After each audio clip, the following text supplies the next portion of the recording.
536. The two Daoists, one old and one young, could only walk according to the local rules.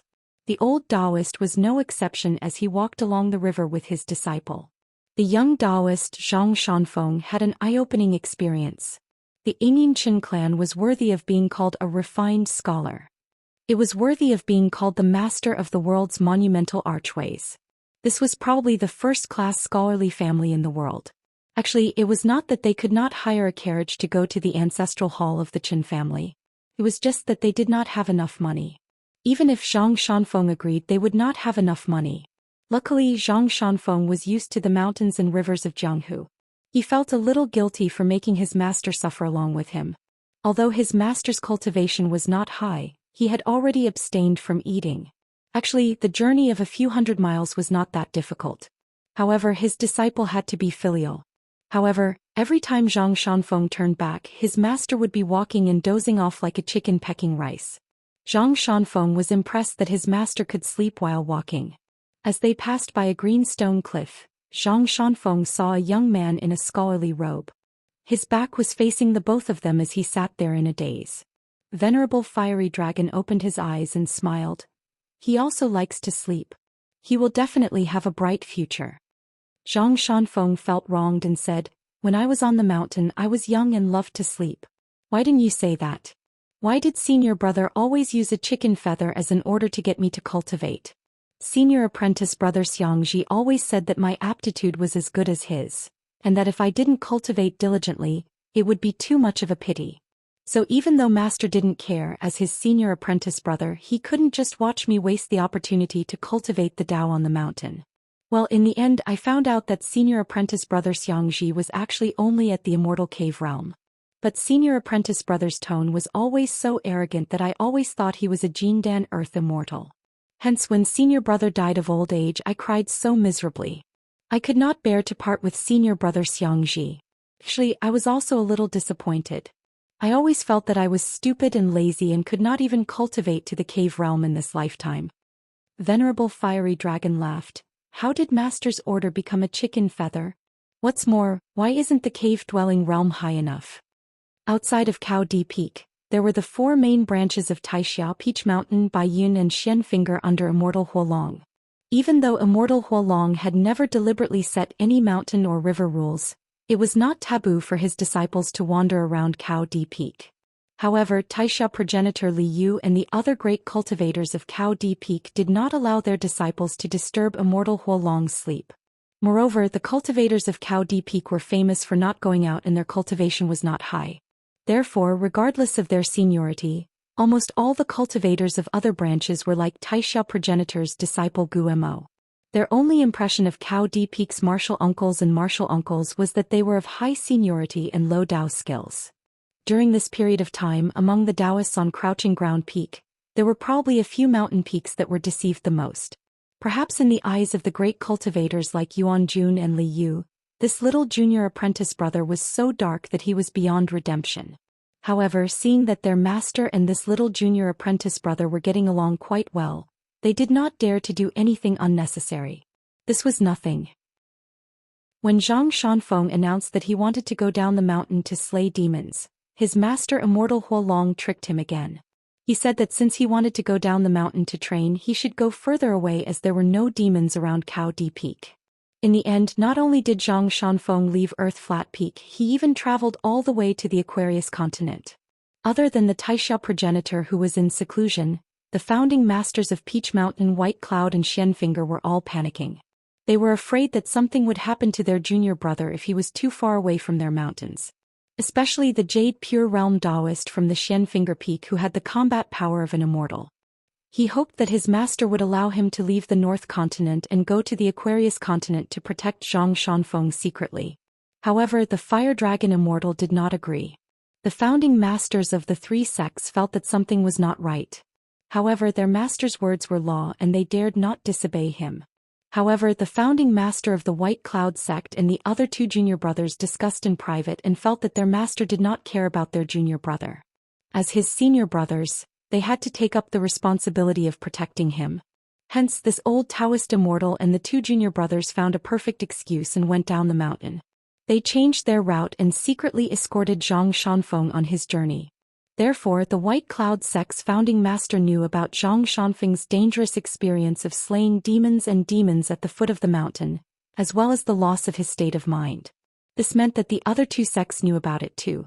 Especially when Xianfinger knew that Zhang Shanfeng had boarded the ferry, the founding master of the Peach Mountain calculated with his fingers and turned pale with fright.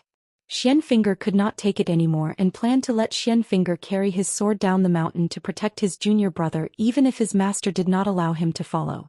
However, he did not expect Immortal Huolong to suddenly appear and stop them. Xianfinger wanted to explain himself, but his master slapped him on the head and pushed him back to Xianfinger's seclusion grotto.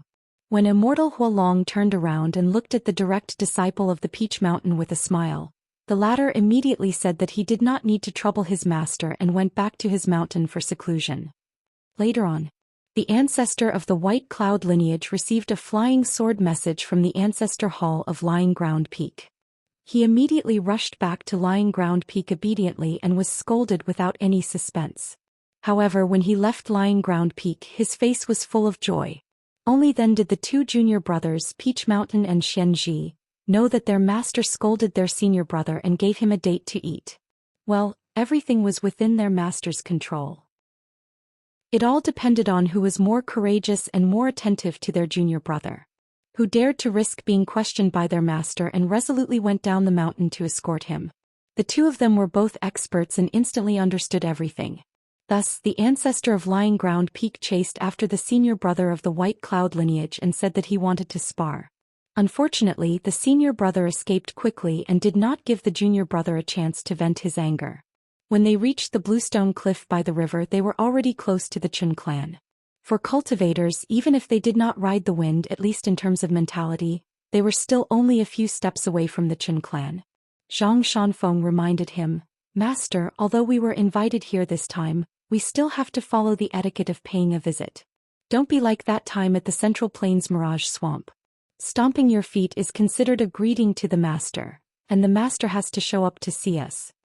Venerable Fiery Dragon nodded and smiled. "All right."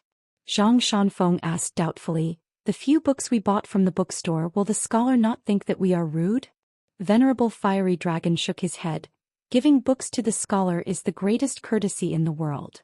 Zhang Shanfeng was slightly relieved. Actually, the young Daoist did not know who the master and disciple were meeting until now. Zhang Shanfeng thought of something. "Master, us cultivators cleansed our hearts with the spiritual energy of the mountains and rivers in the Baodao Mountain. We did not meet the nobles and did not meet the emperor. But how did the Confucian disciple cultivate? Could he only rely on reading? But if he could cultivate by reading, then wouldn't everyone in the world be able to cultivate? If someone stealthily took the books from the righteous majesty to the other worlds, especially the wildlands, wouldn't that be a huge disaster? Wouldn't the demon folk gain a whole bunch of cultivators for no reason? And if that happened, the Great Wall of Sword energy would be attacked by the demon folk." Venerable Fiery Dragon smiled. "These questions are indeed good. But an old man like me shouldn't be answering them. Otherwise it would be impolite. Am I right?" Zhang Shanfeng suddenly felt a breeze on his face. He turned his head and saw an old Confucian in a green robe walking towards him. He nodded and smiled. "Before I answer the question, I would like to know what books you brought for me?" Venerable Fiery Dragon patted his disciple's shoulder. "Shanfeng, do you see that? Someone is asking for a gift from you." Zhang Shanfeng quickly bowed and greeted him as Mr. Qin. He then took off his bag and took out 3 books. The old man took them and looked at them helplessly. After thanking the young Daoist, he kept them in his sleeves. Qin Chunan was regarded as the #1 disciple of the secondary sage. In the end, this great heavenly master from Mount Longhu gave him 3 books that should have been banned and destroyed by the literary sage. After Qin Chunan kept the books, he said, "The Confucian disciple's path of cultivation is similar to that of Taoism. It's just that it's changed to nurturing the great spirit in one's heart. You guys are in Mount Baodao, far away from the mortal world. You guys opened up a pure and clean place. As for the land of cultivation and the methods of cultivation, they are respectively the study rooms and the books of the sages, as well as the principles contained in the words in the books. However, there's still a threshold. Not everyone can really cultivate just by flipping through the books. For example, the beginner's breathing method still needs to be taught by a gentleman. As for the innate foundation of cultivation, it's another threshold. As a result, there are many great literary talents and many old Confucian scholars with a full stomach, but they are still unable to prolong their lives by reading books. Zhang Shanfeng felt that this explanation was quite mysterious. However, he still bowed and said, "Thank you for your explanation." Qin Chunan laughed. "There's no need to be so polite. Scholars study and Daoist cultivators study. We are considered to be fellow Daoists. Etiquette is simple and honest, not complicated and not superficial." Actually, there was still Zhang Shanfeng's last question. It was not that Qin Chunan did not know the answer, but he did not say it on purpose. Contrary to what the young Daoists thought, the Confucian school never stopped the spiritual beings from studying and cultivating. This was the rule set by the Sage of Rites. Zhang Shanfeng turned to look at his master. Zhenren Huolong laughed angrily. "What's the matter? Just because you met an unworldly expert, you despise your master for not having the demeanor of a deity?" Zhang Shanfeng blinked his eyes. "This is what your master said." "I don't think so." Zhenren Huolong pointed to the green cliff not far away. "Is that the kid who practiced swordplay in your dream?" Qin Chunan nodded. "It's a pity that I have to return him to the Aquarius continent in the future. I've been chatting with him all these years. I don't think I'll have the chance in the future." Zhenren Huolong said to Zhang Shanfeng, "That person is Qin Pingan's best friend. Aren't you going to greet him?" Zhang Shanfeng was stunned. He bade farewell to his master and the old man and dashed over. Zhenren Huolong and Qin Chunan did not go to the ancestral hall of the Qin family in Yingyin. Instead they walked along the river. The old man said, "At least the South Pasua continent has you. What about the southeast Tongyi continent and the southwest Fuyao continent?" Qin Chunan did not speak for a long time. Actually, this question was a little weird. If the demons in the wilderness could really break through the Great Wall of Sword Qi, their army would flood the world's largest mountain imprint, the inverted hanging mountain. Then it would be hard to say if Qin Chunan could defend the South Pasua continent, which was closest to the inverted hanging mountain. Then what did the Tongyi continent and the Fuyao continent have to do with him? Qin Chunan smiled and said, "The old elementary scholar actually advised me before. What he meant was that he gave me two choices. Either I don't want to die or I want to die sooner. I don't want to die sooner or later." Zhenren Huolong sighed. Elder Wenxing is one of a kind when it comes to human nature. In terms of age, Zhenren Huolong was much older than the old scholar. But when the old scholar was mentioned, he still had to sincerely address him as elder. Qin Chunan nodded his head. He did not refute. Even if he was the mainstay of the secondary saints lineage, Qin Chunan's own knowledge was fundamentally the opposite of the old scholar's philosophy. The Confucian school of thought that ruled the world. The battle between the sages and the direction of the Tao ultimately depended on whose Tao could protect the common people and benefit the Tao of the world. The battle between the gentlemen was about right and wrong. It was about right and wrong. The battle between the sages was about whether one's own knowledge was good or bad. It was just a battle between the pen and paper. The complicated rules of the Confucian school of thought were the greatest protectors of this vast world. As for the scholarly sages, drawing a circle around the prison was the most restrictive thing in the world. In the old dragon city at the southern end of the Aquarius continent, the secondary sage had personally punished him. He was regarded as one of the 72 sages who had lost their chance to eat cold pig's head meat by the cultivators of the 100 schools of thought. In terms of knowledge, he had helped the Confucian students of different schools in different continents to benefit greatly. Hence, even if this person was against the disciple of the old scholar was still willing to admit that this person's knowledge was not ordinary. He could see the potential of this person's knowledge to the world. The dead were like husbands unwilling to part with day and night. The two old men who had reunited after a long time chatted about the most important things in the world. The two young men at the green rock cliff were like old friends. They chatted about trivial matters. The young Confucian who was sitting there pretending to be asleep was Lu Xianyang, who was brought from the Aquarius continent to the Hassa continent by Qin Chunan. After knowing that the young Taoist named Zhang Shanfeng and Qin Pingan were best friends who traveled together, Lu Xianyang was very happy. He asked Zhang Shanfeng about what he had seen and heard along the way. Lu Xianyang did not know much about the inside story of the Aquarius continent, the Dali cavalry and the Aquarius continent. He could only learn about it from the landscape bulletin and search for clues bit by bit. Lu Xianyang had no one to rely on when he was studying abroad. He had to be frugal because in the Qin family of Yingyin, all the books, no matter how rare and expensive, could be read for free. However, the landscape bulletin had to be paid. Fortunately, Lu Xianyang knew a few disciples of the Qin family and Confucian scholars from the academy. They were now friends and he could learn about other continents through them. Compared to the cheerful and tall young man in the small town. Now Lu Xianyang had become more and more calm and restrained. He was diligent in his studies and rigorous in his studies. He did not relax for a moment when he secretly cultivated. He was more and more in line with the family style and landscape of the Qin family. On the other hand, the young man from the clay bottle alley who was always silent in front of outsiders, Lu Xianyang's best friend, was pursuing the freedom of the state of mind in his heart. He got whatever he wanted. Zhang Shanfeng poured out all the beans and talked about Qin Pingon. For this young Taoist from the flat ground peak, even if he knew that he had missed the chance to become a great celestial master with a different surname from the Dragon Tiger Mountain, he might feel some regret. However, he would not be too sad. He would more likely think that his master was stupid. How could he, Zhang Shanfeng, dare to touch the great celestial master with a different surname from the celestial master's residence? He did not dare to think too much about it. Even if he knew that he had missed the opportunity for no reason, Zhang Shanfeng would not be too disturbed in his Dao heart. This might be the most valuable thing about Zhang Shanfeng that he did not know.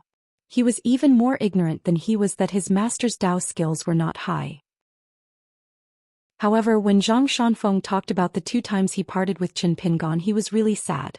Zhang Shanfeng took off an ancient sword from his back and handed it to Lu Xianyang, who he had just met as a friend. He smiled brightly and said, "This is the sword that Qin Pingon bought at Qingfu Square. The name of the sword is Zhenwu.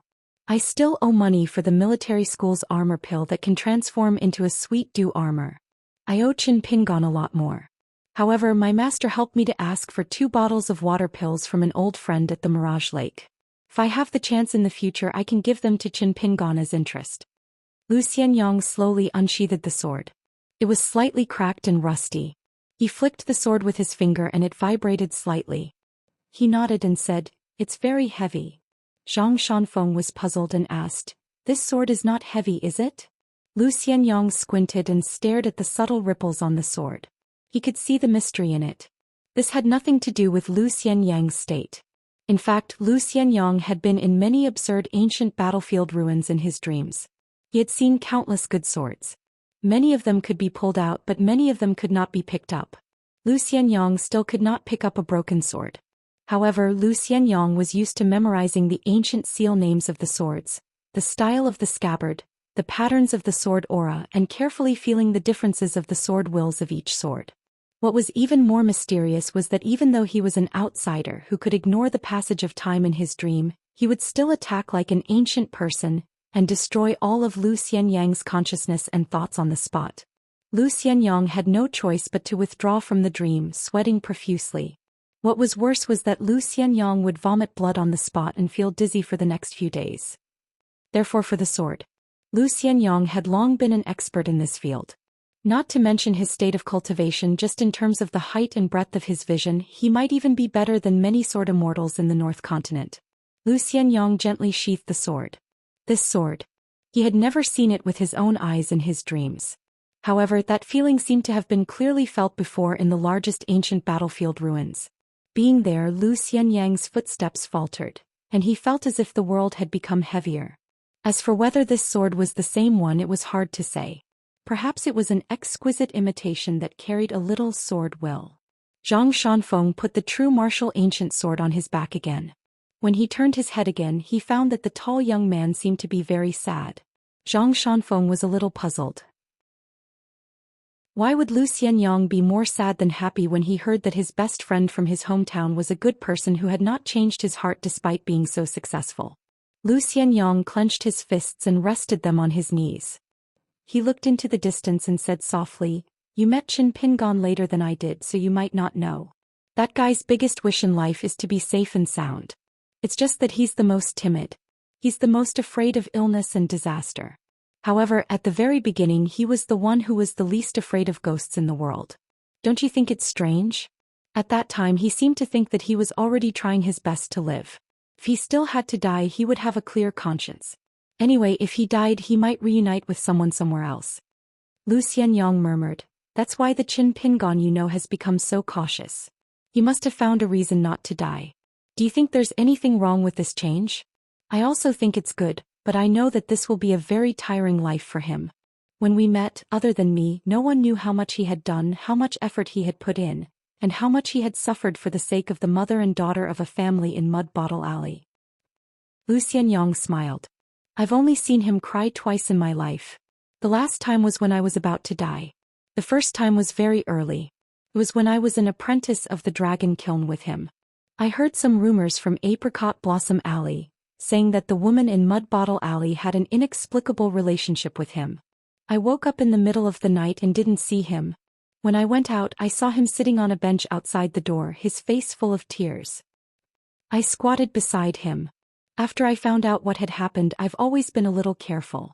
I've never cared about those dirty things in the streets. At first I thought it was just a joke, so I smiled and asked him if there was such a good thing. At that time he was crying so hard that he didn't have any spirit left, so he ignored me. So I knew that at that time he was really heartbroken. That was why I didn't continue to joke with him. I didn't know how to comfort people, so I could only accompany him. In the end he thought it through himself. He told me that Gu Qian's family's kindness was something that he would never be able to repay in his entire life. In the future, when he does things for the mother and son, he must be even more attentive. He can't just let others gossip about him. He can't just care about his own feelings and do everything without thinking. In the end, the ones who will suffer the most will only be Gu Qian and his mother. Xianxia leaned back on the ground and rested his head on his hands. He said, "Actually, at that time I really wanted to tell him that it was possible that Gu Qian's mother didn't care about the gossip at all, and that you Qin Pingon were thinking too much because you were hiding here alone and thinking blindly. But in the end I didn't say those words because I couldn't bear to. I couldn't bear to see any changes in the current Qin Pingon. I was afraid that if I said it, Qin Pingon would be enlightened and wouldn't treat me Xianxia as well. This was all my selfishness at the time, because I knew that if he didn't treat Gu Qian as well today he would naturally treat me Xianxia less tomorrow. But after so many years I've traveled from continent to this place. That's why I'm very regretful now. I shouldn't have let Qin Pingon be that Qin Pingon. He should have thought more about himself. Why did he live for others his entire life? On what basis? On the basis that Qin Pingon is Qin Pingon? At dusk, on the stone cliff by the river, a cool breeze brushed past his face. Tonight the moon should still be high in the sky. Zhang Shanfeng was silent for a long time before he asked softly, "When will you go back to your hometown?" Xianxia lay there and closed his eyes. "As soon as possible. At the very least 10 years. Zhang Shanfeng sighed. "We should go back sooner. The books say that if you don't return to your hometown when you're rich, it's like walking in the night. For us cultivators it's actually very difficult. We don't know the weather on the mountain, and in the blink of an eye, if we return to our hometown, what will we have left? What can we show off to others? Even if our family is still around and we have descendants, what can we say?" Xianxia said, "I don't have any feelings for my hometown. I'm not going back to prove anything to anyone. So when I return to Aquarius continent, the first place I want to go is not that small town. The first person I want to see is also not Qin Pingon." Zhang Shanfeng turned and looked. "You have a knot in your heart?" Xianxia's eyes were still closed and he smiled. "A knot can only be untied by death." Xianxia opened his eyes and suddenly sat up. "When I reach Aquarius continent, I will pick a mid-autumn festival reunion night. I Xianxia will dream of Upright Sun Mountain." Zhang Shanfeng asked softly, "You're not going to wait for Qin Pingon?" Xianxia crossed his arms and laughed. "Don't forget, it has always been me Xianxia taking care of Qin Pingon." But Xianxia did not forget. Actually, from the first day they met, it was Qin Pingon who saved Xianxia at Mud Bottle Alley. Zhang Shanfeng did not feel that Xianxia was boasting. Back then, Qin Pingon had always nagged about a guy named Xianxia who had taken care of him and taught him many things. Only the two of them who were best friends. Qin Pingon did not mention a word about their meeting and parting when they were young. Xianxia suddenly turned and looked towards the northeast. His heart was moved. Xianxia suddenly said, "I need to sleep." Zhang Shanfeng was helpless. He was quite similar to his master. In the distance, the two old men dressed in scholarly robes and Daoist robes sighed at the same time. Especially Venerable Fiery Dragon, who was even more sorrowful. Because the old friend who visited Lying Ground Peak before traveling to Inverted Mountain was the first sword immortal of Northern Continent to die in battle south of the Great Wall of Sword Qi. Now that Northern Continent received the news, there was such a commotion. This was an ancient tradition passed down from generation to generation in Northern Continent. Raising the continent to worship the sword. Sword Qi soaring to the sky. The world knew. Qin Pingon quietly stayed on the small mountain in Futsu country for 3 days, practicing his fist techniques and cultivating. Qin Pingon had never been so focused on the breathing exercises of a cultivator. He could completely forget himself as soon as he sat cross-legged. When the time was up, Lu Jinglong's talisman array that could withstand 3 attacks from a nascent soul cultivator dissipated. These movements made Qin Pingon open his eyes. Previously, Qin Pingon had already taken off his black Daoist robe and changed into an ordinary green robe. Qin Pingon carried the bamboo box, took out the ordinary green bamboo mountain staff and walked down the mountain. Once again he was like the scholar in the green robe who carried his books and traveled. The quiet cultivation of cultivators in the lower 5 realms, other than refining the spiritual energy of heaven and earth into their own little world, could also strengthen their muscles and bones, making them different from ordinary people. After entering the cave abode realm, one's muscles and bones would be strong, and their skin would be as shiny as green jade. After entering the golden core realm, one would go one step further. Their muscles, bones and meridians would be together, and they would have the appearance of golden branches and jade leaves. There would be clouds inside and outside the Qi abode that would not dissipate for a long time. Especially after entering the nascent soul realm, it was as if a small world of the human body had been opened in the Qi acupoints. The spiritual energy of heaven and earth, which was condensed like the liquid of the golden core, would be further improved, and a small nascent soul cultivator would be born that was compatible with one's own Tao. This was the foundation of the yang spirit of cultivators in the upper 5 realms. However, it was similar to the golden core with different grades. This was the foundation and aptitude of a Qi cultivator. The so-called foundation of a cultivator was the size of the small world of the human body and the objects that contained spiritual energy. As for aptitude, after embarking on the path of cultivation, it would determine whether a Qi cultivator could become an earth immortal, and the quality of their golden core and nascent soul. The speed of a Qi cultivator's cultivation would have a huge difference between heaven and earth. As for the matter of temperament, it was the cultivation of the heart. It was the most illusory, but it would often drop the ball at the crucial moment, and it would also inexplicably succeed. For example, Lu Laoqing of the Gong Willow Island had a strong will, but it was a little heart demon born from love that almost caused the only upper 5 realms cultivator in the Aquarius continent to die early. Lu Fangfang of the Lotus Flower Blessed Land was even more troubled by love. Within 60 years, Jiang Shangzhen disguised himself as Zhou Fei and protected him, but he still could not completely untie the knot in his heart. Looking at Jiang Shangzhen again, he seemed to be stained with the mud of love, but he did not have the slightest bit of this heart demon. It was all due to different temperaments. As for the matter of fate, it seemed that one could only rely on one's fate. Back then, He Xiaoyang of the Divine Grandeur sect, Huang Ting of the Tongyi Continent's Taiping Mountain, and of course, Li Huai, who was very close to Qin Pingon, belonged to the kind of people who were unreasonably lucky. Now that Qin Pingon had successfully refined the 2 natal items, the water word seal of the water residence and the 5-colored earth of Dali, he had created a great layout of mountains and rivers. The matter of cultivation was much faster. The absorption and refinement of spiritual energy was faster and more stable. Therefore, it could be said that as long as Qin Pingon was willing to find a place with beautiful mountains and clear waters, even if he stayed on a small mountain and cultivated day and night, he would still be able to increase his cultivation and realm. Therefore, it was not difficult to understand why the more talented a cultivator was, the more unlikely they were to stay at the foot of the mountain all year round. Unless they encountered a bottleneck, they would go down the mountain for a walk.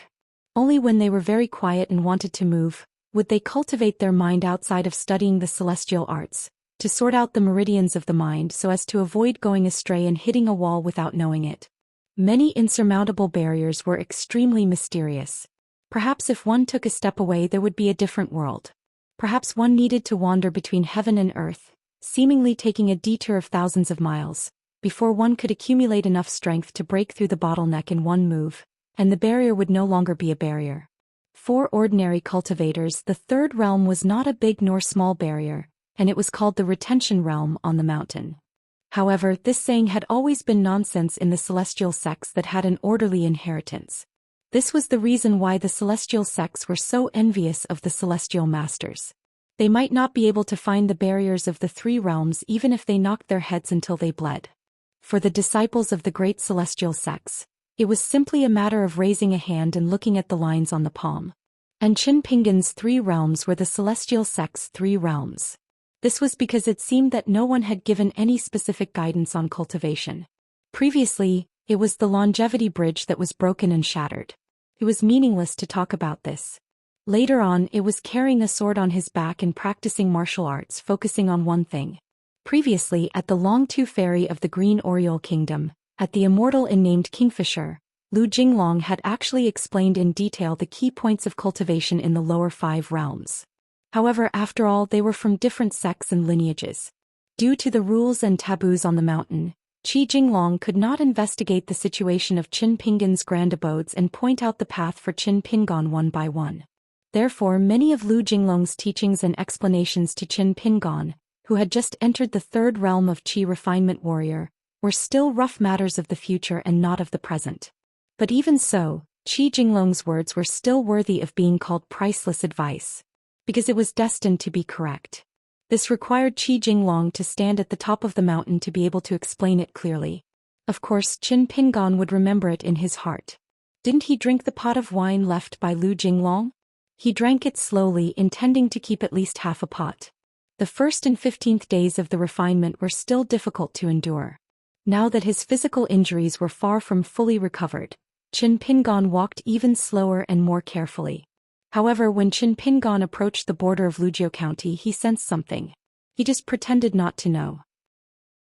Qin Pingan did not dare to say that he was very familiar with dealing with such matters of being followed. But among people of the same age there should not be too many of them. Earlier, Qin Pingan had noticed that there was something amiss with the Book Lake's nascent soul cultivator, Li Fuyao, who was secretly following him. Later on, he schemed against Gao Qing of Jingguan City in the North Continent and then the second batch of assassins from Deer Mountain. Moreover, this sneaky assassin did not have a high cultivation level and thought that he was just hiding. However, the other party was extremely patient. There were a few times when there seemed to be a good opportunity, but he resisted and did not make a move. Qin Pingan allowed that assassin to protect him. Luzhou County was the hometown of the down-and-out scholar Lu Dun, whom he met on the mountain. However, Qin Pingan did not intend to pay him a visit, because even if he had such intentions he might not be able to find him. A scholar whose surname was not Lu but Zhou did not tell Qin Pingan his real surname, perhaps because he had to be wary of others. However, Qin Pingan felt that this was the right thing to do. When one was truly honest with others, one would never reveal one's heart through words. If one casually threw away one's sincerity, it would be easy to make mistakes. If one was not even responsible for oneself, how could one be responsible for the world and others and then show true kindness? However, this was the logic. The world had changed and it was wrong to treat others with sincerity. In the end, it was not good. Qin Pingan took a detour when he passed by a small town. He did not intend to continue entangling with that assassin. As a result, on a secluded road, his figure suddenly disappeared, and he appeared by the side of the assassin lying in the reeds. Qin Pingan stood on the peak of a reed, his figure drifting with the reeds without a sound. Lowering his head, it should be a youth. He was dressed in a black robe, his face covered with a snow-white mask. There was no doubt that he was a cultivator of Deer Mountain. However, this was the most interesting part. This young assassin of Deer Mountain had followed Qin Pingan stealthily the entire way. It was extremely difficult. Either Qi Jinglong had not found the person or it was difficult to reason with them, and Deer Mountain had actually sent cultivators of the upper 5 realms to assassinate him, or Qi Jinglong had completely understood the reasoning with them, and Deer Mountain had chosen to abide by an even greater rule. Even if the employer was different, if they attacked the same person 3 times, then even if someone else found Deer Mountain and was willing to give them a mountain of gold and silver, they would not assassinate that person. If this was the case, why had Qi Jinglong not shown himself? Qin Pingon thought for a moment, then said, "He's already disappeared. Are you not worried?" The assassin of Deer Mountain stiffened. He turned his head and looked at the man in green who was standing on the reeds beside him. It was not that he did not want to escape, but his intuition told him that if he escaped he would die. If he stayed where he was, there was still a chance of survival. He sat up and took off his mask. "I have an agreement with that Lu guy. If you discover my whereabouts, it'll be considered as my failed assassination attempt. In the future I'll have to follow him in cultivation and call him master. So don't kill me." Qin Pingon asked, "Then where is he?" The youth shook his head. "He wanted me to tell you that he will first make a trip to the capital of Great Seal Country, and will come back to find us later." The youth said this and punched the ground. He said sullenly, "This is my first time going down the mountain to assassinate." Qin Pingon floated down to the ground. He took the lead and walked out of the reeds, using his walking stick to open a path. The youth hesitated for a moment. Finally he gritted his teeth and threw away his mask. He followed behind the man in green and walked on the road together. Qin Pingon slowed his footsteps. The youth glanced at him and braced himself to follow, walking side by side. Regarding this assassination target, there were some rumors within Deer Mountain. As an assassin that Deer Mountain focused on grooming and had grown up by the side of Deer Mountain's mountain lord, he had the opportunity to know some inside information. In short, don't be fooled by this guy's good temper. He was even more scholarly than a scholar. However, the mountain lord's master had failed the first time in Deer Mountain. In the end, someone had quickly paid to hire another assassin. The mountain lord had personally told the youth that this guy beside him was someone who was good at causing trouble. He was also good at solving problems. Qin Pingon asked, "You are a sword cultivator?" The youth nodded. "Master said that I am a very valuable innate sword embryo. So I have to cherish my life and not be in a hurry to take on jobs. Otherwise, he would have lost money after spending so much money on me.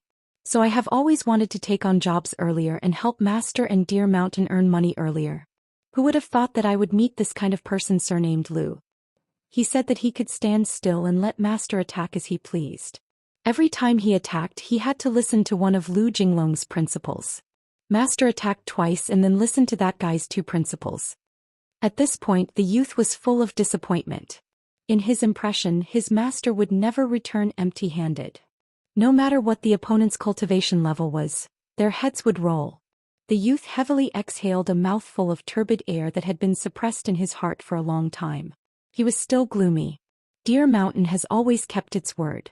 In the end, Master had no choice but to send me to assassinate you. And in the future I will have nothing to do with Deer Mountain. I will also go with that surnamed Lu to some bullshit Tai Hui sort sect. Qin Pingon smiled and extended his hand, opening his palm. The youth frowned. "What?" Qin Pingon said, "Don't you have to thank me properly so that you can go to Tai Hui sword sect to cultivate? Is there something wrong with you?" The youth rolled his eyes. "Who wants to be an immortal master? It's just that my skills are not good enough. So many opportunities made me feel that they were not opportunities. Otherwise, I would have already stabbed you to death with my sword." Qin Pingon retracted his hand and smiled. "Such a heavy killing intent. You should cultivate by Qi Jinglong's side."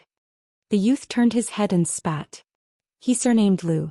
Even if he is stronger than our master, so what? Do I have to change masters? Besides, that guy looks like a bookworm. In the future, if I cultivate with him and call this kind of dawdling and unhappy guy master every day, I'm afraid that I won't be able to cultivate half a sword immortal in this lifetime." Qin Pingon said, "Then have you ever thought that your master actually hopes that you can follow Qi Jinglong?" The youth was silent for a moment. "I can guess. Master's good to me. I never knew. So I plan to call that surnamed Lu master. But in my heart in this life I will only recognize master as my master." The youth turned his head. He was afraid that this guy would go to Lu Jinglong's side and spread rumors. He would most likely suffer in the future. But for some reason walking with him on the road made him want to say more things in his heart. Perhaps it was because the change was too great and he needed to get it off his chest. It was not difficult for the youth to feel suffocated. Qin Pingon smiled. It's good and right that you can think this way now. Changing your mind in the future does not mean that you are wrong now. The youth frowned. Who do you think you are? How dare you talk about such principles? What, do you think I'm great because I can't kill you? So you can order me around? His temper. It was really not good. Qin Pingon did not care. Who can't reason with you? I am stronger than you and I am willing to reason with you. Is that a bad thing? Do you want me to punch you to death or beat you half to death and force you to kneel on the ground and beg me to reason with you? Is that better? The youth felt a headache coming on. He raised his hand. Stop. Don't give me that. My mountain chieftain master was annoyed by that Lu guy for a long time before he told me to pack up and scram. I was not allowed to say another word. Qin Pingon smiled. With a twist of his wrist, 2 jugs of glutinous rice wine appeared. Do you want to drink? The youth's eyes lit up. He directly took one of the jugs and opened it to take a big gulp. Then he said disdainfully, so this is what wine tastes like. Boring. Qin Pingon did not even turn his head. He just walked slowly. Since you drank, stay and finish it. It doesn't matter if it's a little late. If you have the guts to leave it by the side of the road, I will teach you a lesson on behalf of Qi Jinglong. And it will be a lesson that you won't want to hear. The youth's face was full of sarcasm. He clicked his tongue and said, look, in the end you are still suppressing others with your strength. It's not that I want to criticize you, but you are not even as good as that Lu guy. Qin Pingon smiled. Drink your wine before Qi Jinglong returns. If nothing unexpected happens, you won't be able to drink for a long time in the future. Even if you really want to drink wine one day, you won't be able to. The youth frowned. You know that Lu guy told me in advance that I am not allowed to drink just because you persuaded me to? Qin Pingon shook his head. I'm not a god who can predict the future. The youth raised his arm and looked at the jug of wine in his hand. He hesitated for a moment but still did not dare to throw it away. He took another sip of the rice wine. The taste was actually not bad. It did not have the slightest bit of burning feeling. It seemed like he was born to be able to drink wine. As expected of an innate sword embryo. He suddenly asked tentatively, why don't you tell Lu guy that you are willing to accept me as your disciple? What do you think? Qin Pingon ignored him. The youth began to persuade the green-robed man, saying that he would definitely remember his kindness and would repay him in the future. When he returned to Deer Mountain, he would burn incense in the ancestral hall again and acknowledge his ancestors. In the future he would help him assassinate his enemies for free. Qin Pingon asked, oh yes, what is your name? The youth was not someone who would answer questions easily. It was just that this name was something that he could be proud of more than being an innate sword embryo. The youth laughed coldly. The name that master gave me. My surname is Bai and my name is Shou. Don't worry, in less than 100 years, there will be a sword immortal named Bai Shou in the North Continent. Qin Pingon nodded. Then you have to be careful of your future nickname. Bai Shou Sword Immortal or something like that would not sound good. The youth pondered for a moment. What this guy said made sense. He nodded. Thank you. Qin Pingon raised the jug of wine. The sword cultivator named Bai Shou was stunned for a moment. He understood very well and happily clinked his jug of wine with Qin Pingon's, then drank their wine separately. Bai Shou wiped his mouth. At that moment he felt pretty good. He could be considered to have some heroic spirit and the demeanor of a sword immortal. Qin Pingon laughed softly. Listen to your master for everything else. It's a pity that sword immortals don't do things like drinking wine. Bai Shou nodded vigorously. Although you were quite annoying at first, I find you much more pleasing to the eye now. What's your name? You have to know that I, Bai Shou, will not remember the names of a few people in my lifetime. Look at that Lu guy. Did I call him by his full name? I don't think so. Qin Pingon said, my name is Qin Shalang. Bai Shou said angrily, you don't know what's good for you.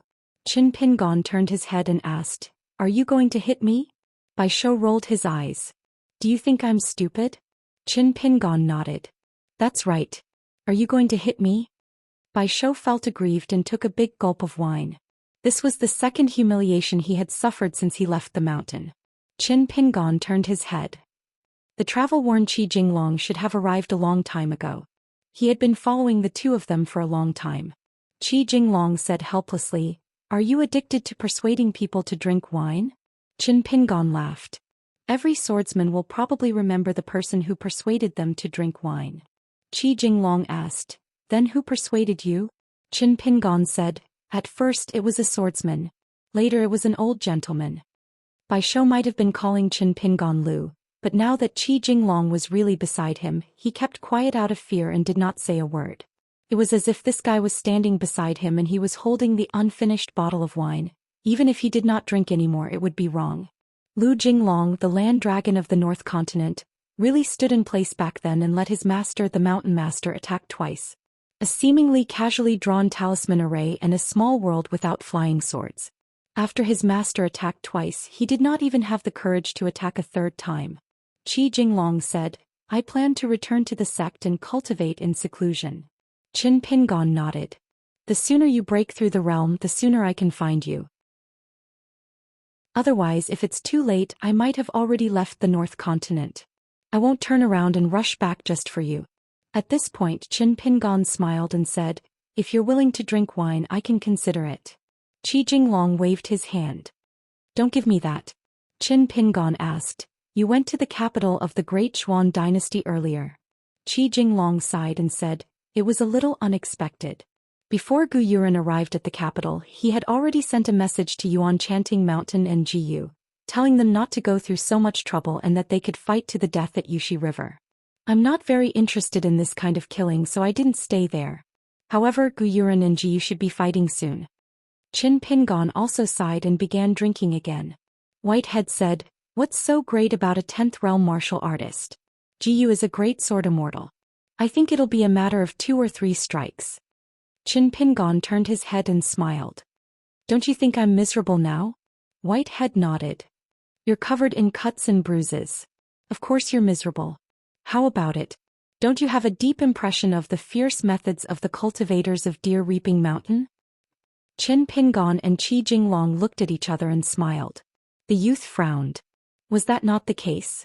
Qi Jinglong suddenly said, Qin Pingon, before I leave, let's find a secluded mountain peak. When the time comes, you'll see a rare scene. You'll understand more about the North Continent. Qin Pingon nodded and naturally had no objections. That night, the 3 of them reached the peak of a mountain. In the capital of the Great Xuan dynasty on the banks of Yushi River. Jiyu stood on one side of the river. A green-robed old Confucian stood on the other side and smiled. Just worship the sword. Jiyu nodded and said, I believe in your character. That night in the North Continent. From the head of a great sword immortal who rushed to the inverted hanging mountain in the early years. The sword cultivators of the mountain sect took the lead and summoned their flying swords and soared into the sky. It was like a white rainbow of sword chi that rose from the ground. Then it was the number 1 sword immortal of the north, Bai Shang. His dazzling sword light rose rapidly into the sky. Then there was Qi Jinglong's Tai Hui sword sect. Under the leadership of their sect master, all the sword cultivators rode their flying swords. The sword light cut through the night sky and illuminated the entire sect. The world was as bright as day. There was also an old Daoist master of the Xian Finger Peak who summoned the peachwood sword that was usually used to slay demons. Jiyu, the sword immortal of Ape Ka Mountain, who was beside the imperial Jade Seal River of the Great Xuan dynasty. Even though a battle of life and death with a limitless realm martial artist was about to begin, Jiyu first rode his sword into the sky to pay tribute to a comrade who had died in battle far away. All the sword cultivators of the floating Duckweed Sword Lake, led by sword immortal Dai Kai, drew their swords. At the ancestral hall of the Drapery Hemp Sect's Mui Mountain, other than a few sword cultivators who had already offered their swords, Sect Master Zhu Quan pressed his hand on the hilt of his saber and let Pang Lanqi ride her sword into the sky to pay tribute. The heroic spirit of the Skeleton Beach, Pu Chong, also drew his sword. Gao Qing took the initiative to shatter the taboo of the world with a punch, just so that Pu Chang's sword could soar higher into the sky. Even the sword immortals, sects, and sword cultivators who were enemies of the deceased sword immortal all offered their swords without exception. Just like that. Sword chi pillars of different brightness lit up one after another on the map of the North Continent. In the vast night sky there were naturally many lights in the mortal world.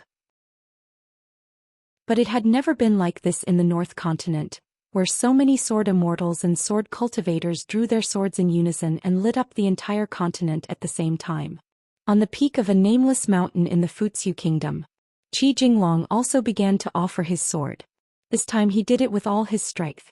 His intrinsic flying sword, named Rules, rose from the ground. Its sword chi was like a rainbow, and it was a magnificent sight. Qi Jinglong put his hands behind his back and looked at the long, thin lines that rose from the mortal world. They were all sword cultivators of the continent, paying tribute to their comrade. At the same time, they were paying tribute to the common great Tao of sword cultivators. He suddenly turned his head and looked at Qin Pingon, who was beside him. He smiled and said, "Have you really thought it through? If someone with ulterior motives sees it and reveals your trump card, it might cause you a lot of trouble in your future travels." But Qi Jinglong actually knew the answer. Qin Pingon had unknowingly held his sword. The sword was named Sword Immortal. Qin Pingon looked up and said softly, "Aren't you thinking about so many things that others don't want to think about because there are some things that you don't need to think too much about?" His green robe fluttered on the peak of the mountain and his sleeves flapped loudly. The white-haired youth, who had already been blinded by Qi Jinglong's sword light, subconsciously tried his best to open his eyes. Only then did he not miss the scene. When that person softly shouted, "Go!" a golden sword light appeared between heaven and earth, and the majestic sword Qi shot into the sky. Not only that, there were two sword lights, one snow white and one dark green, that swept out of that person's acupuncture point and shot into the sky. When Qi Jinglong retracted his intrinsic flying sword, Qin Pingon raised his scabbard, and the sword Immortal descended from the sky and returned to its scabbard. Then this green-robed swordsman, who was traveling far away in the North Continent, gently carried him on his back. At this moment, the white-haired youth felt that the green-robed man had given him a bottle of wine to drink, and that it was something to be proud of. Both parties parted ways. Qi Jinglong rode the wind to return to the north, and the white-haired youth could also ride the wind to travel far away. The white-haired youth turned his head and saw that person standing in the same spot, and made a gesture of raising his head to drink wine. The white-haired youth nodded vigorously and neither of them spoke. Unexpectedly, Qi Jinglong said, "Don't even think about drinking wine." The white-haired youth said angrily, "Lu, if you continue like this, I'll slip away and find your friend to be my master." Qi Jinglong said with a smile, "You can give it a try. He will definitely chase you away." The white-haired youth asked in puzzlement, "Why?" Qi Jinglong smiled and said, "Because he feels sorry for the wine money." The white-haired youth sneered and said, "Who are you trying to fool? How can he be so stingy?" Qi Jinglong nodded and said, "He's even more stingy than you think." The white-haired youth sighed and said, "I was blind to even want to acknowledge him as my master." The white-haired youth suddenly asked, "Then why don't you let me drink wine? Are you worried that it will delay my swordsmanship practice, or do you feel sorry for the money?" Qi Jinglong said, "Both." The white-haired youth said angrily, "Lu, then you're worse than him." Qi Jinglong turned his head and asked with a smile, "When did I say that I'm better than him?" The white-haired youth felt extremely aggrieved. After holding it in for a long time, he still could not hold it in and said angrily, "You and your friends are all like this. Damn it, didn't I fall into a den of thieves?" Qi Jinglong smiled and said, "That's not the case." The white-haired youth sighed. Life was really difficult. On the mountain peak, Qin Pingon, who had finally carried his sword on his back again, began to slowly descend the mountain. He thought that Qi Jinglong and his new disciple should be saying good things about him, such as being generous and so on. 537. When he walked down the peak of the mountain, Qin Pingon hesitated for a moment before he put on the black robe. It was called the 100-Eyed Taotai, and he'd picked it up from Yang Ningxing of the Dian dynasty's Zhou Xian bureau. The golden robe was still too eye-catching. Previously, he changed the Taotai robe into an ordinary green robe as a precaution. He was worried that he would attract unwanted attention if he traveled along this strange path that led to the sea at both ends.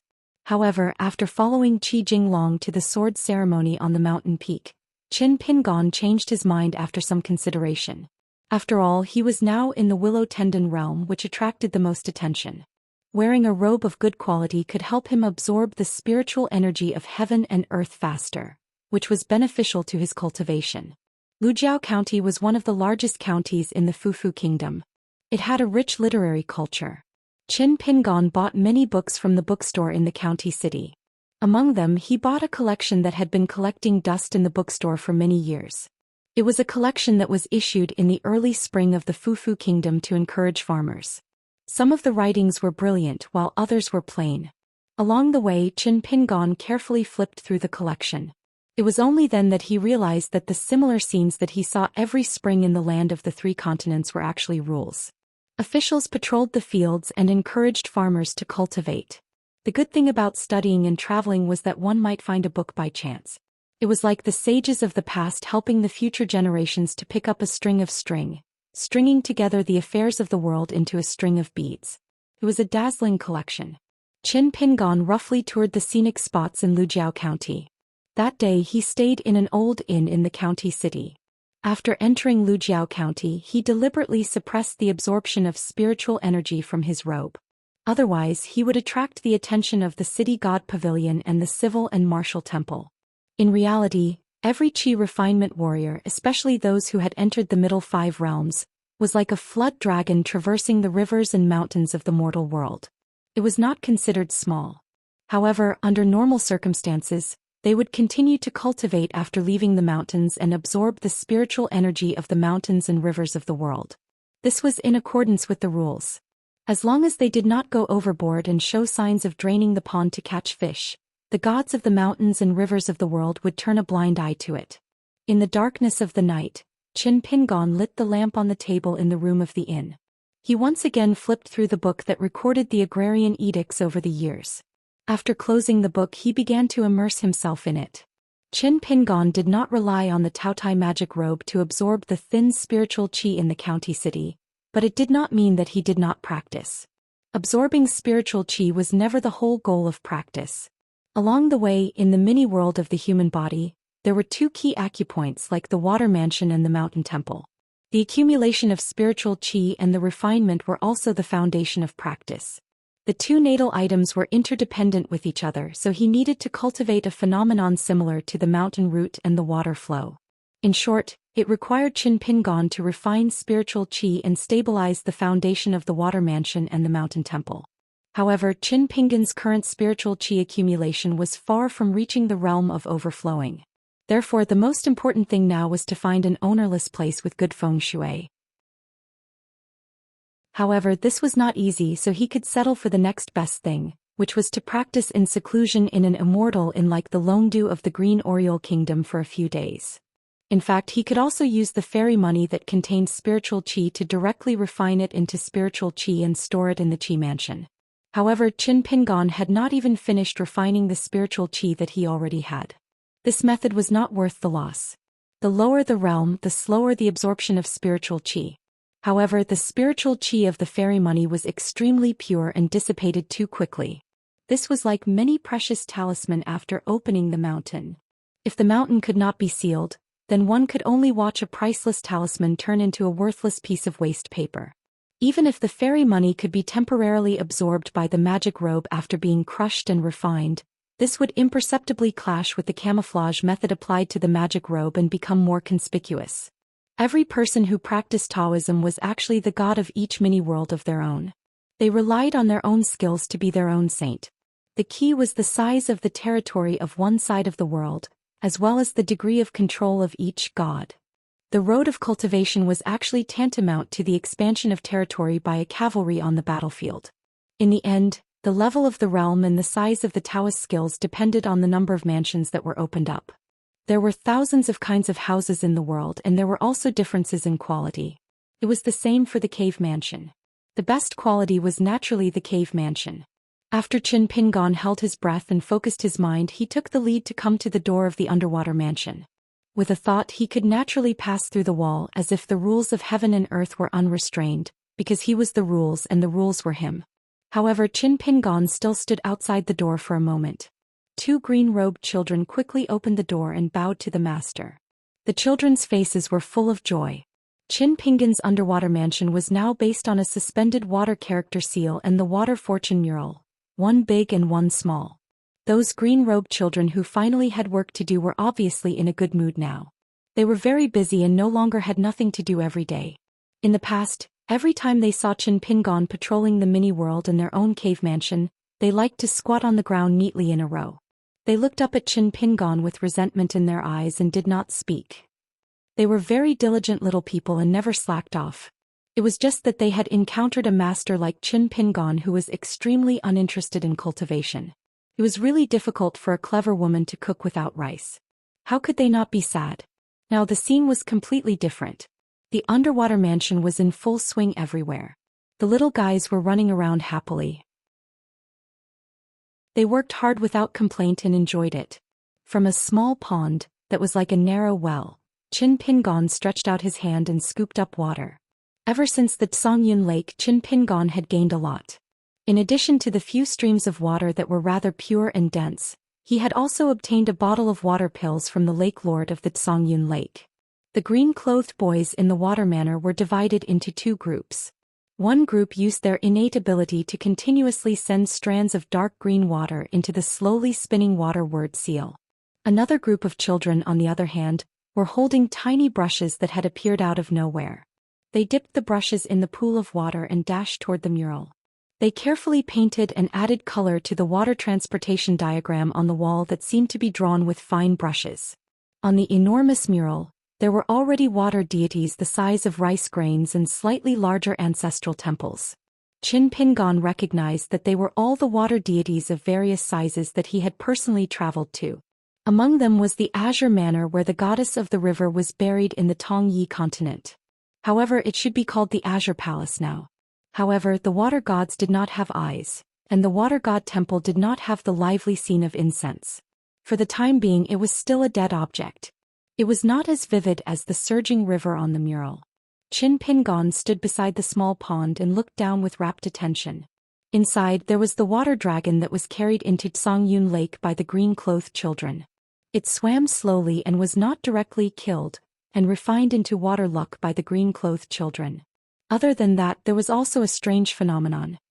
He did not know how the green-clothed children did it, but they seemed to have all been refined into a strange little bead that looked like a dark green pearl. No matter how the little flood dragon swam in the pond, it was always hanging by its mouth, like a dragon holding a pearl, leisurely swimming in the pugilistic world, passing through clouds and rain. Qin Pingon planned to go to the temple to take a look. Some of the green-robed children smiled at him and raised their small fists. They should be asking him, Qin Pingon, to continue working hard. Qin Pingon was a little helpless. The more condensed it was, the more it was like a green jade, the more it was the foundation of the great Tao of the water god in the world. How could it be so easy to find? It was even an item that was difficult to buy with money. Imagine if someone was willing to pay 100 grains of grain rain money to buy the foundation stone of a temple with Qin Pingon. Even if Qin Pingon knew that it was a profitable business, how could he really be willing to sell it? It was just a paper business. The cultivation of the great Tao should never be settled like this. Qin Pingon went out of the water mansion and began to visit the mountains. He stood at the foot of a mountain that looked like a blessed land. He looked up at the top of the mountain that was surrounded by colorful clouds. The mountain was like a thick fog showing a grayish-black color. It still gave people an ethereal feeling. The mountain's atmosphere was far inferior to the previous water mansion. Fortunately, there were some bright white stones at the foot of the mountain. However, compared to the entire towering mountain, the snow-white area was still pitifully small. But this was already the result of Qin Pingon's hard work after he left the ferry of the Green Oriole Kingdom. The big boss of the Great Wall of Sword Qi, Qin Qingdu's eyes were like torches. He said that if his natal porcelain was not broken, he would have the qualifications of an Earth Immortal. In the secular sense, Earth Immortals were Earth Immortals. Cultivators of the Golden Core stage were Earth Immortals. But perhaps in the eyes of the big boss, there was no difference between the two. Therefore, Qin Pingon would not be arrogant, but he also did not need to belittle himself. Qin Pingon knew very well that if it was a real genius like Qi Jinglong who carried the fate of a continent in the water mansion, the atmosphere would only be greater. But after all, the number of cultivators in the world was much smaller. If Qin Pingon did not even have this level of willpower, then he would have already suffered a setback on the path of martial arts when he was at the Great Wall of Sword Qi. As for cultivation, his mental state would be shattered time and time again, and he would not be any better off than the broken longevity bridge. The foundation of a Qi cultivator such as Qin Pingon's Earth Immortal qualifications was a natural iron rice bowl.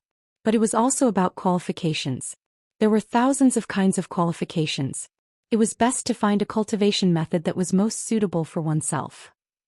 When competing with others, whether it was strength or reason, there would always be shortcomings. If one lost, it would be difficult to achieve perfection in one's life. But competing with oneself would be beneficial in the long run. Every little bit that was accumulated would be one's own property. Every time one made a mistake, as long as one could correct it, the wrong path in the past would be like the riverbed with gurgling streams and surging rivers. Even if the path in one's heart was difficult to erase, the riverbed would be there for a long time, and there would be no need to worry about floods. This was the cultivation of the heart. No matter how big of a disaster a cultivator encountered, as long as he did not die, his Taoist heart would not collapse. Looking at oneself with the state of mind, even if there was a crack on the surface of the mirror, would one really think that one was unrecognizable when looking at the person in the mirror? Qin Pingan was once afraid that he would become a person of the mountain, just like how he was afraid that he and Guqin would become the people he hated the most in the past. For example, the person who almost killed Lu Xianying in the mud bottle alley, the drunkard who kicked Guqin's stomach, and later on Fu Nanhua, the mountain-moving ape Lu Jimao, and Jiang Shangzhen. Qin Pingan was even afraid that the old Abbey Dean's theory of sequence would one day quietly overshadow Mr. Wensheng's theory of sequence after he used it time and time again to weigh the world's affairs and people's hearts, without him knowing it. But in reality, when one walked step by step on the ground, the principles of the world, regardless of whether it was the 3 religions or the 100 schools, were never scary. What was scary was that one did not understand but thought that one already knew. When one truly opened one's eyes, one would see the light. This sentence was not only thought of by Qin Pingan when he opened his eyes after sleeping soundly on the peak of the mountain, but it was also carefully engraved by Qin Pingan on the bamboo scroll. Qin Pingan recorded almost all kinds of poems and sentences on the bamboo scroll, but the words that he understood and engraved on the bamboo scroll seriously could be counted on one's fingers. Qin Pingan left the 5-colored mountain temple and went to a pass. The sword qi was like a rainbow, like iron cavalry knocking on the pass. It was aggressive, but it could not break through the indestructible city. This was the final pass of the 18 halts of sword qi. Qin Pingan stood on the peak of the mountain where the iron cavalry and the pass faced each other. He sat cross-legged, holding his chin, and was silent for a long time. After getting up, he went to the 2 sword tombs, which were the refining grounds of the 1st and 15th. The 2 flying swords, which were pocket-sized in people's eyes, were in Qin Pingan's 2 qi residences. The swords were as large as mountains, suspended upside down. On the 2 large and flat mountain plains, the sword tips were pressed against the stone plains formed by the beheading dragon platform. Sparks flew everywhere, and the entire qi residences was a magnificent scene of fire splashing everywhere like rain. Even though Qin Pingan had already experienced this scene, every time he saw it, his mind would still be shaken. He could imagine if the 2 flying swords left the small world of qi residences and returned to the vast world, if they were also like this, how would his enemies feel? Qin Pingan's mind left the place where he sharpened the swords, collected his thoughts, and left the small world. In fact, there was another place like the Heart Lake where he cultivated, but whether he saw it or not did not make any difference, as it was all him. Even if he did not use his spiritual sense, Qin Pingan could clearly see it. After opening his eyes, Qin Pingan gently exhaled a mouthful of turbid air, and then continued to close his eyes, using the breathing method to slowly refine the spiritual energy in the mountain temple of the water residences. It was dawn. Qin Pingan stopped refining the spiritual energy. After practicing his stance for 2 hours, he paid the bill and left the inn. There were no immortal inns in Lujiao County, and there were no major immortal schools in Fufu Kingdom. Although it was not a vassal state of the Daoist dynasty, the emperors and ministers of Fufu Kingdom, as well as everyone in the court, all admired the literary tradition of the Daoist dynasty. They were almost obsessed with it. Not to mention the strength of the country, just this point alone was a bit similar to the literary world of Dali in the early years. Almost all the scholars stared at the moral essays and poems of the Lu dynasty and the Great Sui Kingdom with their eyes wide open. No matter how good their own knowledge was, without the recognition of these 2 academies, they would still be considered vulgar and inferior. There was once a young arrogant scholar in the Lu dynasty who once said that even if he used his foot to hold the brush, the poems he wrote would still be better than those written by the Dali barbarians. Later it was said that this arrogant scholar who was drunk every year in the capital of the Liu dynasty, encountered the horse hooves and sabers of the Iron Cavalry under the command of the Dali Song Zhangqiang. No one knew what exactly happened, but in the end, this person changed his life and became one of the civil officials stationed in Dali. Later on he went to the Hanlin Academy in the capital of Dali and was in charge of editing the history books of the previous dynasty of the Liu dynasty. He personally wrote the biography of the loyal minister and the deceitful minister, and put himself in the last chapter of the deceitful minister. Some people said that the imperial tutor Cui Dong hated this person. After this person finished writing the two biographies, he secretly poisoned him to death and then disguised himself as the deceitful minister. There were also people who said that this arrogant scholar who was never able to become an official in the Liu dynasty, had become a historian of the Dali barbarians. Every time he wrote a biography of the loyal minister, he would place a pot of good wine on the table. He would only pick up his brush at night and drink as he wrote. He would often shout loudly in the middle of the night. Every time he wrote a biography of the deceitful minister, he would write in the daytime. He said that he wanted to expose these traitors and traitors to the sun in broad daylight. Then this person would vomit blood into an empty cup. In the end, it would gather into a jar of wine of regret. Therefore he did not commit suicide by hanging, nor did he commit suicide. He was depressed. There was a celestial fairy in the neighboring country of the Wuxia kingdom. Moreover, there was a special route that led directly to the grotto heaven of the Dragon Palace. The fairy route would pass through the Great Blasphemy. Along the way, most of the scenic spots were scenic spots. Moreover, there were many stops to allow passengers to tour and explore the scenic spots. This was actually a sightseeing route in itself. The trading of celestial wealth was secondary. If not for the relationship between the Zhou Xian Bureau, the Yunshao Palace and Yang Ningxing, the Dragon Palace Grotto Heaven was a must. Qin Pingon would have made a trip to this famous grotto heaven for generating wealth. The Dragon Palace Grotto Heaven was owned by 3 families.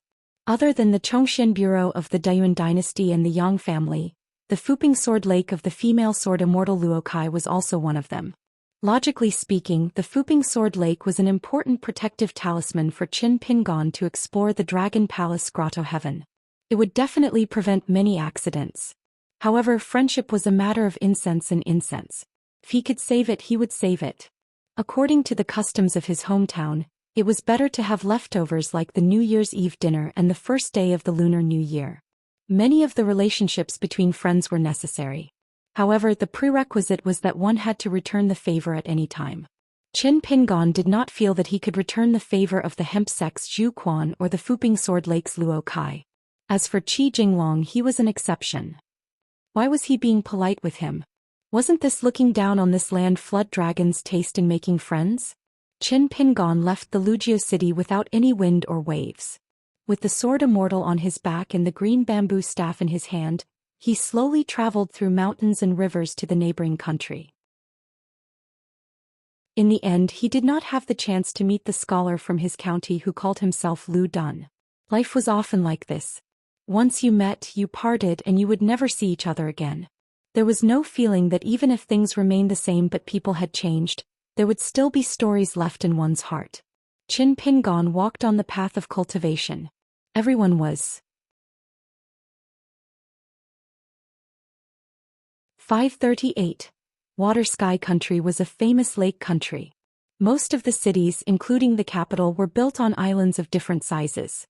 Therefore, water transportation was busy and there were many boats. There was a big stream that entered the lake called Peach Blossom Water. The water was very soft and peach trees were planted on both sides. There was an endless stream of tourists on the road. Most of them were elegant scholars and celebrities from neighboring countries. Qin Pingon followed the stream and did not go straight to a lakeside county. Instead, he branched off into a small path and came to a fairyland called the Peach Blossom Crossing. Cultivators only needed to break through a shallow camouflage spell to enter the crossing. After entering the secret realm, their vision suddenly opened up. There was a green mountain at the Peach Blossom Crossing. Surrounding the mountain was a tranquil lake. The lake water was dark green. White clouds hung above the crossing all year round, like a fairy in green with a snow-white crown on his head. Fairies to and fro had to pass through the sea of clouds. Ordinary people often could not see the fairies. Peach Blossom Crossing belonged to the biggest fairy mansion in Water Sky Country, Sparrow Mansion. The mansion was full of female cultivators. They purified the water of the Peach Blossom Creek and many fairy plants and flowers all year round. They also used an ancient secret technique to weave a kind of robe. Sparrow Mansion used all their manpower and resources to weave only 6 robes a year. It was said that the fairy masters in the central mountains of Aquarius continent had already reserved the robes for 100 years. Most of them were prepared for the direct disciples of the Hall of Patriarchs near the bottleneck of the lower 5 realms. Qin Pingon was already familiar with taking the ferry. He asked about the ferry in a tall building with a plaque of spring at the head of the stream, hanging at the ferry. He paid for a peachwood plate with a delicate pattern and set off for the cave of the Dragon Palace at midnight tonight. He would stop many times along the way because he would stop at many immortal scenic spots so that the guests could get off the ferry and travel around the mountains and rivers. This way of making money was actually available in the underground dragon path of Aquarius continent and Osmanthus Island of the Fan family in Old Dragon City. Passengers liked it. They enjoyed the beautiful scenery and bought some fairy specialties. The local fairy mansions were even more popular. People came and went and all of them were fairy money. The fairy could earn some incense from the fairies along the way and maybe even a bonus. It was killing 3 birds with 1 stone. The Sparrow Manor had set up a heavenly clothing workshop at the ferry. Tourists could enjoy the weaving process of dozens of robes without having to pay deity fees. Anyone could enter the workshop to enjoy the process. Qin Pingon certainly would not miss this opportunity. After he went in, he walked slowly through the corridors with the crowd. There were young female cultivators working in every room. The closer they got to the back of the house, the more dazzling the robes were. Qin Pingon actually had the thought of buying one, but he had just arrived and was a layman when it came to Daoist robes. He was worried that if he failed to bargain he would be taken advantage of. In many transactions on the mountain, Daoist Master Fu Xian was indeed more economical than Daoist Master Fu Xian. The reason for this was that it was not a one-off transaction. When the seller made a bid, they would think more about the background of the Daoist Master Fu Xian. As for Daoist Master Fu Xian, who was in a precarious situation, his head that was tied to his belt could fall to the ground one day. Qin Pingon believed that the Sparrow Mansion would keep 1 or 2 of the best quality robes, as well as a collection of robes in the treasury in case of emergencies. However, the Sparrow Mansion would not care about ordinary cultivators. Qin Pingon was a little regretful that Qi Jinglong was not by his side. Otherwise, he could ask for a fair price from the female cultivators of the Sparrow Mansion. It would not be too much. If there was a fairy in the Sparrow residence who happened to admire this land dragon of the North Continent and insisted on selling the robe at its original price, Qin Pingon would not be able to stop her, would he? When he left the heavenly clothing workshop, Qin Pingon was full of melancholy. No matter how low the quality of a robe was, it would not be too much even if one was from a celestial clan. Even if there were mountains of them in the treasury. This was the reason why the military school's armor pill was priceless. The cultivation of Dao was to achieve longevity. Light was everlasting and one did not have to worry about cold or heat. The only thing one had to be wary of was the possibility. The celestial robes were the same as the 3 armors of the military school's deity Qinglu, Golden Crow Jingwei, and burning incense. They were all used to defend against that possibility. When a cultivator left the mountain to train, there was a huge difference between having a robe and an armor. As soon as Qin Pingon left the workshop, a female cultivator with an extraordinary aura slowly walked towards him. Since she was the local bully of the Sparrow Mansion, she was here to look for him. Qin Pingon stopped in his tracks and took the initiative to greet her. After the female cultivator returned the greeting, she smiled and said, "I'm a cultivator in charge of the Sparrow Mansion's ancestral master hall. My name is Wu Jiong Zhiga Wu and Shan Junxian." Qin Pingon was puzzled. He did not know why this great cultivator from the Sparrow Mansion, who was not in the workshop earlier, came to see him. She even introduced herself. "My surname is Qin and my name is Shalang." He did not blush at all.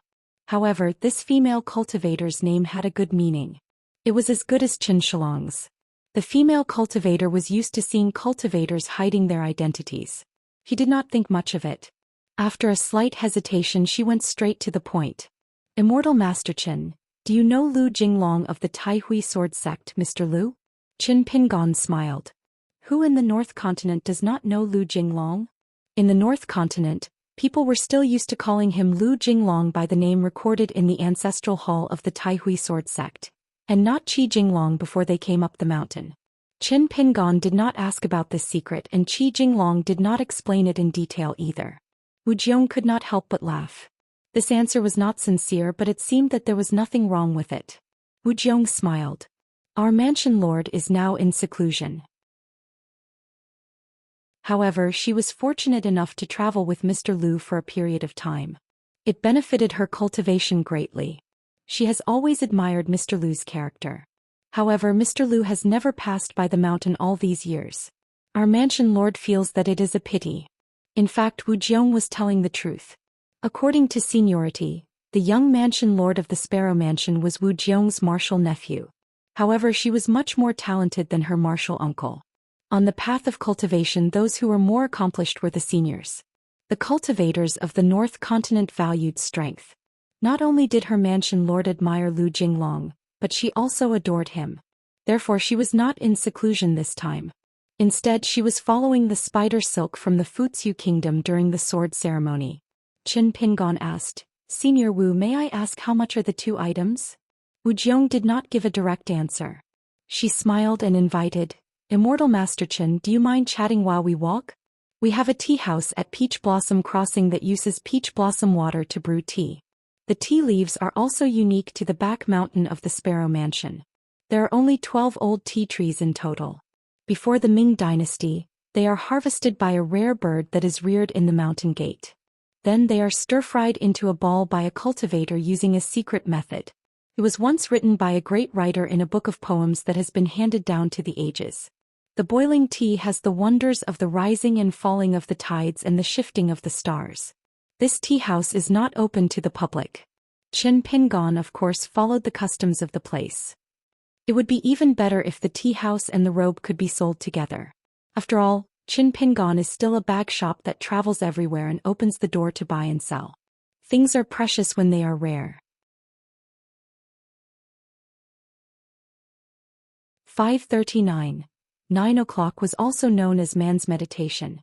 Especially for qi cultivators, man's meditation was the most important time for cultivation. It was the best time to calm down and concentrate. Because Qin Pingon needed to catch the ferry that would depart at midnight, he had to temporarily give up his peaceful state of mind and withdraw his mind from the small world of the human body. He no longer continued to squat on the mountain top to watch the scene of the sword qi knocking on the pass. He got up and prepared to hurry. However, the owner of the tea house had already walked over with a celadone teapot in her hand. She was standing outside the pavilion. Qin Pingon walked over quickly. The female cultivator from the Sparrow House bowed and handed him the celadone teapot. She smiled and said, Immortal Master Qin, this is the small Xian wall that we picked this year. It's just a small gift. Qin Pingon took the celadone teapot and asked, Is there any small Xian wall left in the tea house? I want to buy some. The female cultivator shook her head and said apologetically, There are only a few old tea trees in the back mountain of the Sparrow House. Most of them have been reserved. The tea house only has a limited supply and there are not many left. Qin Pingon smiled and said, Then I'll take the teapot for free. The female cultivator nodded and smiled without saying anything. Qin Pingon asked, Is there any autumn landscape bulletin in the Peach Blossom Crossing that I can buy? I've missed a lot of them on my way here from the Luing Kingdom. The female cultivator said, There are some in the tea house. Immortal Master Qin, you don't have to pay for them. It's meaningless for us to keep them. Qin Pingon lifted the teapot and said helplessly, It's not good to drink tea with Senior Wu. Take a bottle of small Xian Wall, and ask for a few more landscape bulletin for free. The female cultivator smiled and said, It's just right. Qin Pingon said helplessly, You're right. Trivial favors were also real favors. In his memory, Sun Jiaxu in Old Dragon City, the female cultivator in Qing Fufang who hid her identity and the female cultivator in front of him were all good at these things. He just had to remember them. On the road of life there were too many sceneries to look at left and right. There was no harm in not forgetting them as you walked. The female cultivator asked Qin Pingon to wait for a moment and went to get 3 copies of the Immortal Bulletin to give to the distinguished guest. After Chen Pingon left the tea house, he began to read the court bulletin as he walked. The reason for Wu Jiong's hospitality was simple. Fuchu country was right next to him. If he and Qi Jinglong performed the sword ritual one after the other, it would cause too much of a commotion. The North Continent's landscape bulletin, which seemed to have no scruples, had another unwritten rule. When a sword immortal died in battle at the Great Wall of Sword Qi, the news would quickly spread back to the North Continent. The landscape bulletin would not record anyone's sword sacrifice. Qi Jinglong had given a clear reason because this was not something that could be used as a pastime. Every custom in the world has its own logic.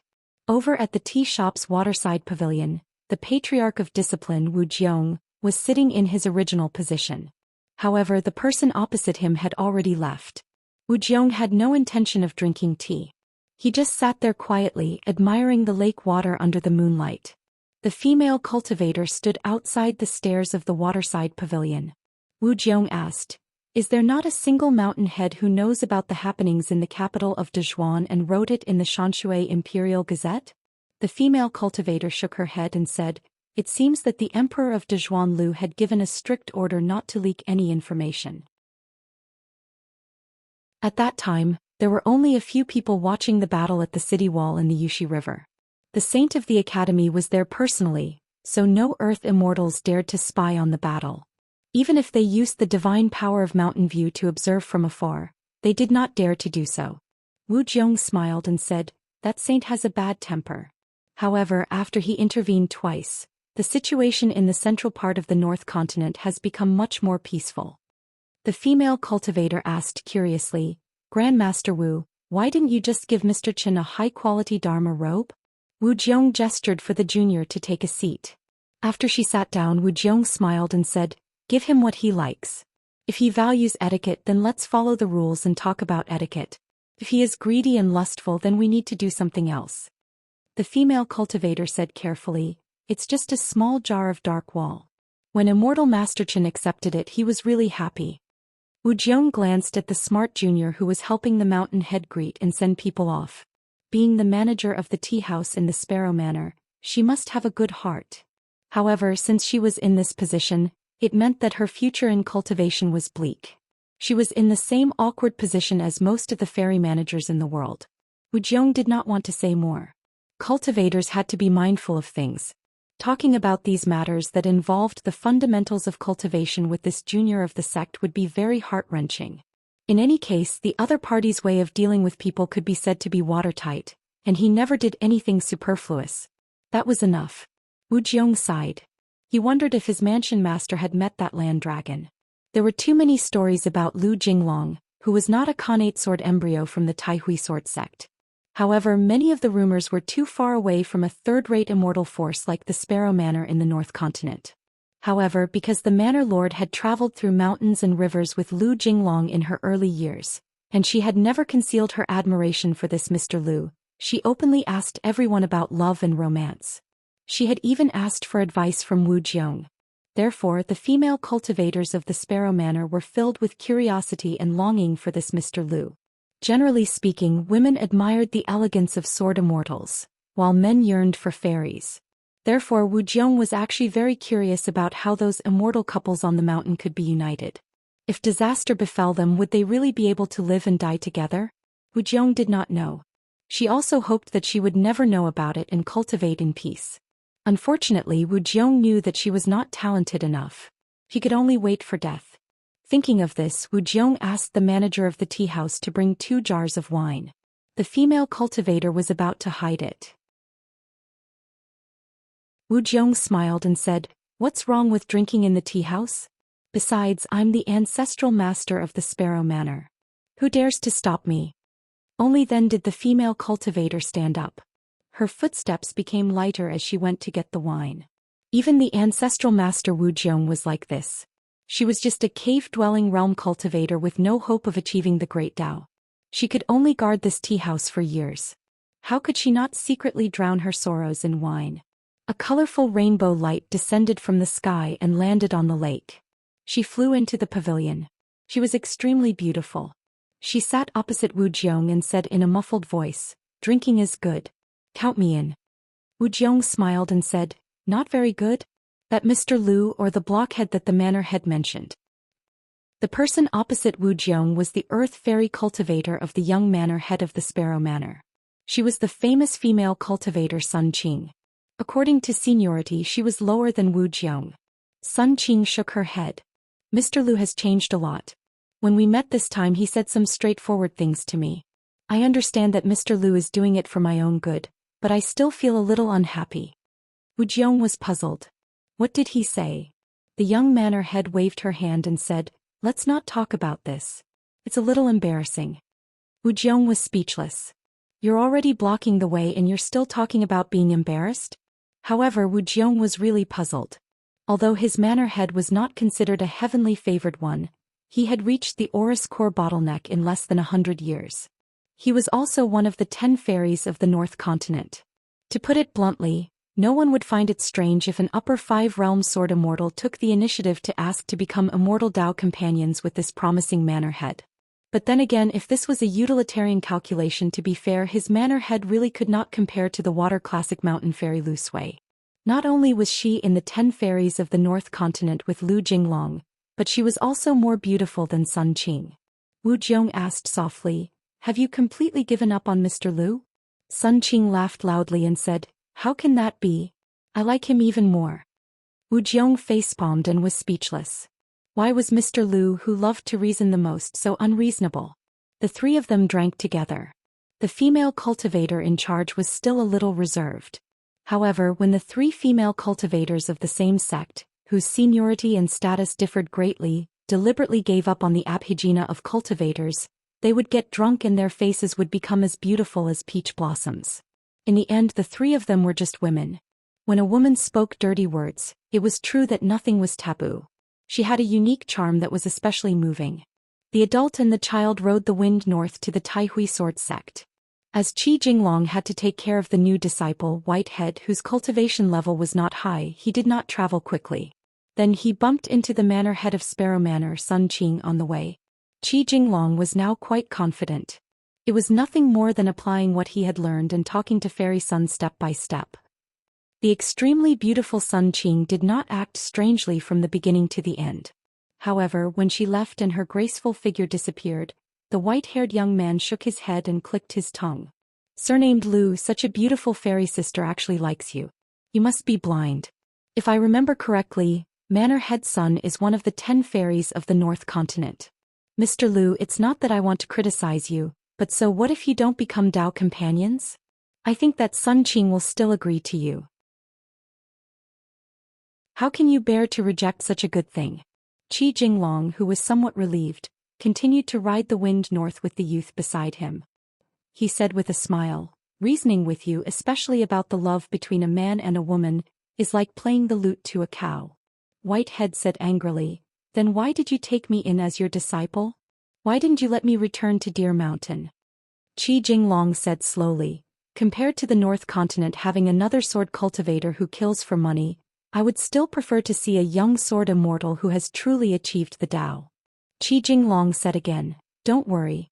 After entering the Taihui sword sect and being registered in the ancestral hall, you don't have to call yourself a disciple of the Taihui sword sect when you go down the mountain in the future, and you don't have to admit that you are my disciple. Within the rules, you just have to attack the sect, and I will not deliberately restrict your temperament. However, you must be clear about the rules of the sect and me. I don't want you to say that you don't know the rules when I punish you in the future." Whitehead was sullen. The youth did not even want to understand half of the rules of the Taihui sword sect in Lu. It must be boring, pedantic, rigid, and extremely boring. What kind of immortal master was he to be? What kind of sword immortal was he to be?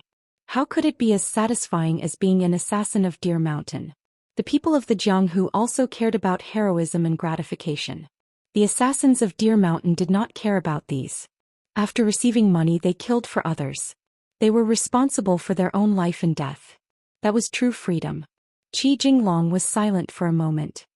He said softly, "Whether you listen or not, I have to tell you. As long as you follow the rules, no matter who you attack in the future, whether you lose or get beaten up, you just have to tell me when you come back to my side. I will reason with them for you until they are completely reasonable." Whitehead crossed his arms. "Don't give me that. How can a genius like me lose to others after practicing the sword? Alright, I can't beat a sword immortal for the time being. However, for people of the same age, if you ask them to jump in front of me, I will casually cut them into pieces. After you really practice the sword, you won't have much strength to talk big. Qi Jinglong said with a smile. As for not needing my help to reason, you can attack by yourself. Of course it's better. Whitehead's face was full of disapproval. However, he caught a glimpse of Lu's side profile from the corner of his eyes. The youth's state of mind was still a little strange. Like a child in ragged clothes in the difficult winter when he was young, basking in the warm sun that could not be seen or touched. However, this feeling disappeared in a flash. Whitehead suddenly shouted, "If I memorize the rules of the Taihui Sword Sect's ancestral hall, you will allow me to drink. How about that?" Qi Jinglong shook his head. "No money."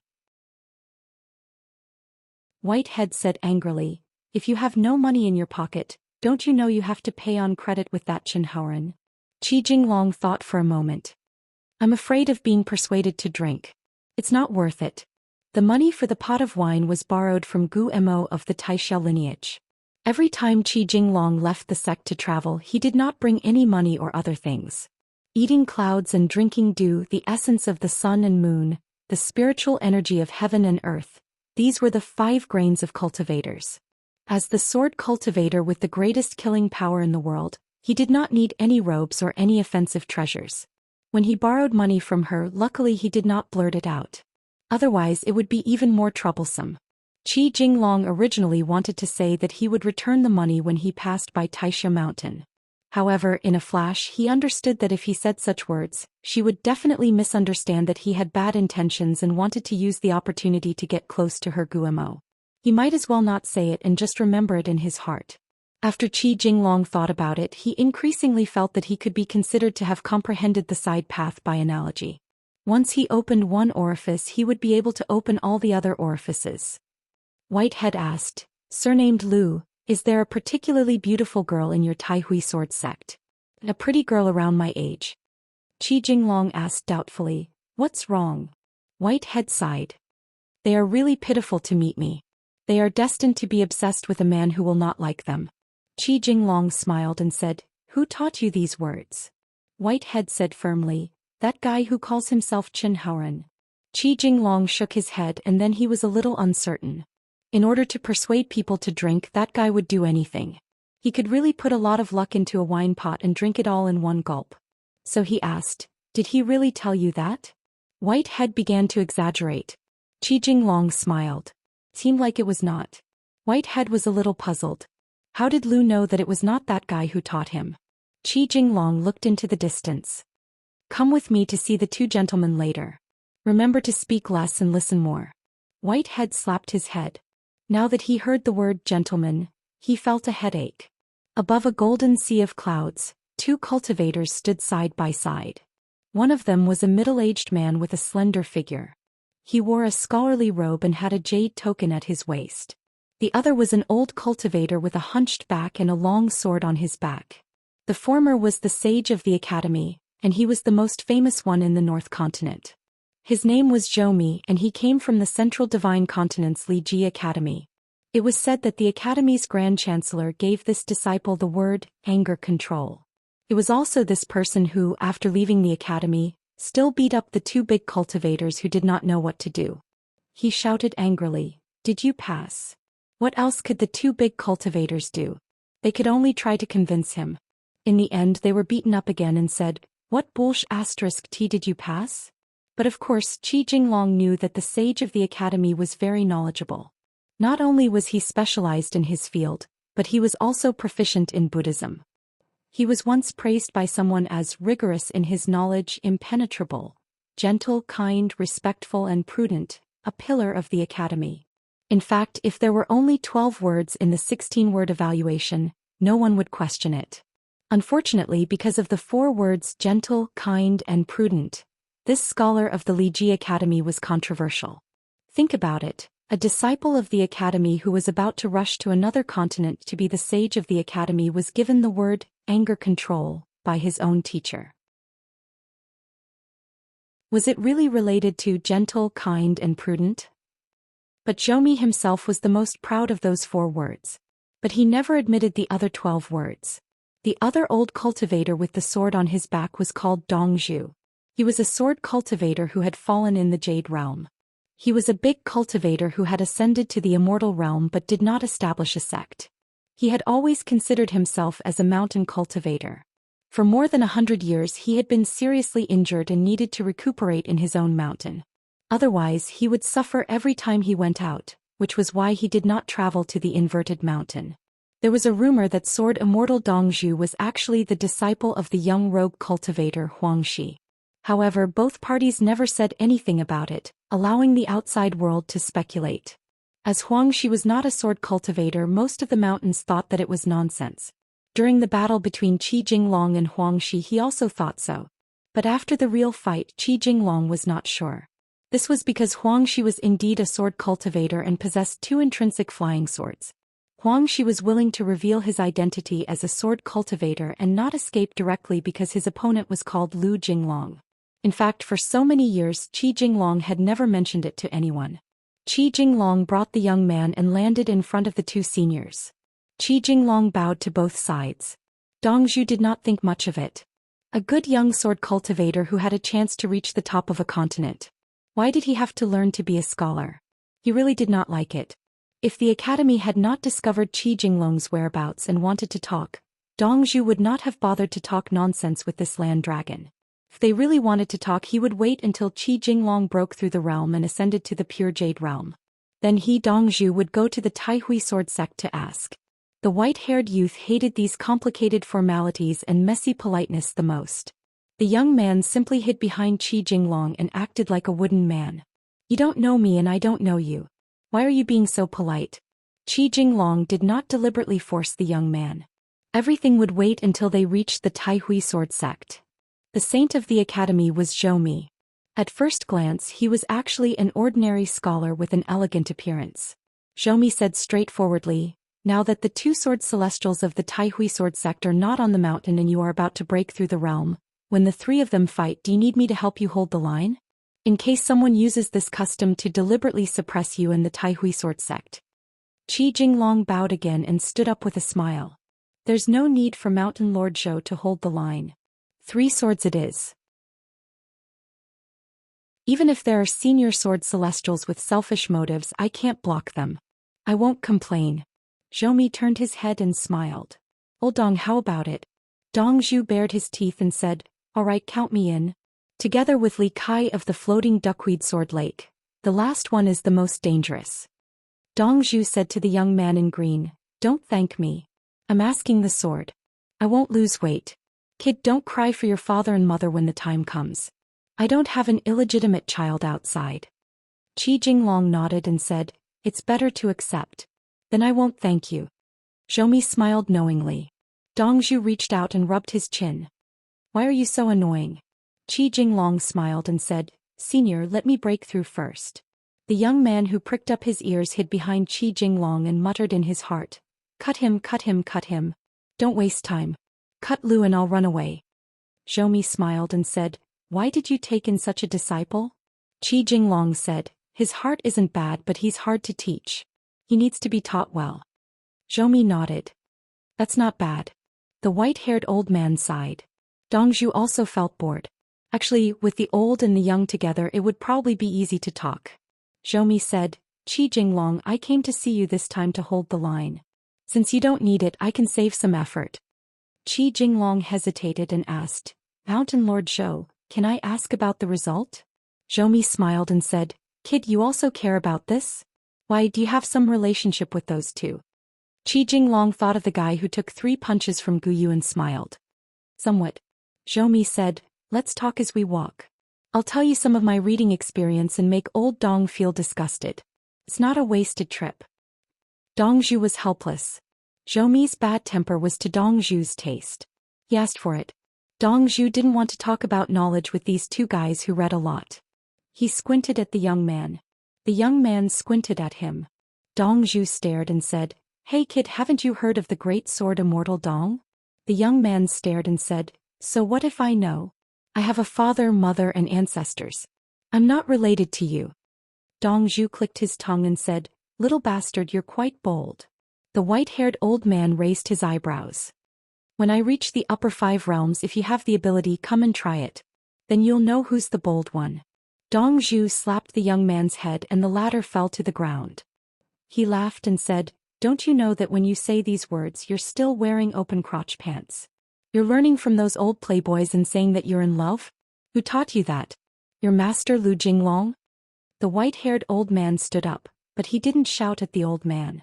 He wasn't an idiot who had water in his head. A real man knows when to stand tall. The white-haired old man snorted and said, "The one surnamed Lu is not my master. I only have one master in my life, but I still have a drinking friend who hasn't been recognized by me. His name is Qin Haoren. If you have the ability, go find him.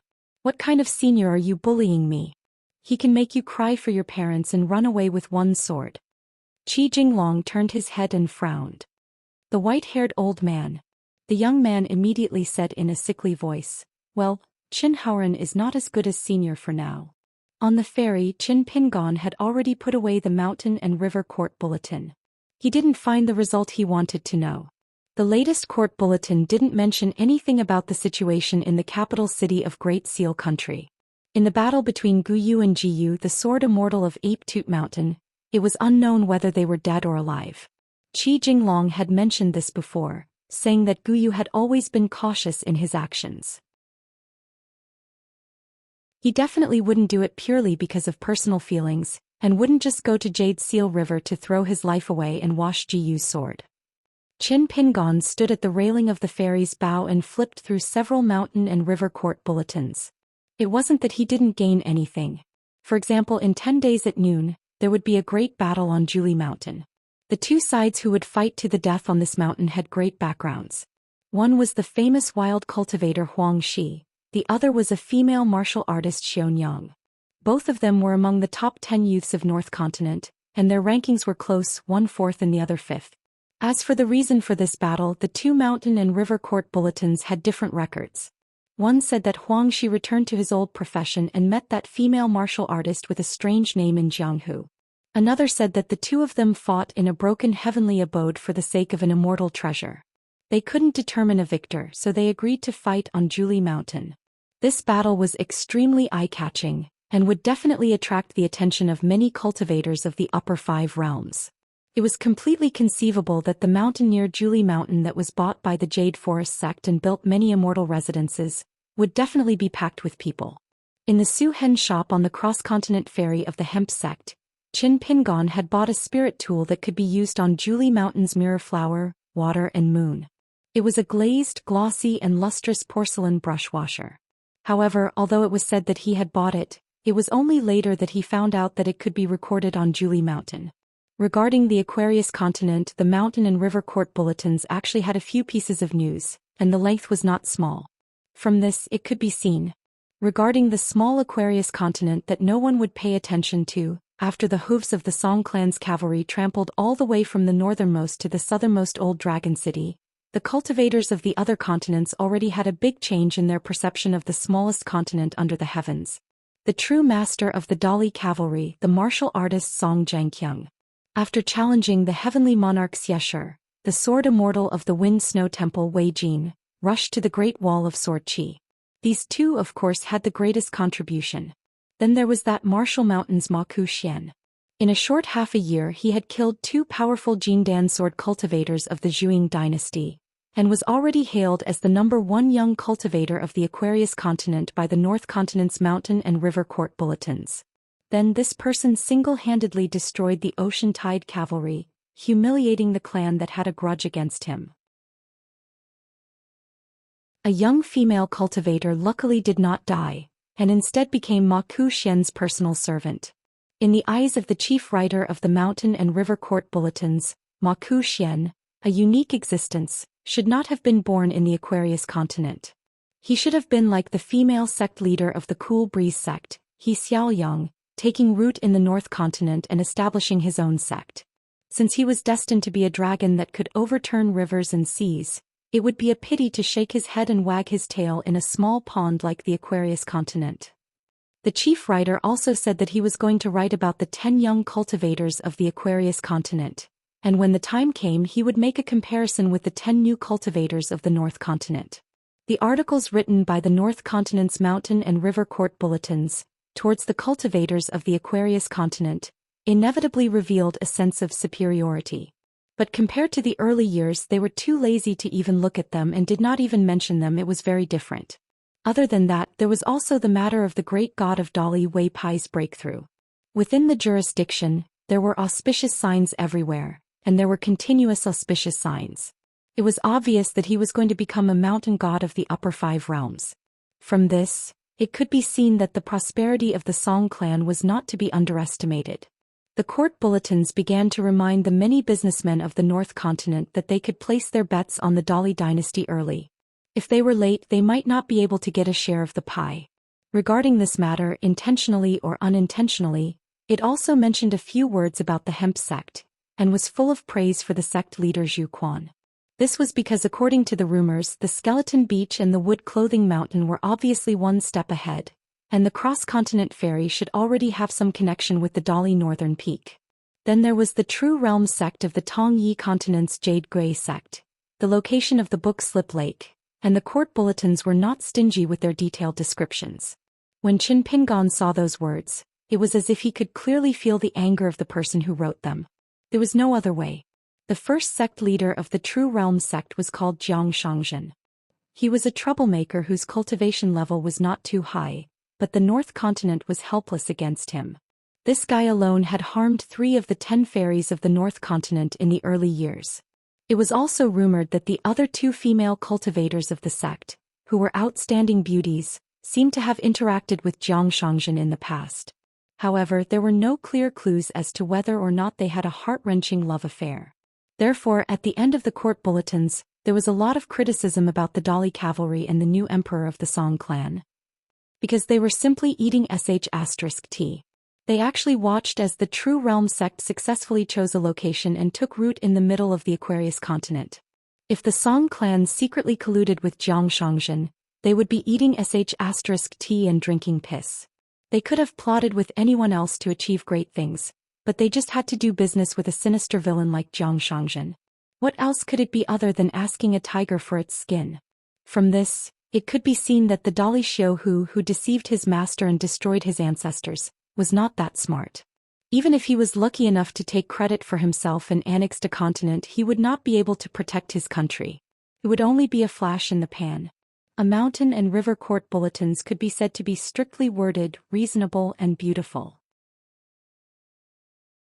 Only when it came to the True Realm sect and Xianxia's side, it began to break down, cursing and scolding like a woman in the marketplace who had read books.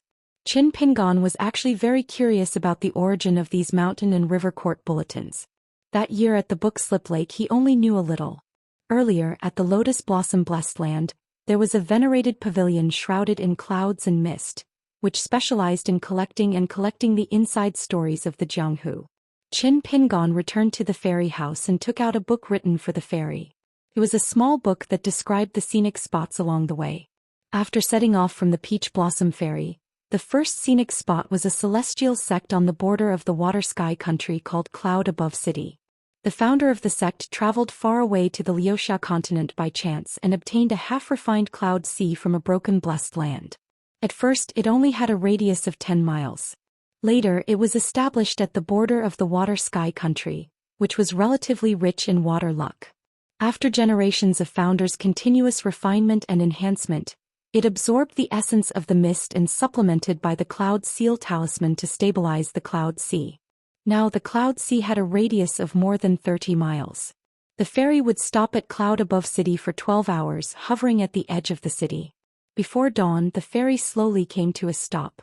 Qin Pingon stopped the 3-in-1 fist stance and woke up from the mysterious half-asleep state. When he walked out of the house, he carried a bag on his back. Outside Cloud Above City, there was a market where wild cultivators gathered. They could trade goods from the mountain and they were all in the same trade. Qin Pingon took out a few worthless celestial objects from the pile. They were all leftovers from the shop on Laohui Street. Their quality couldn't be considered good, but they were relatively rare. Their appearance was pleasing to the eye, and they were suitable to be sold to those spendthrifts who thought it was difficult to buy good things with money. However, this time the bag shop was selling a few talismans that had nothing to do with the true works of alchemy. Most of them were the secret manuals of the Array Master from the first batch of Deer Mountain assassins. Among them, 3 were the Tian Buting Talisman, the Great River Flowing Talisman, and the Earth Raising Talisman. They were quite powerful when used in battle.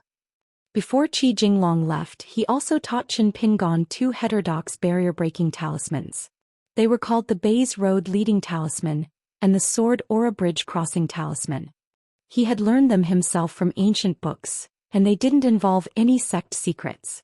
The 2 talismans' quality wasn't high, but outsiders who wanted to buy the talismans and secretly learn them could forget about it. This was because there were many tricks to drawing talismans and the strokes were cumbersome. Moreover, it was very different from the main branches of the talisman sections. It was only because Qi Jinglong explained it in detail and helped Qin Pingon repeatedly ponder over it that Qin Pingon was able to learn the 2 talismans. Therefore, Qin Pingon always felt that it was a pity that Qi Jinglong didn't go to the academy to teach. A martial artist drew talismans to maintain a breath of pure Xianxia. However, the talisman didn't last long. It could only open a mountain but not seal it. However, the advantage was that it didn't need to consume the spiritual qi of a cultivator's qi dwelling. Moreover, talisman drawing itself was an uncommon martial art practice. It could refine that breath of Xianxia. However, Qin Pingon discovered that after reaching the 3rd realm of qi refining, talisman drawing became much smoother. However, the benefits to his body were extremely small. Qin Pingon didn't want to use too much cinnabar talisman paper. After all, a talisman that couldn't retain spiritual qi was equivalent to losing divine money every moment. Moreover, if a real battle were to break out, his little talisman skills wouldn't be enough. It wouldn't even be the icing on the cake. Instead, it would delay the battle. However, when a cultivator drew talismans, they would naturally seal the mountain. The spiritual qi in the talisman gallbladder would dissipate very slowly. However, the more powerful the talisman was, the easier it was to wear out the gallbladder. According to legend, the ancestor who slayed demons and devils, the celestial master mansion of Longhu Mountain had a forbidden area. There was a talisman that required the grand celestial master of each generation to bless it once every 60 years. Historically, there was a great disturbance in the celestial master mansion. After the old celestial master ascended, the candidate for a new celestial master was still undecided. It just so happened that the 60-year cycle of talismans was critical. However, if the new celestial master didn't appear, the celestial master seal wouldn't be handed over to others. Therefore, the new talisman couldn't be completed. This caused a slight flaw in the ancient talisman, which allowed it to escape from a great demon that had been suppressed for countless years and disappeared without a trace. For some unknown reason, the first thing the new celestial master did after succeeding the position was to personally take the immortal sword and Dharma seal to White Emperor City. The talisman Qin Pingon sold was all talismans drawn after the mountain temple in the water mansion formed a landscape. Otherwise it would be a scam. Although the business of the bag shop depended on the eyesight of the buyer and the seller, similar to the antiques in the secular world, there would be some who would be eye-catching if there was a bargain. However, Qin Pingon was still willing to talk about Jianghu ethics. To talk about ethics, one had to spend money. Because these talisman required Qin Pingon to consume a considerable amount of spiritual qi in the water mansion. However, there were gains and losses. What he lost was some savings in the small pond in the water mansion. What he gained was that he could try to gradually open up a fundamental meridian for the operation of the water mansion, similar to a hidden water vein in the rivers and lakes. Therefore, the group of boys in green didn't have any objections. On the contrary, they supported Qin Pingon's talisman drawing. On the path of cultivation, how to view gains and losses was Dao. As for the balance between gains and losses, it required Qin Pingon to draw talismans for a long time. He had to constantly explore and ponder. Fortunately, the boys in green in the water mansion would also remind him. Qin Pingon wore a black robe and held a green bamboo cane. He walked out of the house and looked up. In the secular dynasty, there were families in the depths of the clouds and immortals in the mountains. As expected, there was a city above the clouds. Outside the city, there was a small market town that was brightly lit. The city above clouds was an important place for cultivation. It was heavily guarded and very few outsiders were allowed to enter. It was probably because of the different environment. The city above clouds, which was under the jurisdiction of the water heaven country like the Sparrow Mansion, also made robes called the Cloud Robe. However, the quantity and quality of the robes were far less than the Sparrow Mansion. It wasn't famous and its business was mediocre. Most of the cultivators in the lower 5 states, especially those in the mountains and lakes, would weigh their money and buy one. It was probably because of the limited financial resources of the sect that the bag shop appeared in the market. Not to mention the shops that didn't have legs, even the stalls with legs had to pay a sum of money to the city above clouds. The ferry stopped at a distance of 500 feet from the sea of clouds. It couldn't get any closer. Otherwise, if the bow of the ferry accidentally hit the sea of clouds or if the distance was too close, it would drift with the wind. The slight friction between the body of the ferry and the sea of clouds would cause damage to the foundation of the city above clouds. Therefore, those who disembarked from the ferry could ride on the clouds or spiritual beasts as they wished. If it was a pure martial artist below the golden body state, this distance of 500 feet would not be easy. Qin Pingon took a deep breath and took a few steps back. Then he rushed forward and jumped high. He stepped on the railing at the bow of the ferry and used the force to leap forward. After landing on the ground, his body swayed a few times and then he stood still. On the ferry that belonged to a vassal of Immortals in the Dragon Palace Grotto Heaven, a middle-aged female steward extended her hand to her friend and said with a smile, "Give it to me." The two of them were betting on whether the young man with a sword on his back who boarded the ferry at the Peach Blossom crossing of the Sparrow Mansion was a sword cultivator from the mountains or a swordsman from the Jianghu. The woman on the ferry guessed that he was a pure martial artist who carried a sword on his back, while the old cultivator in the sea-viewing realm guessed that he was a young sword cultivator who hid his strength. The old cultivator shook his head and said, "Can't this person deliberately use a camouflage?" This was stubbornness. It was obvious that he was going to renege on his debt and not pay.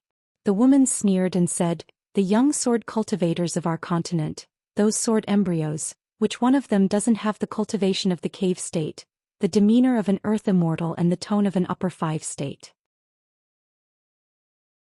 Is there such a person?" The old cultivator said seriously, "The world is vast. It's not strange for there to be someone who is willing to hide his strength and be cautious." The woman steward said angrily, "Don't use your mouth to shit. Give me the money. One small sum of money." The old cultivator sighed and took out an immortal coin. He slapped it heavily on the woman's palm and then rode the wind to the city above clouds. The reason why the old cultivator disembarked from the ferry was because he wanted to buy a good quality cloud traveling robe for his direct disciple. After all, the women in the Sparrow Mansion were too black-hearted in doing business. The goods were good but the price was too high. The old cultivator could only settle for the next best thing. In the early years he had paid a deposit to the workshop that made the robe in the city above clouds. Therefore the style and cloud seal talisman were all custom-made. He could also add some heavenly materials and earthly treasures to increase the robe's efficacy in the city above clouds. After that, as his master, he had to work hard at the foot of the mountain to earn money from all over the place. Just like that, he diligently accumulated money for dozens of years. He finally managed to gather enough immortal coins when his proud disciple reached the cave state. Cultivation was not easy. Especially when there was a small mountain like the head of a family, he had to worry about daily necessities. The woman steward was just about to be happy when she suddenly realized that the weight of the immortal coin in her hand was not right. The spiritual energy did not match the immortal coin. She looked down and immediately jumped and cursed. It turned out that it was just a piece of snow. However, the old cultivator was already full of energy. He flew past the market and went straight to the city above clouds. After the woman finished scolding, she felt a little better and smiled again. She was able to pluck a handful of feathers from this notoriously stingy rooster.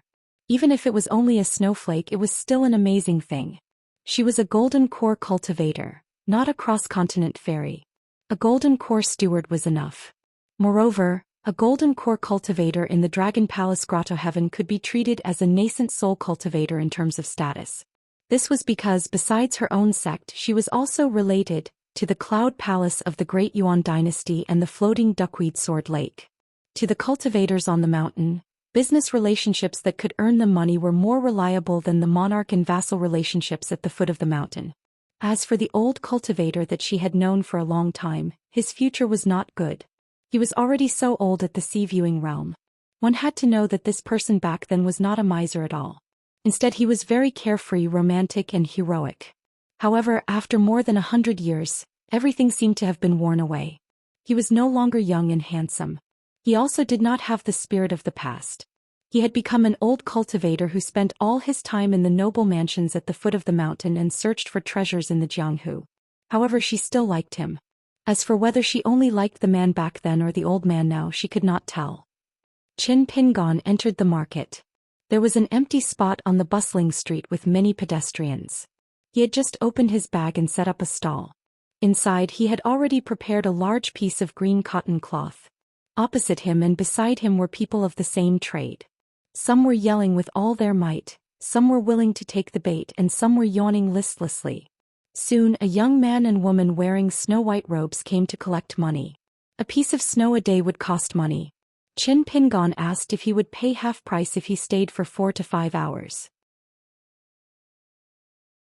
The young male cultivator smiled and shook his head. He said that a piece of snow would cost money. Qin Pingon did not say anything else. He handed out a piece of snow to spend money. The skeleton beach at the southernmost tip of the continent and the Yaoya River sold gloomy tea. The rules were similar. Qin Pingon asked a few more questions. If he wanted to rent or buy a shop in the market in the city above clouds, what would be the price? The young male cultivator told him one by one with a pleasant expression. Shops were divided into 3, 6, and 9 grades. There was also a price difference between renting and buying. In the end, this foreigner who came down from the ferry boat to try his luck only expressed his thanks and no longer mentioned the matter of the shop. The young male cultivator's expression also didn't change. He even said some celebratory words to this young cultivator from the mountains and lakes, wishing him luck in opening the shop. Qin Pingon squatted down and began to arrange his belongings. There was the hard yellow goddess painting from the city of murals, the treasures of several great monsters such as the Empress of the Skeleton Beach, and also several items from the Dragon Palace at the bottom of Songyun Lake. There were more than 20 scattered items, all of which were far from being magic treasures. However, there were even more talisman sheets. The 5 types of talisman were neatly arranged on the green cloth like soldiers in a battle formation. Qin Pingon looked up. The young man and woman from the city above clouds were walking side by side on the main street, slowly disappearing into the distance. The young man seemed to be the manager of this market. He was familiar with the shopkeeper and many of the bag dealers. The young woman did not speak much. She looked more at the man beside her. Her eyes were whispering to him. Qin Pingon held his hands in his sleeves, calmly watching this scene. The scenery was excellent. The tourists on the streets here, because they were all cultivators, were much more taciturn compared to the mortals who visited temple fairs, shops, and stalls. Moreover, they were much more patient.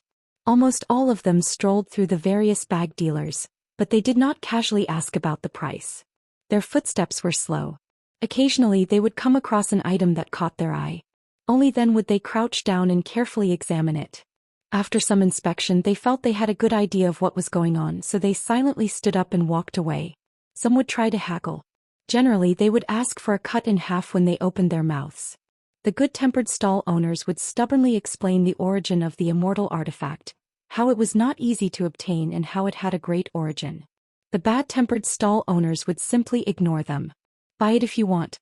I don't want to serve you bunch of poor people who don't have good eyesight. Qin Pingon soon welcomed his first customer. It was an old man holding a young child's hand. He crouched down and glanced at the various items on the green cloth. Finally, his gaze fell on a row of 10 yellow paper talisman. The old man stared at the 5 types of talisman. The talisman paper was very ordinary and the cinnabar quality was not bad. However, the final appearance of the talisman as well as the method of drawing talismans. Different talisman had different grades. The old man quickly came up with an estimate in his heart. He had to open his mouth and haggle. He did not expect to have such an unexpected gain tonight just by taking his grandson out of the city for a walk. The old man pointed at a row of thunder talismans and smiled. "Shopkeeper, how much is the price of these thunder talismans if you buy them individually?" Qin Pingon smiled. "1 thunder talisman, 11 snowflakes will cost you money. If you buy all 10, 100 snowflakes will cost you money." However, this stall of mine does not haggle. The old man nodded and smiled. The talisman is a good talisman. It's just that the material of the talisman paper is slightly inferior. It can't bear the full power of this thunder talisman, so it's greatly discounted. Also, the price is a bit expensive. Qin Pingon smiled and did not speak. The other party should be at least half an expert. Then there was even less need for him to say anything. The old man then asked about the price of earth talismans and water talismans. They were more or less the same. A talisman was only worth 1 or 2 snowflakes. The thunder talisman was the most expensive. After all, thunder arts were known as the ancestor of all arts in the world. Moreover, one of the foundations of Longhu Mountain's celestial master abode was the 4 words, Thunder Arts Orthodox. However, according to Qi Jinglong, this thunder talisman could only be sold at a passable price if paired with yellow seal talisman paper. Otherwise, the power of drawing talismans on ordinary yellow paper was too mediocre. Ordinary cultivators of the middle 5 realms might not even pay attention to it. In the end, Qin Pingon said, Qi Jinglong thinks that you're not an ordinary talisman. Do I still need to be a bag shop to sell it? Finally, the old man shifted his gaze and asked, if I'm not wrong, are these 2 talismans of the barrier-breaking talisman type? Qin Pingon nodded and said, it's a secret taught by an expert. It's the only one in the world. I studied hard for many years before I succeeded in drawing talismans. However, I can only guarantee a success rate of 50 to 60%. The talisman paper is wasted. If I sell it cheaply, I'll be ashamed to face the expert. The old man looked up at the young stall owner in a black robe with a long sword on his back. After a moment of hesitation, he asked, shop owner, can you tell me the name of these 2 talismans? Qin Pingon was relieved. He really knew what was good for him. Qin Pingon asked back, the name of the talisman in the world is often in accordance with the true meaning of the talisman method. It will reveal the secret of heaven itself. If I may ask, when martial artists of Jianghu meet on a narrow path and kill each other, will they report the name of their fist moves? The old man smiled and said, of course not. Qin Pingon said, if you want to buy talismans, even if it's only 1 each, I'm willing to reveal the 2 secrets of heaven for you. The old man held back his laughter and shook his head. Not to mention a shop that sells talisman, even if it's a traveling shop like yours. If you really want to sell good talismans, it's normal to reveal a trace of the true meaning of the talisman. There's no need to hide it too much. There's no need to worry about selling good things. After Qin Pingon finished speaking, he smiled and said, however, since old Mister's eyesight is so good, I'll make a deal with you. You only need to buy 1 charm and I'll tell you the names of 2 charms. The child squatting beside the old man widened his eyes. Damn, this guy's skin is really thick. The old man nodded and said, okay, then I'll buy this talisman. The old man pointed at the sword energy bridge talisman. Qin Pingon smiled and asked, won't you ask about the price first? The old man said, it's good luck to open a business in this world. I see that the shop has just opened and I'm the first customer. Even if it's for good luck, I should sell it at a lower price. What do you think? Qin Pingon nodded and said, the original price is 15 snow coins. For this good luck, I'll sell it for 10. If the talisman's true meaning of the sword energy bridge talisman could be exchanged for divine money, it would be much more expensive than the heavenly thunder talisman, the great river talisman, and the earth talisman. However, the price of the magic arts and treasures on the mountain had always been much higher than the price of the defensive ones. Moreover, the talisman-breaking talisman was the entry talisman of the world's talisman, so it was difficult for the seller to raise the price. They relied on small profits and quick turnover to win by quantity. Often, the cultivators of the mountains and lakes needed more offensive magic treasures, while the masters of the archives were more willing to pay for talismans like the talisman-breaking talisman because the latter had more people and more consumption. The old man took out a money bag from his sleeve, took out 10 snow coins and handed them to the other party. After Qin Pingon received the money, he was just about to pick up a talisman-breaking talisman. Unexpectedly, the old man smiled and picked up one himself, putting it into his sleeve. Good fellow. His eyesight was really sharp. This was the talisman with the most divine intent among the talisman-breaking talismans. It was the last talisman of the talisman Qin Pingon drew. Qin Pingon glanced at the other side of the street from the corner of his eye, and told the old man with the increasingly skilled heart lake ripples, The talisman Old Sir bought is called the Sword Energy Bridge Talisman. It contains sword intent and is the rarest. While it breaks through the fog of mountains and rivers, it also has an invisible deterrence. As for the other talismans, they are guide talismans. When Qin Pingon mentioned the second type of talisman, he intentionally omitted the two words Bai Zai.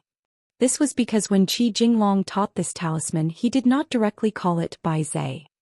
He said that it was reasonable to show some respect, so Qi Jinglong wrote the two words Bai Zai. This was an extremely trivial matter, because all the cultivators on the mountain knew that Bai Zai had long been jointly suppressed by the Confucian sages in one of the 9 majestic towers of the vast world. Even if they shouted Bai Zai 10,000 times a day or even cursed, it would not violate the taboo.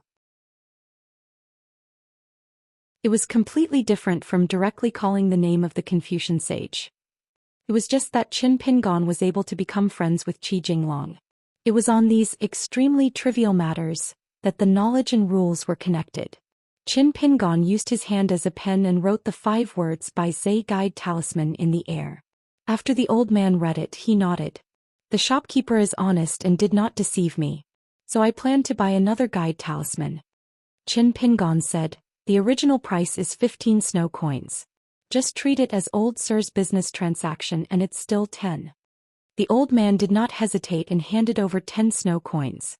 The child tugged at his grandfather's sleeve and said softly, a talisman breaking talisman for 10 snow coins. So expensive.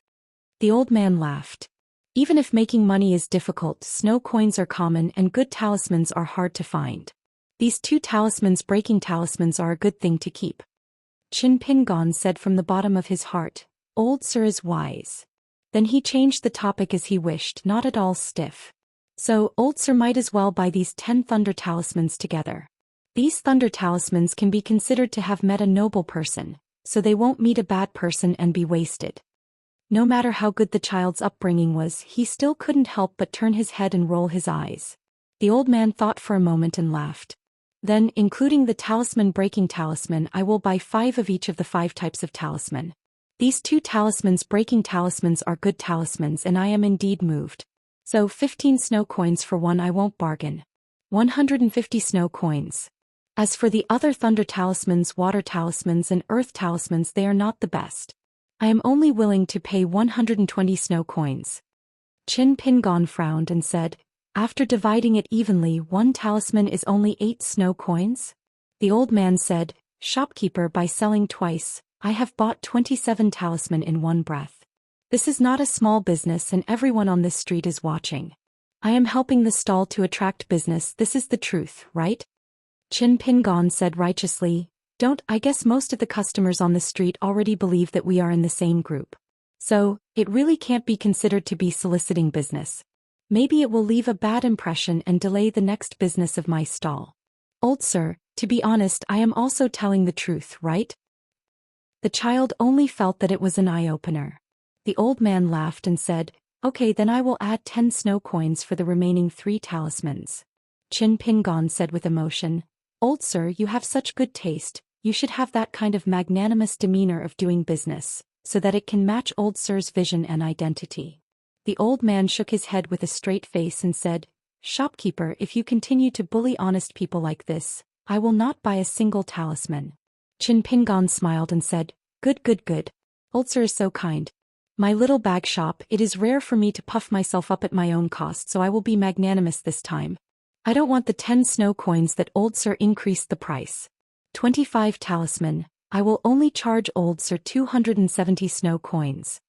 The child didn't feel that this guy was magnanimous at all. He raised his 2 small hands and moved his fingers slightly. He quickly calculated the price in his mind, worried that this guy would cheat people. Fortunately, the price was like this. The child put away his palm, still feeling that it was too expensive, but his grandfather liked it and felt that it was good, so he didn't help to bargain. Otherwise, when he haggled, even he felt afraid. The old man took out 3 pieces of small summer money from his money bag and used the extra 30 pieces of snow money to bargain with the young man.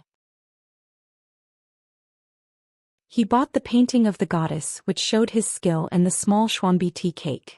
He planned to give it to his good friend when he returned. The old man chose 5 talisman from each of the 5 rows. Qin Pingon let the old man choose. But the old man's choice made Qin Pingon a little surprised. He asked softly with the ripples in his heart, "Old sir has such good taste, why don't you choose the better talisman, but choose the slightly inferior talisman?" The old man seemed to find it very strange. He smiled and said, "Shopkeeper, your business experience is very unusual." Qin Pingon didn't say anything more. There was no need to say more. There were many strange things in the world, but people were still the most unpredictable. The old man left. Others came. Qin Pingon's stall became much more lively. There was an endless stream of onlookers, but there was no one who was really willing to pay. The old man, whose name was unknown, was still shopping with his grandson and looking at the shops. Then he disappeared. Qin Pingon squatted on the ground with his hands in his sleeves. In his sleeves he rubbed the snow coins with the words, "Often envious of the world's talisman," and "Susie's poems are like paintings." The snow coins in the world were so interesting. There were many different characters. Within a continent, the snow coins had many different characters. But most of them were 4 characters on one side. It was extremely rare to see a snow coin with as many as 7 ancient characters. What made Qin Pingon happy was that other than earning the unexpected 3 snow coins, he was also happy that he had collected a brand new snow coin. Moreover, the 3 snow coins had a premium when it came to snow coins. Adding the rare characters, it was a small premium. Originally, Qin Pingon's estimate of the value of all the talisman was to cut it in half. This trip to the bundle shop in Cloud City. Generally, in the shops at the Immortal Ferry, as long as the talisman was made of yellow paper and the talisman was drawn like a talisman gallbladder, it was already a high price to sell 1 snow coin. Qin Pingon was actually prepared for the worst if the price was too high and he lost a snow coin. He never thought that he was fated to have 3 snow coins. They insisted on running into his pocket. He really couldn't stop them. Everything was difficult at the beginning. With that rich old man with good eyesight, it was a good sign. Next he sold 2 more thunder talismans. No one cared about the water and earth talismans and the barrier-breaking talisman. Many customers almost cursed when they heard the price. One of the men with a rough appearance used 5 snowflakes to buy an old treasure from the Dragon Palace of Songyun Lake. The smell of cosmetics was very strong. The man most likely wanted to give it to the woman he liked or as a gift to some female cultivator. After hearing the young vendor say that 5 snowflakes cost money, the man cursed, but in the end he still obediently paid the money. Then he pointed at the dignified heavenly thunder talisman and asked for the price. Qin Pingon smiled and said, 2 motherf asterisk curs and 2 more snowflakes to spend money. The man cursed, "Kid, are you killing a pig?" Even with Qin Pingon's thick skin, he didn't know how to respond for a moment. The tourists who were watching the fun laughed. The man also realized that his words were inappropriate. He scolded others and himself. No matter how he looked at it, it wasn't worth it. The man scratched his head. He really needed to buy an offensive thunder talisman to deal with a great demon that occupied a mountaintop. If he succeeded, he would be able to plunder the great demon that occupied the top of a mountain. If he succeeded, he would be able to plunder the great demon and it would be a steady profit. However, if he failed, then he would be in for a huge loss. In the end, the man still couldn't bear to cut the meat and left resentfully. Qin Pingon didn't ask him to stay. The man walked out for a distance and couldn't help but turn his head to look. He saw the young man smiling at him. The man's thoughts fell through and he felt even more uncomfortable. He strode away. Out of sight, out of mind. Qin Pingon continued to do business. It was also worry-free. In any case, the price of the talisman and all the items were fixed. After earning 3 small coins, his bag shop became more and more stable in his fishing platform. In any case, less than 2 hours had passed. There was still quite a bit of time before the ferry set off. Qin Pingon originally planned to do business while nourishing his fist intent. In addition, he cultivated by the Heart Lake. He didn't delay any of the 3. But for some reason he only enjoyed the leisure at the moment and didn't practice boxing for the time being. He was still multitasking, carefully sizing up the tourists on the street. At the same time he let his mind wander thousands of miles, thinking about some people and some things. As he was currently in Cloud City, Qin Pingon thought of the Cloud Gem book. Speaking of which, the first bag shop that Qin Pingon met in his life could actually be considered the guy who wore a bamboo hat and carried a bamboo blade. At that time, Wei Pai was still the local lord's chest Dun Mountain. It was just that this bag shop didn't accept money. Alliance squatted on the ground. In front of him, the long wooden box called Delicate Yellow was placed. He shouted for business and called for everyone to go over and pick a treasure. Zhu He and Zhu Lu were also there at that time. Lin Shui ran the fastest. He was the first to choose the Thunder Technique Secret Manual of Love at First Sight. Li Huai was clever. After he chose an item, he desperately urged Lin Shui and Li Baoping to pick the narrow saber, auspicious symbol. When Li Baoping picked up the saber, Li Huai grabbed the palm-sized painted puppet with lightning speed. Zhu He helped Zhu Lu choose a book and a pill. Back then, Qin Pingon still didn't know how much that small pill called Hero's Gallbladder meant to a pure martial artist. Even though Qin Pingon had walked so many roads, he still hadn't seen anything similar. Even Lu Tai and Qi Jinglong had never heard that the world's martial artist's gallbladder could be refined into a pill. Qin Pingon was the last person to choose. In any case, there was only that light golden lotus seed left in the wooden box. He couldn't pick anything else. Qin Pingon, who was no longer a teenager, now hoped that one day in the future he could learn from Alliance and give the good things in his hands to those juniors who could pick them up and receive them. Not only would they not feel distressed, but they would also be filled with anticipation. In the world, there were always some words and deeds that would be imperceptibly passed down from generation to generation. It wasn't Daoist magic, but it was better than Daoist magic. After daybreak, the old man who threw money away held the child's hand and walked through the gate of Above Cloud City. When the gatekeeper saw the old man, he respectfully greeted him as Daoist Huan. The old man smiled and nodded in greeting. They returned to a rich and powerful mansion in the city. There were only a few treasured lands in Above Cloud City that were willing to hand over their deeds to outsiders. This mansion was one of them. This was because the old man's name was Huan Yun. He was a Daoist perfected one who was famous in the central part of the North Continent.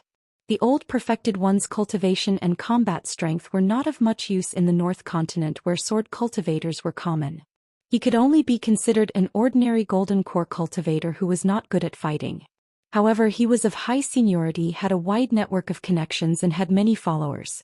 He was a person who had attained Dao from a branch of the Central Plains talisman lineage. He was proficient in talisman and had far surpassed his cultivation level.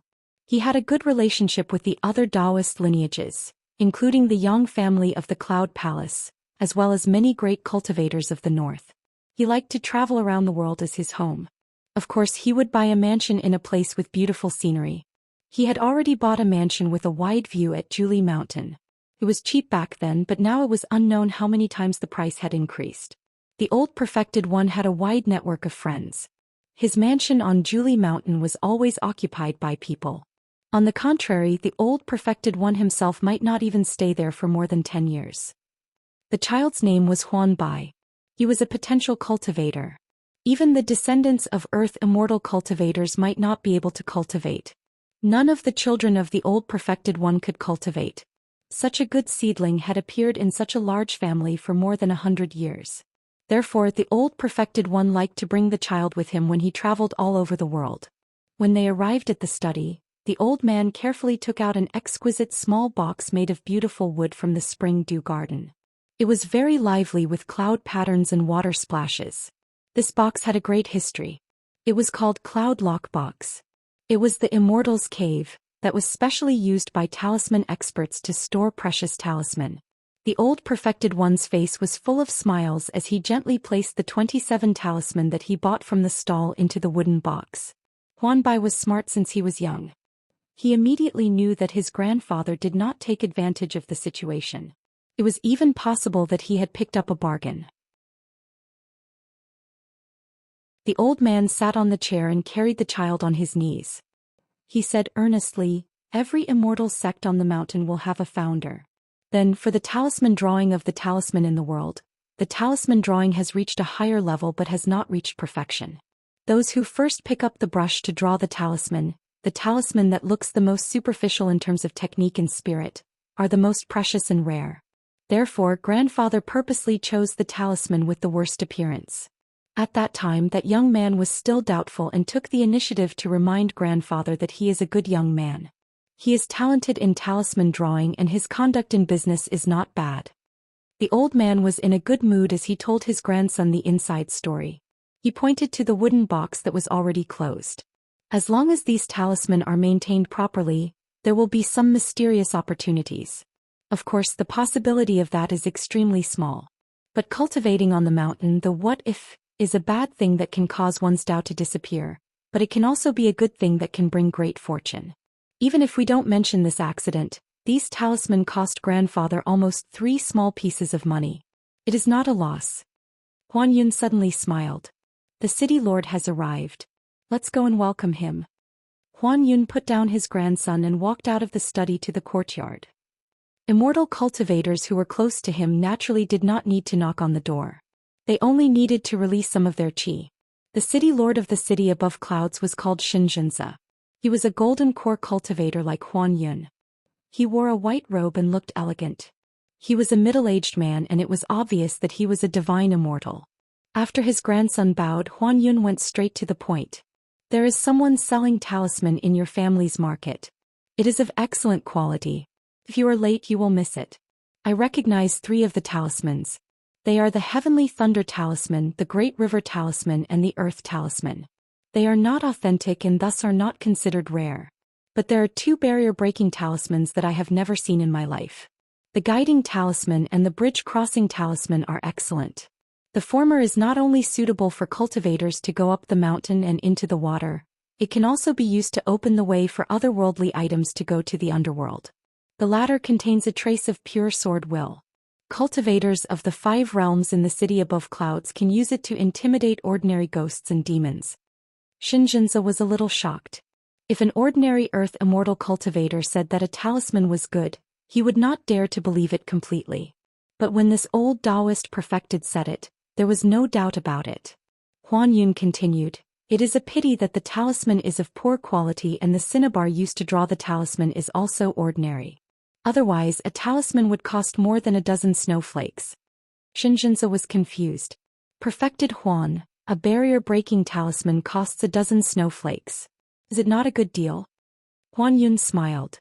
Have I ever been wrong about whether a talisman is good or bad? Hurry, I will not let the city above clouds waste money on those snowflakes. Huan Yun described the young man's appearance and stall. Xianxia nodded. I will be back soon. Huan Yun suddenly reminded him. That talisman is very shrewd in his business. I advise you not to buy it yourself. It is also to prevent others from coveting it and harming that little cultivator. Although this person purposely took out the small dark wall tea from your neighbor's sparrow residence when he set up his stall, it can barely be used as a protective talisman. But money moves people's hearts. If someone really covets his wealth, this little relationship will not be able to prevent disaster. Xianxia understood and flew away with the wind. He went to the center of the city to buy a talisman and then returned to his residence. This time he came to discuss something with the old perfected master Huan Yun. In the territory of the western neighbor of Water Sky Country, in a remote mountain, there was a secret realm of mountains and rivers. A mountain woodcutter came across it by chance. He only found the entrance to the cave but did not dare to explore it alone. After he left the mountain, he treated it as a fortuitous encounter and told his fellow villagers about it.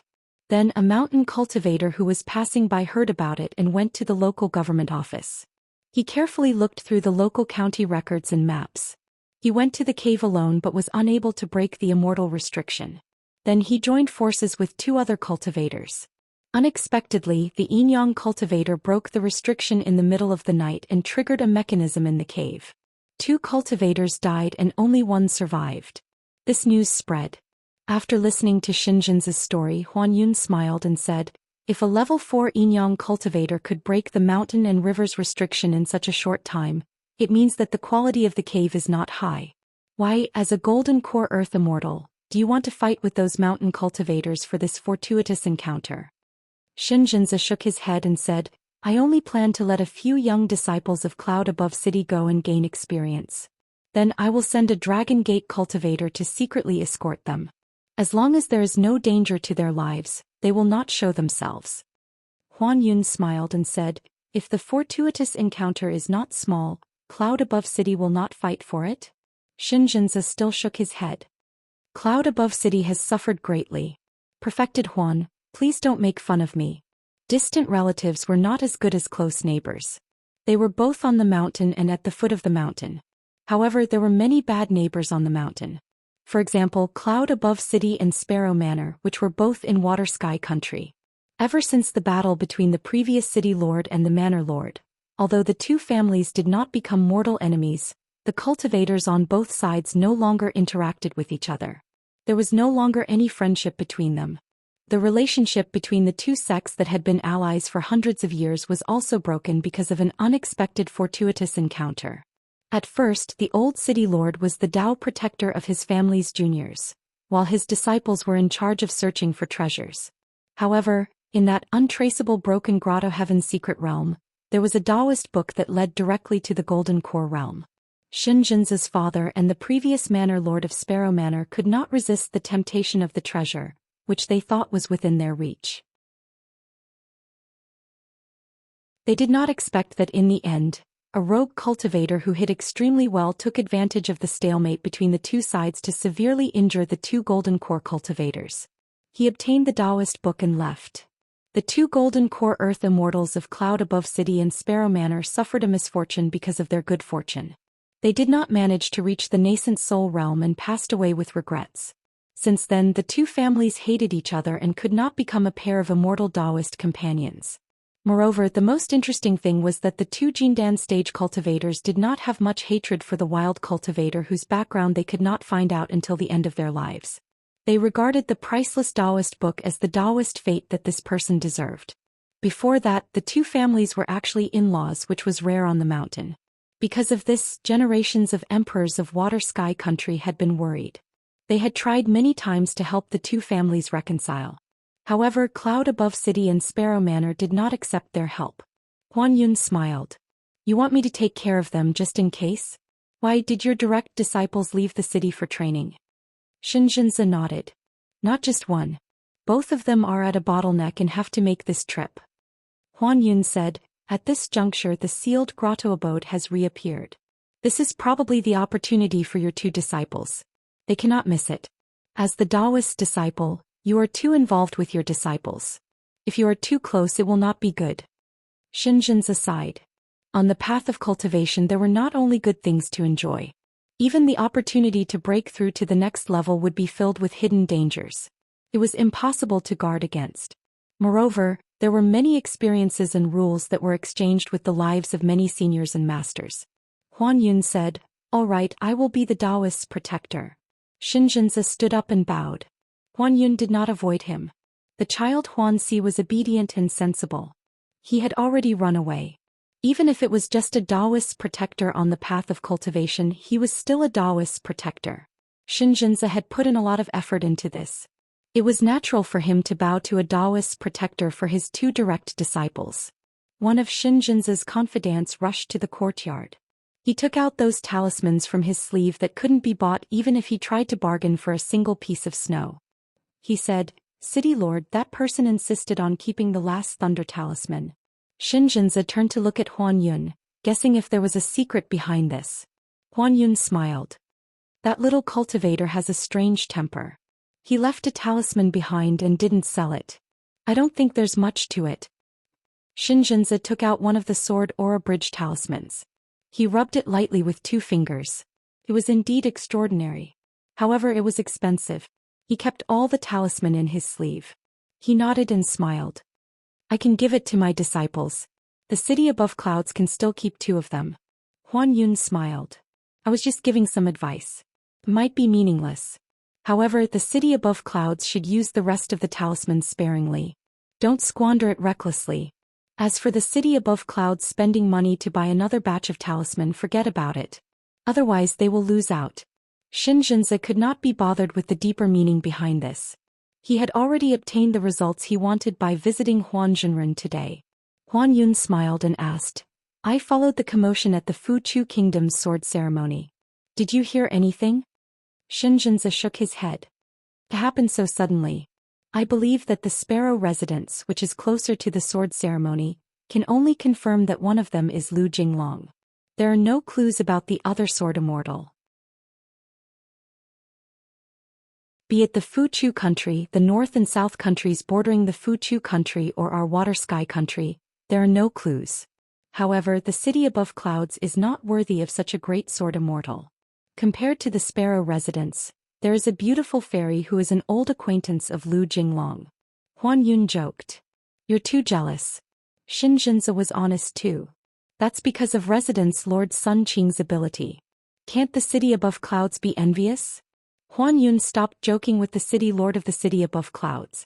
It was normal to complain in front of an old friend due to internal and external problems. The internal worry was Xianxia of cloud above city. He could not be compared to Sun Qing, who had an excellent aptitude for cultivation and was extremely beautiful. On the other hand, Sparrow Manor was good at making money and had a vast source of income. If they were really ruthless, they could rely on the immortal money to produce a second Earth Immortal of gold core. On the other hand, Cloud Above City was short of manpower. Among Xianxia's direct disciples, there was not even a single Dragon Gate Realm cultivator.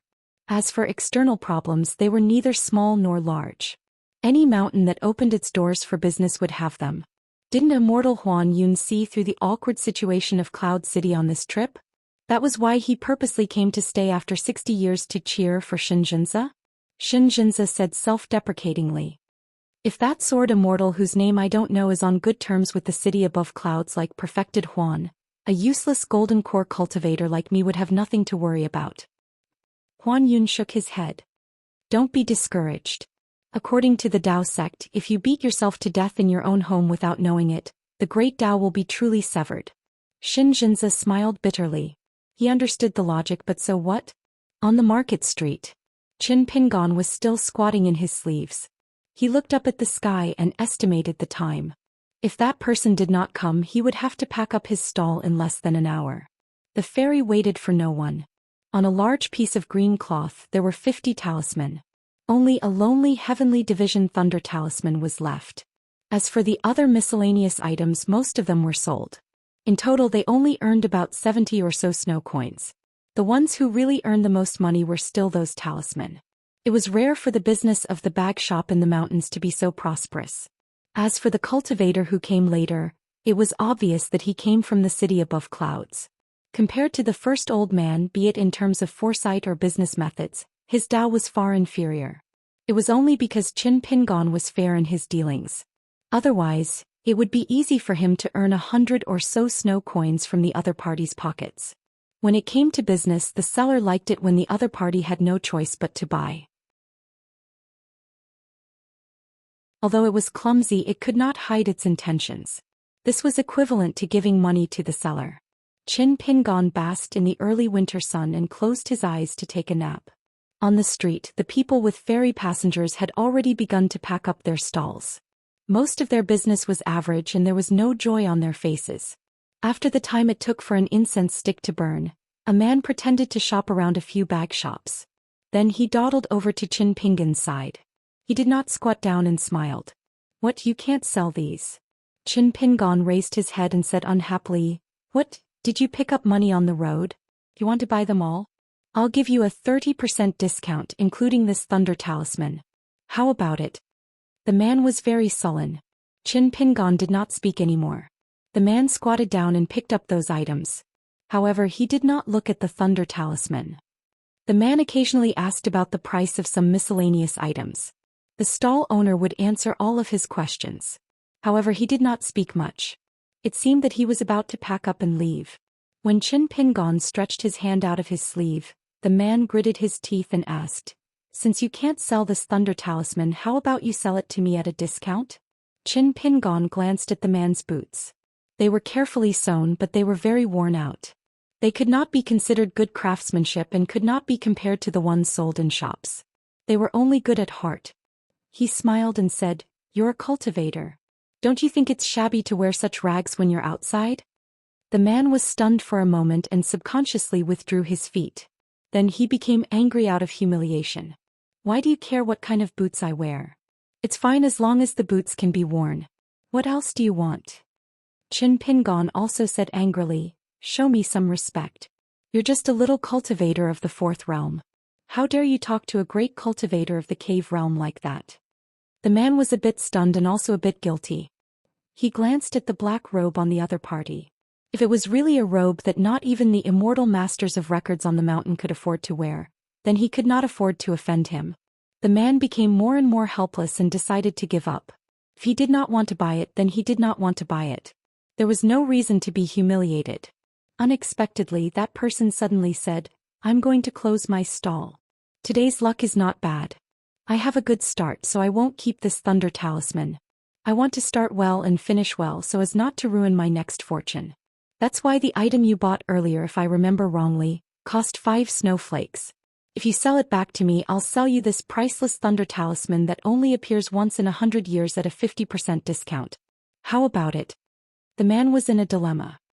He lowered his head and glanced at the pair of old boots on his feet. It was not that he did not have the money to buy a new pair. No matter how expensive the boots on the street were, how many taels of silver could they be worth? It was just that traveling far away he had to have something to think about. Especially for a cultivator of the mountains and swamps like him. His realm was low, the mountains and rivers were dangerous, and his life and death were uncertain year after year. Without any thoughts unrelated to cultivation in his heart, life was really difficult. The man waved his hand and stood up. "Forget it." Qin Pingon once again covered his hands in his sleeves. He pointed his chin at the thunder talisman. "Forget it. Earning money is a small matter, but fortune is a big matter. I'll sell it to you at a 50% discount. 8 pieces of snow will cost me."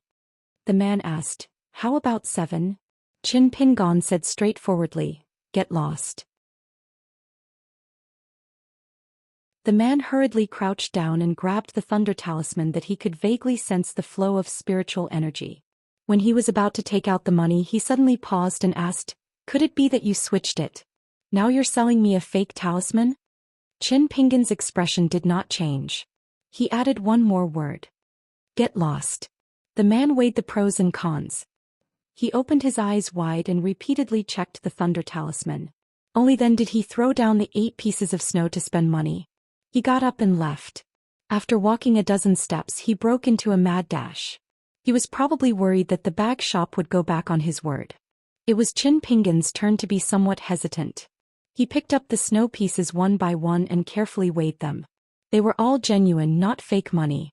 After closing his stall, the package became a lot lighter. He returned to the ferry. Qin Pingon planned to continue being a bag shop. When he returned to the house, he did not stop for a moment and buried himself in drawing talismans. It was a matter of cultivation. How could he slack off? However, after drawing more than 10 talisman in a row, there was movement in the water mansion. Qin Pingon had to stop drawing. It just so happened that the ferry had officially set off, and there was also a view of Cloud City that could not be missed. As long as a ferry docked in the Sea of Clouds, Cloud City would take action. He should be able to earn some scattered immortal money from the ferry. Qin Pingon walked out of the house. There were cultivators from Cloud City riding 3 ordinary talisman boats. Above this special Sea of Clouds, they cast a large net to catch a kind of flying fish that liked to peck the clouds. Of course, the flying fish itself could also be sold for money. Qin Pingon leaned on the railing and admired the painting. Just like the fisherman who cast a net to catch fish, the scenery was green, but here was the Sea of Clouds. After that, he left the territory of the water firmament country and came to the long and narrow territory of the biting country.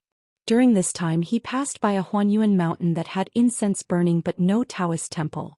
The good men and women in the world, if there was a wish, there would be a wish that would be fulfilled. Many places that used to burn incense might be thousands of miles away from their hometown.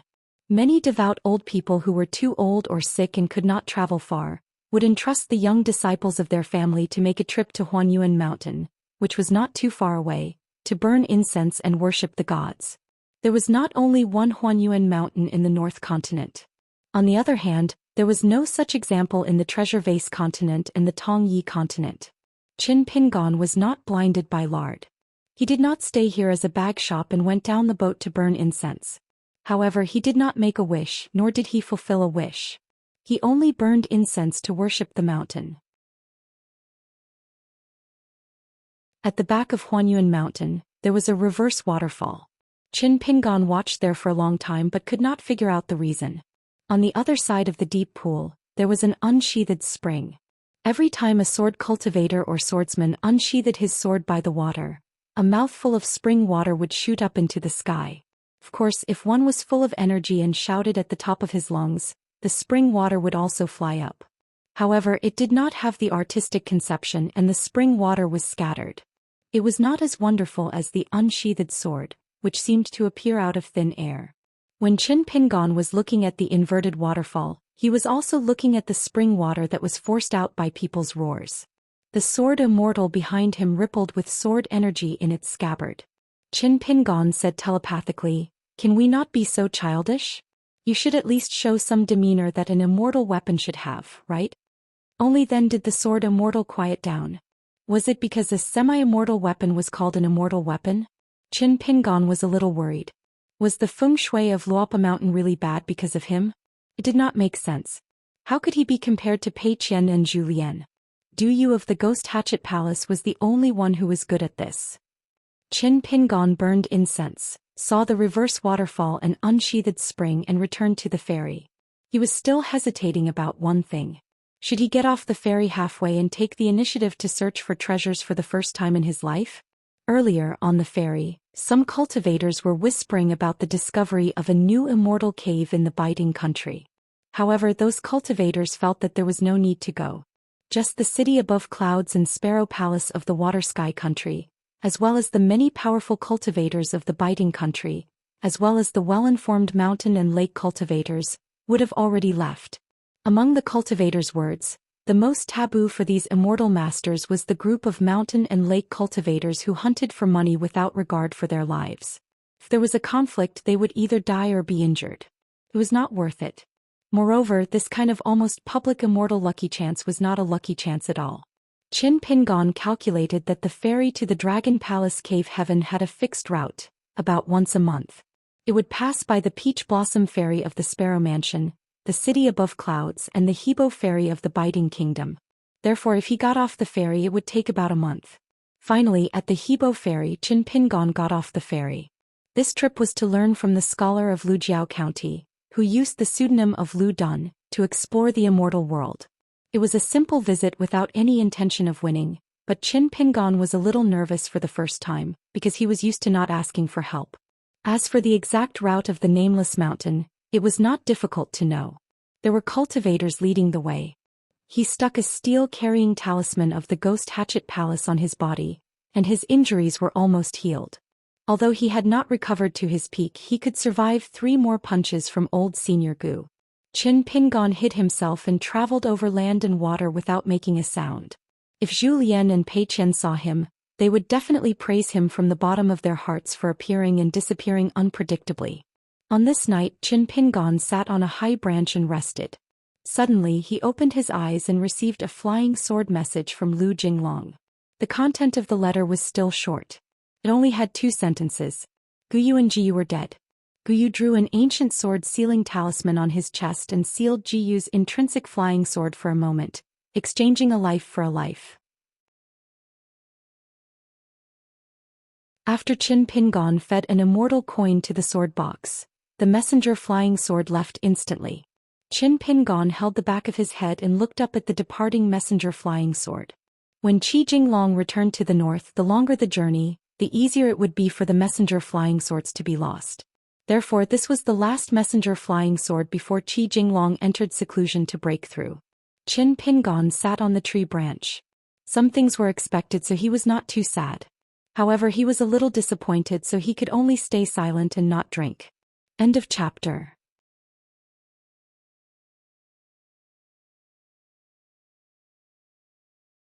(540). The latest issue of the journal has been released on the public account. Everyone can take a look. Fenghua 1985. The 3 of them traveled at night. The sound of the mountain stream was pleasant to the ears. It was a tall and skinny old Daoist.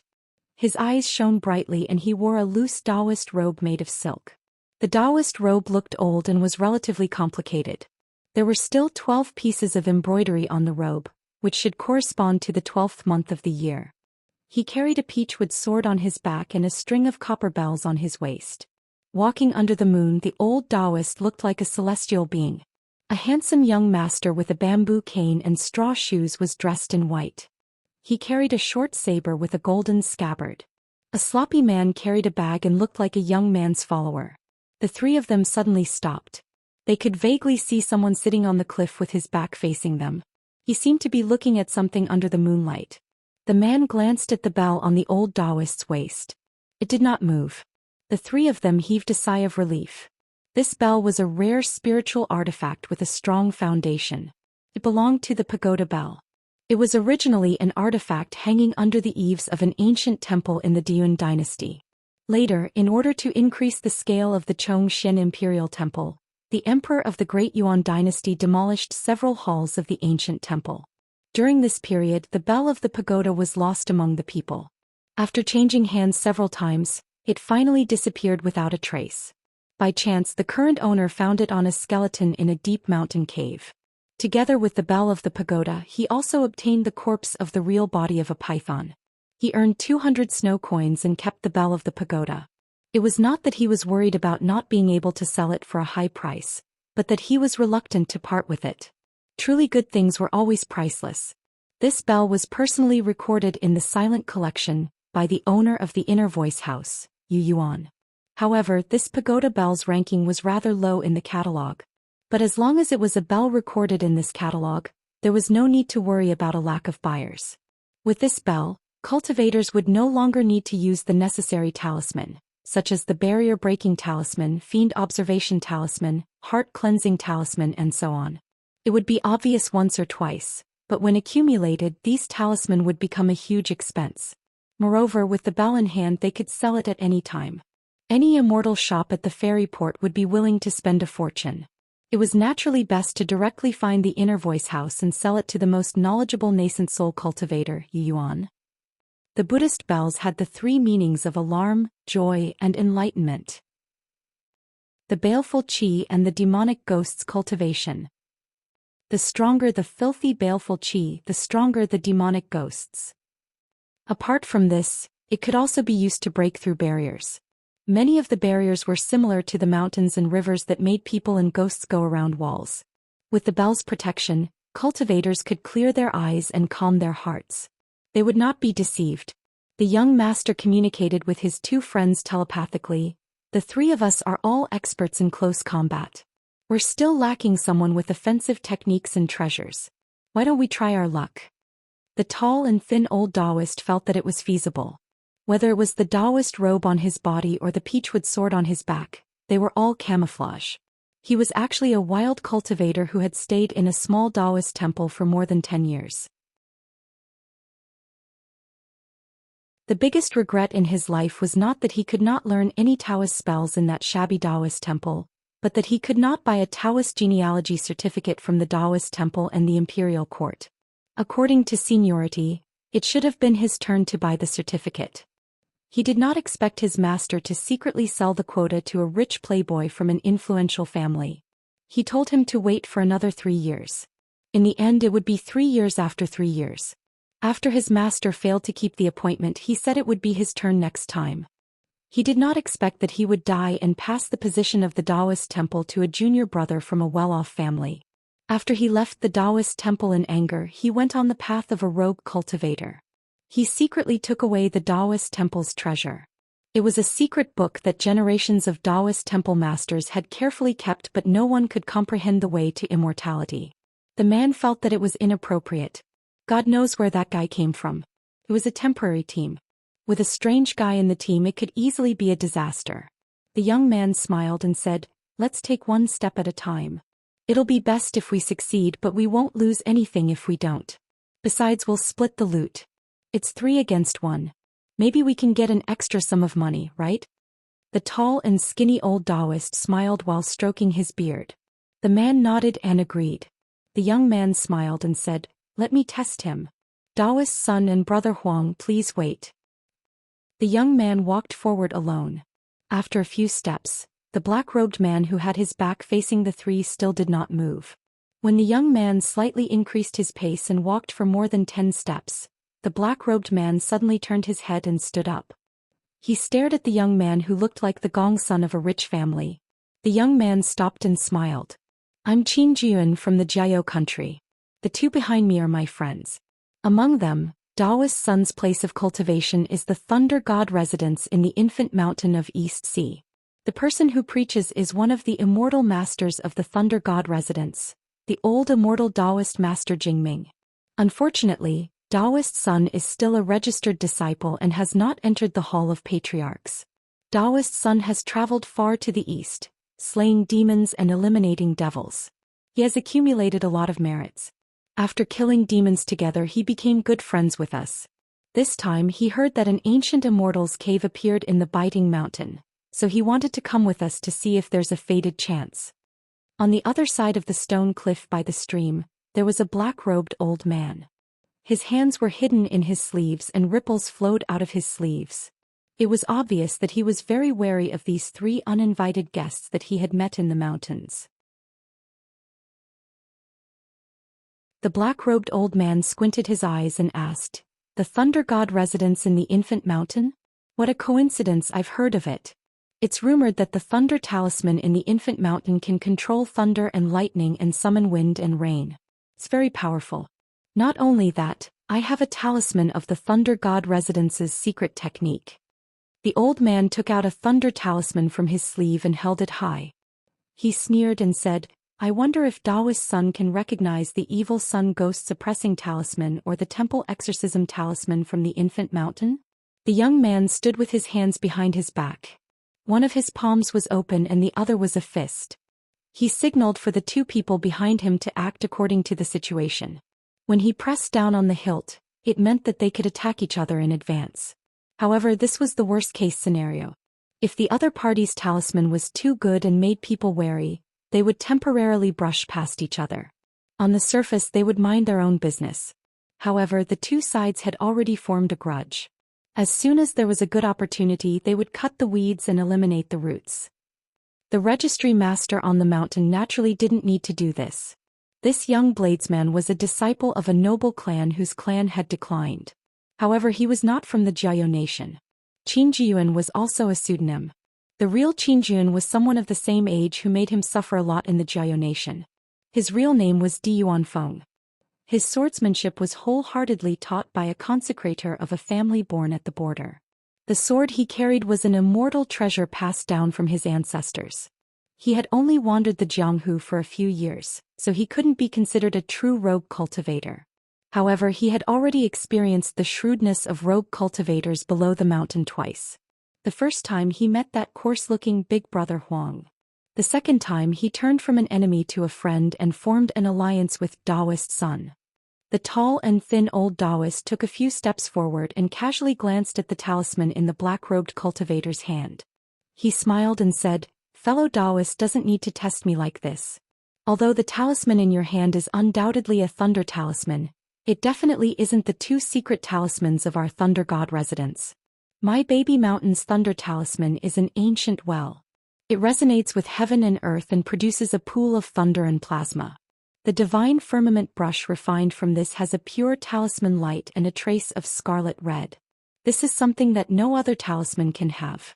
Moreover, the talisman of the Thunder God residence's 5 great ancestral halls has a secret that isn't passed on. Fellow Daoist clearly passed the mountain but didn't manage to ascend it. It's truly regrettable. If there is a chance in the future, you can return to the baby mountain with this poor Daoist. At that time you will know the mystery." The black-robed old man nodded and put away the thunder talisman into his sleeve. He bowed to the registry master of the Thunder God residence on the baby mountain. "Greetings, Daoist Sunday." The young master heaved a sigh of relief. These King wild cultivators were each more cunning and shrewd than the other. They were really hard to please. The tall and thin old Daoist was naturally not a Daoist from the Thunder God residence. The Thunder God residence was a big mountain with 2 nascent soul ancestors overseeing it. It was a place where the great blasphemy sea entered the area and was one of the top Daoist schools. How could the one surnamed Sun be so lucky as to become the disciple of one of the 5 great Daoists of the baby mountain? Although Daoist Master Jingming was the last Earth Immortal of the Gold Core realm in the Thunder God residence and couldn't be compared with the other 4 Earth Immortals, he was still an unreachable old Daoist Immortal at the foot of the mountain. Fortunately, since this Daoist son dared to walk around the foot of the mountain under the guise of being a talisman of the Thunder God residence, he still had some knowledge about the talisman of the Thunder God residence. However, if the other party really took out a secret talisman of the Thunder God residence's Hall of Ancestral Masters, the one surnamed son would probably stare blankly because the latter was only hearsay. The 5 great talisman of the Thunder God residence had a lot to pay attention to, but Daoist's son was not qualified to know what exactly it was. Fortunately, even if the other party wanted to get to the bottom of the matter, Daoist's son didn't need to answer half a sentence. After all, if he really was the registry master, how could he casually reveal the secrets of his own Hall of Ancestral Masters? Therefore, Daoist's son's response was reasonable and reasonable. Putting himself in the other party's shoes, the young master himself had to eliminate most of his doubts. Right at this moment, the black-robed old man suddenly said another sentence without rhyme or reason. Divine General Iron Chain suppressing mountain cry. The tall and thin Daoist laughed out loud. 5 thunders divine decree from the Crimson Palace. The old man obviously heaved a sigh of relief and bowed again. I was rude. I apologized to Daoist Sunday. The black-robed old man obviously didn't care too much about the young man and the sloppy man. Yuanfeng's heart is full of criticism. Sure enough, the golden signboard of an immortal master of the Thunder God's residence is useful wherever he goes. During their travels, they have visited several small vassal states and third-rate mountains in that place. Yuanfeng and Li Wuyo have benefited from this and were treated as distinguished guests. The old man seemed to want to walk down the stone cliff and treat the 3 with respect. Halfway he suddenly asked, Daoist's son, why didn't you wear the Thunder God residence's standard Daoist robe when you went down the mountain to gain experience? Yuanfeng was furious. Was there an end to this? He almost couldn't help but reach out and press the hilt of his knife. This old man was so cautious everywhere. Perhaps there really were many variables in the alliance. At the very least, the 3 of them wouldn't be able to kill him so easily. The tall and thin Daoist smiled while stroking his beard. He shook his head and said, wearing the mountain's Daoist robe and swaggering through the streets will only make me tired of socializing. Could it be that the experience is to be gained at a banquet with wine cups intertwined?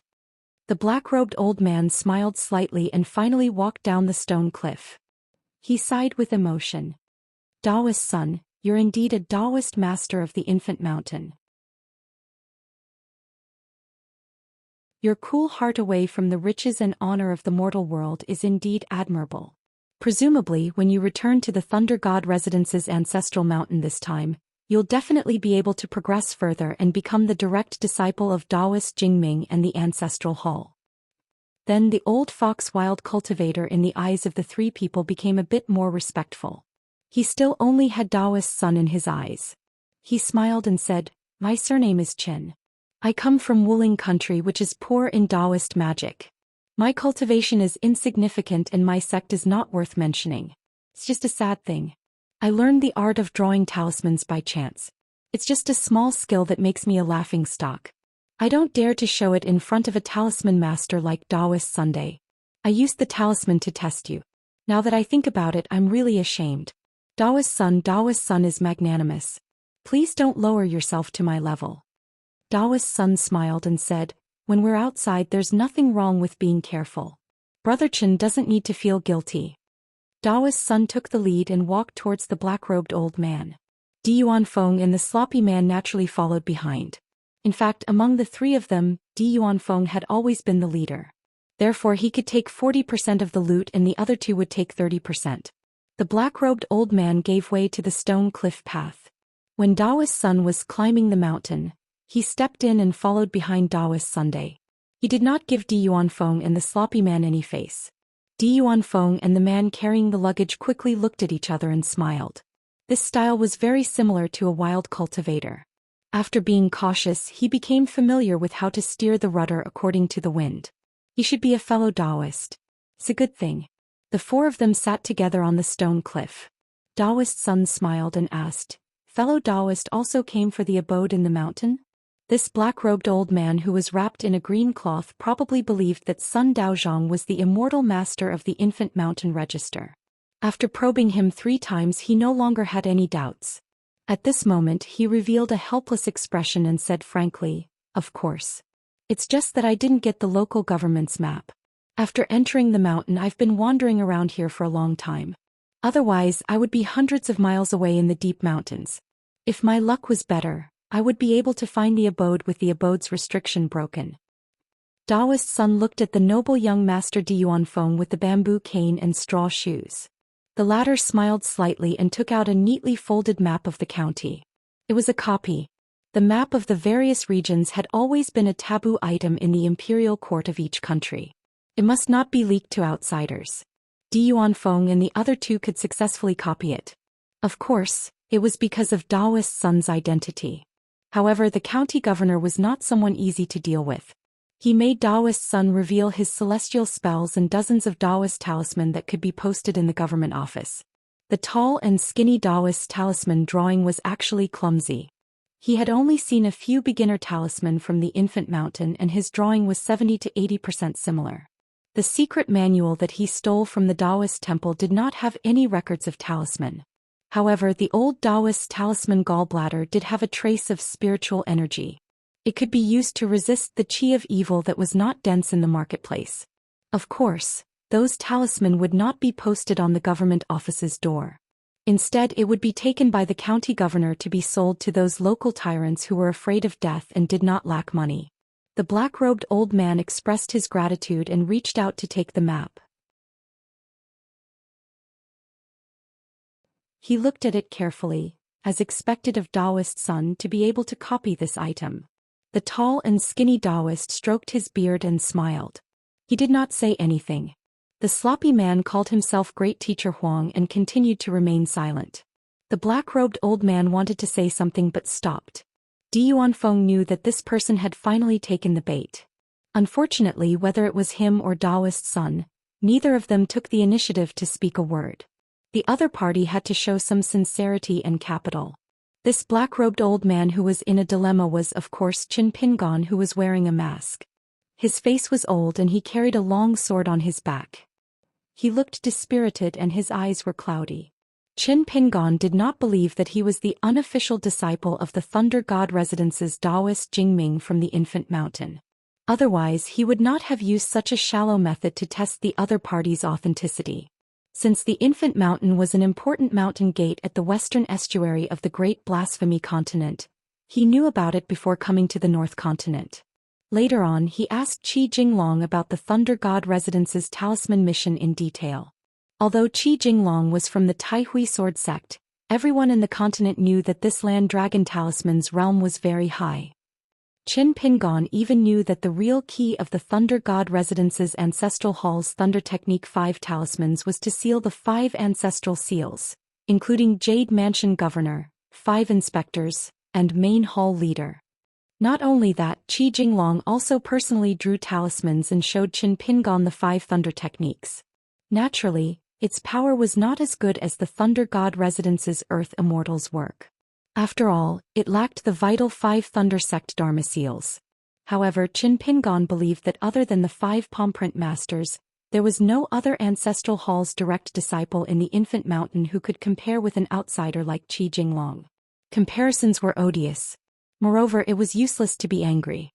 The reason why he deliberately believed the other party's identity was that Qin Pingon wanted to rely on the 3 of them to hide his identity, instead of searching for the cave alone. As for how to deal with the wild cultivators, Qin Pingon had some experience in scheming against Lu Laoqing and Lu Jimao after all. Although each continent had its own customs, a mountain cultivator was still a mountain cultivator after all. White wine was good for the face while gold was bad for the heart. Traveling thousands of miles for wealth, profit was the most important thing. After carefully weighing the pros and cons, Qin Pingon asked carefully, "I wonder if Daoist's son needs another helper?" After thinking about it, Daoist's son pretended to nod and agree. He knew that Qin Jiyuan would stop him.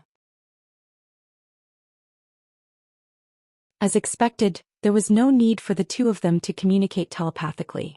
Di Yuanfeng asked, "Brother Qin, this is our first time meeting. If it were you, would you randomly have an unknown companion?" Qin Pingon gritted his teeth and slowly took out a stack of yellow paper talisman from his sleeve. He sorted them out in order beside him. Other than the Heavenly Thunder Talisman, There were also 2 great river talismans and 2 earth-picking talismans, as well as several mountain and water barrier-breaking talismans. They were all drawn with gold and silver powder. Compared to the 50 talismans sold in the above Cloud City, other than the fact that they were made of the most common yellow paper, the rest of the talismans were worlds apart in terms of brushwork, appearance, and power. The price could not be compared. There were many rules in talisman drawing. In terms of dipping the tip of the brush in ink, there were ordinary cinnabar, gold and silver powder, and immortal cinnabar. As for immortal cinnabar, it was a bottomless pit with a great disparity. Therefore, for chi refinement warriors who cultivated the talisman, drawing talismans was burning money. The more authentic the talisman was, the more immortal money it would consume. Fortunately, as long as a talisman cultivator reached a higher level, he could immediately earn money to support the mountain. However, for a talisman cultivator, it was too much of a test of one's aptitude. Whether one could succeed or not, one could tell whether one's future was good or bad from the first few strokes of the brush. Of course, nothing was absolute. There were also great talents who suddenly became enlightened late in life. However, they were usually unorthodox cultivators who had long been abandoned by the immortal families. These talisman that Qin Pingon took out were all yellow paper gold-threaded talismans made from gold ingots of the imperial family. Compared to the secular cinnabar and silver powder talisman, their quality and value were naturally better. Daoist Sun swept a glance at the talisman and then looked at the black-robed old man. This immortal master of the Thunder God residence only smiled without saying anything. Only then did Qin Pingon smile awkwardly. He took out the first talisman of Tianbu drawn with cinnabar from the Spring Dew Garden Mountain and gently placed it on the ground. Di Yuanfeng smiled and asked, "Brother Qin, where did you buy these treasured talisman? They look quite good. I also want to buy some." The black-robed old man said rather proudly, "Although I'm not an immortal master of the imperial family, nor do I have a talisman master, I still have some aptitude in the talisman Dao." At this point, the old man immediately withdrew his proud expression and said resentfully, "Of course, in front of Daoist Sun, it's no different from a child's play in the countryside." Daoist Sun felt that the time was about right. He said indifferently, "Brother Qin, don't underestimate yourself. To be honest, although I've cultivated in the infant mountain for many years, Brother Qin should know that the Thunder God Residence's Daoists can be roughly divided into 2 types apart from the direct disciples of the 5 immortals.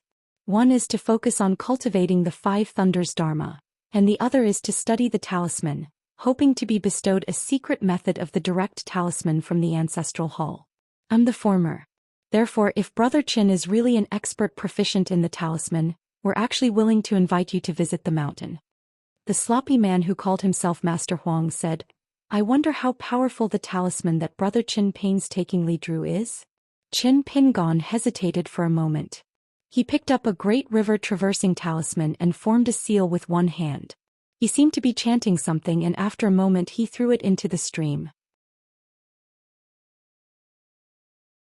With a light shout, his hands quickly formed seals, dazzling the eyes. The talisman melted as soon as it entered the stream, but the talisman glowed with spiritual light. In the stream, it shone brightly like strands of intertwining fishing lines. The 3 of them saw the black-robed old man give a light shout. He no longer formed seals, but put 2 fingers together and shouted the word "rise." Then with a light swipe, a flood dragon rushed out of the stream. After circling around Xianxia, it returned to the stream where the old man's 2 fingers pointed. The old man obviously wanted to show off more of the talisman's demeanor, and indeed he still had some strength left. The rank of the talisman was quite high. After this there was still more. Because in the stream, more than half of the sparkling silk lines were still there. The black-robed old man raised his sleeves and pillars of water rose from the ground. They rapidly revolved around Xianxia and the other 3 people. For a moment mist filled the air and a chill seeped into their bones. Di Yuanfeng asked Master Huang telepathically. The latter used his martial arts ability to condense his voice into a line and replied, "He has some skills, but his killing power is weak. These tricks look powerful, but they're actually broken with a few punches. However, if this person can control all the talisman, it will be of great help. After all, we lack a cultivator who can attack from afar. Moreover, a talisman cultivator is most suitable to be in charge of breaking the barrier and opening the path." The black-robed old man withdrew the talisman's divine ability, and the stream returned to its calm state. There were no more talisman galls condensed from spiritual qi in the water. Qin Pingon looked around and sighed. If he was alone in that cavern, he might be able to find some clues if he pondered for a while. However, the place where Di Yunfeng's palm was placed at the death gate of the 8 trigrams formation might have made his heart beat like a drum. However, this Daoist son was able to rely on the compass to calculate that it was indeed an auspicious place where life and death would change. This was why that young Master Qin didn't hesitate to punch. As for the matter of needing the water talisman, Qin Pingon didn't deliberately hide it. Without needing Di Yunfeng's reminder, he had already flicked the talisman out of his sleeve. The other party must have already seen it. Even if he didn't care at the time, he must have started to think about it now. Qin Pingon was simply reminding this young Master Qin of the Jiao country that his cultivation wasn't good, but his brain was still sharp. Therefore, he wanted to enter the Immortal's cavern. Even if it was a double cross, he should at least take action later. On the other side of the cavern, 2 young men and 2 old men stood side by side under the statue. One of the old men smiled and put away a talisman that appeared out of thin air. With a light shake, it turned into ashes. The scene of the 4 people successfully breaking the formation and their words were all taken in. If Qin Pingon was present, he would be able to recognize the 3 people at once. The old man who bought the talisman from Cloud Above City and the young man and woman who were patrolling the streets of the market. They were the old Daoist master Huan Yang and the 2 direct disciples of Cloud Above City Lord Xianxia. The woman was surprised and shocked. She asked curiously, "Daoist Master Huan, you wanted us to leave the cavern first but left this talisman behind. Did you know that this group of wild cultivators could lead the way for us?" Huan Yun laughed. He didn't pretend to be an expert. He shook his head and said, "When they approached the entrance of the cavern, the talisman along the way moved. I just didn't want to get into a conflict with them. When we meet on a narrow path, there's no way to retreat. Do we have to fight and kill? What's more, although the young Marquis of the Biting Kingdom and his men haven't left the pavilion yet, judging from their posture, they've already regarded this place as theirs. If we make a big commotion here, they'll rush over. At that time there will be a 3-way battle and more people will die. Your master sent the 2 of you down the mountain to train, not to send you to your deaths." Huan Yun walked to the dragon claw on the ground that had returned to normal. He sighed and said, "That's why it's said that on the path of Tao, taking a step back occasionally is just a few steps up the mountain." Huan Yun suddenly laughed and said, "Oh, you're indeed accompanied by 2 level 7 martial artists. 1 punch from each of you and you destroyed my 2 valuable roadside talisman. There must be an expert in the group. Normal martial artists wouldn't be able to detect the ripples. Or is that little girl actually an Earth Immortal of the Golden Core stage?" The woman saw that the old Daoist master was only squatting there and didn't move. She asked worriedly, "Why didn't you hurry and trigger the mechanism?" The old Dragon Gate Realm consecrator from above Cloud City said slowly, "If that group of wild cultivators who took the lead were waiting for you, think about it. If the 2 of you followed them recklessly, would you die with a single punch? Even if you didn't die, you would be injured. Wouldn't you still die?" The young man and woman looked at each other and felt a lingering fear. The old Daoist master hesitated and asked, "Daoist Master Huan, can I destroy the entrance of the cavern?" Huan Yun smiled and said, "If you're not afraid that the other party won't have a way out and we won't be able to return after that, then we'll have to wait for our deaths in the mountains of gold and silver. Naturally you can do it." The old Daoist master was speechless. He could only let it go. Huan Yun glanced at the man and woman from the corner of his eyes and sighed in his heart. The difference in temperament between the 2 was obvious. The woman was anxious while the man was calm. If this continued, it would be hard to say if they could still become Dao companions.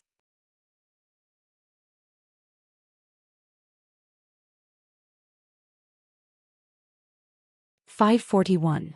The 4 of them paused for a moment until Di Yuanfeng, who had his hand on the hilt of his saber, and Huang Shi looked at each other. Only then did they rush towards the Green Mountain. The place where they had landed previously had a large round green stone that resembled a caisson pattern. It was supposed to be above the interior of the Taoist temple. Who would have thought that someone would step on it in this immortal secret realm? In the center of this caisson was a lotus flower. Outside the circle were 2 dragons and outside the circle were 16 flying heavens. There were many layers, dense and exquisite. Di Yuanfeng knocked on it many times with his bamboo cane. There was the sound of metal and stone. It was indestructible. However, even if they could move it away, Di Yuanfeng would not dare to act recklessly. After all, they still had to leave this immortal mansion ruins through this place. Just now he and Huangshi had pretended to stop just in case. If someone had secretly followed them into this place, they would have suffered a knife and a punch from the two of them. Qin Pingon, who was at the back, secretly took out a Yangqi lantern lighting talisman. There was still no sign of evil spirit. Compared to the outside world, the talisman burned more slowly. It should be because the spiritual energy here was abundant. The other three just glanced at it and did not pursue it. Among the green mountains and clear waters, there was a white jade arch bridge. It was like a white rainbow lying on the water. On the bridge railings, there were carvings of all kinds of strange beasts.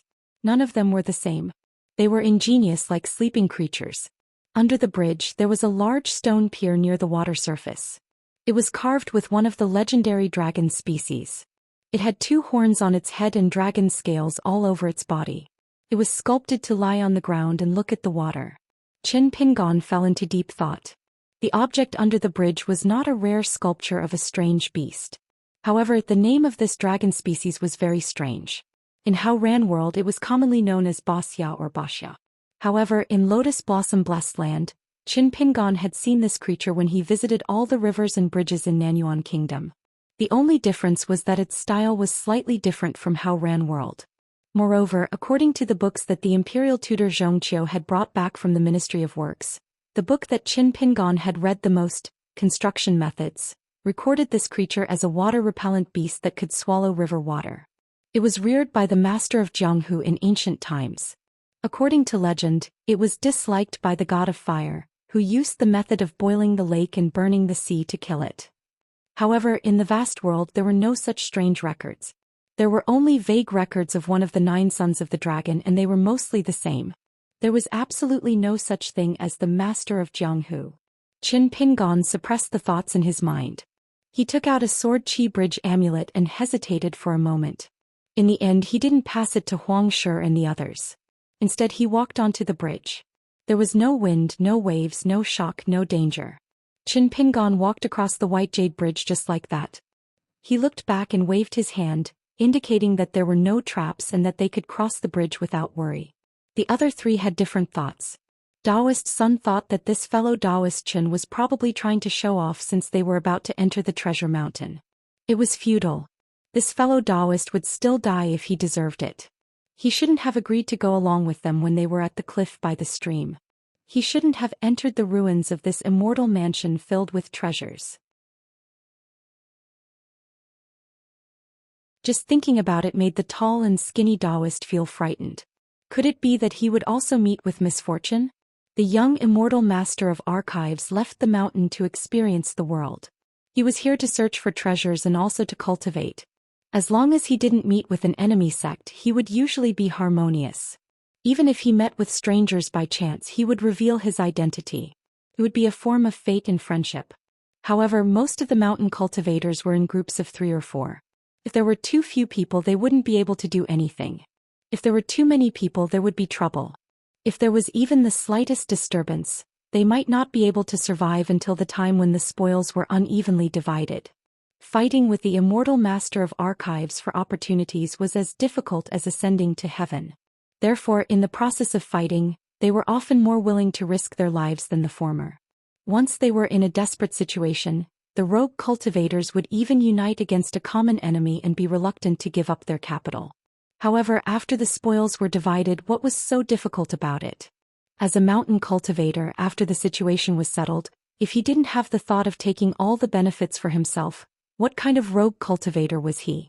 Di Yuanfeng noticed that Daoist Sun's eyes were wandering. He smiled and said, "What's wrong? Are you worried that Master Huang and I will trap you? This is such a big and rare paradise. How much can the 3 of us take away in the end? Since we can't take it all away, do we still need you to kill me or I to kill you?" When Daoist Sun heard this, he felt that it was reasonable. He couldn't help but stroke his beard and smile. The 3 of them walked across the white jade bridge. While no one was paying attention, Daoist Sun squatted down and touched the white jade bridge. This wasn't the ordinary white jade of the secular world. Motherf asterisk Kerr, wouldn't this be another sum of money lying here without moving? Daoist Sun bent his finger and tapped it lightly. The sound was crisp and pleasant to the ears. It was like the first time in his life that he heard the sound of two small coins gently tapping against each other. It was fascinating and could never be tired of hearing it. When Di Yuanfeng approached the mountain gate, he raised his head and looked at a flight of stairs that led to the summit. He smiled and said, "We'll take a small detour and look at the scenery. After confirming that there's no one around, we'll directly ascend to the summit." The other three had no objections. At the mountain gate there was a simple and huge memorial arch. The words "Heavenly Paradise" were engraved in large and vigorous letters. The couplets on both sides were carved from stone. Silent and motionless, connected as God.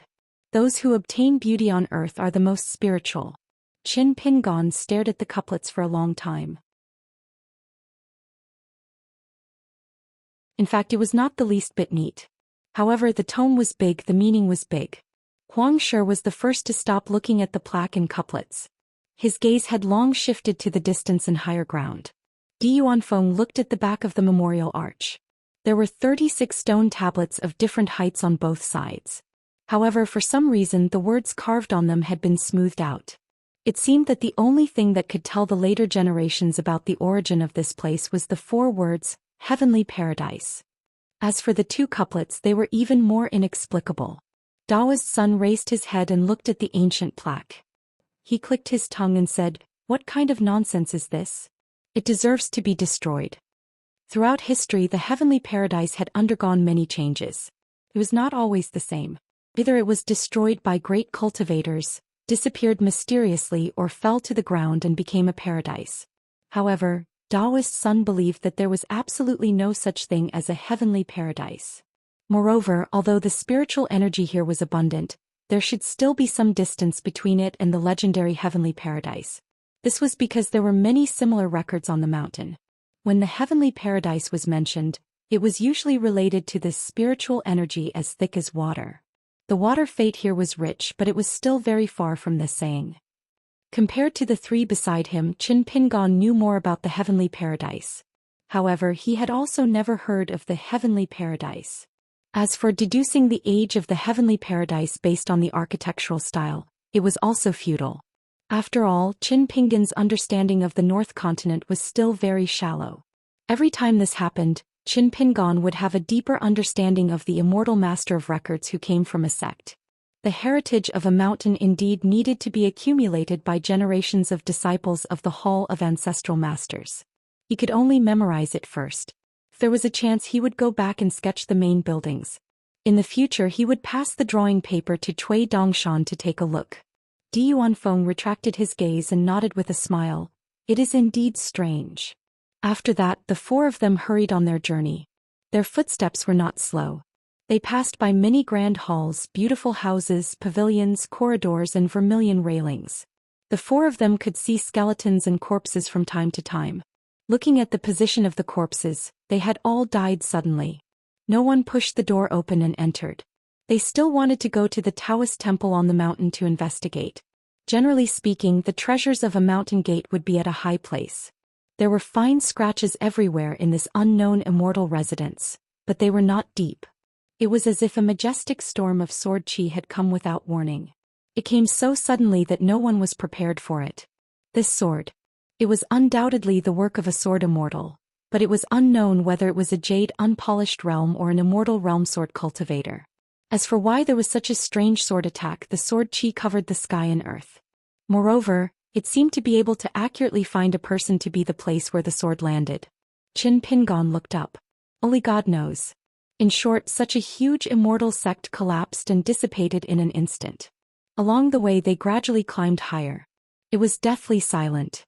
Daoist Sun was nervous along the way, as if a bucket of cold water had been poured over his head. He had been subconsciously reaching out to touch the pagoda bell. If there were demons and ghosts hiding here, what should they do? Or perhaps, among these corpses, someone's soul condensed into a malicious ghost after death and occupied this immortal mansion for hundreds of years.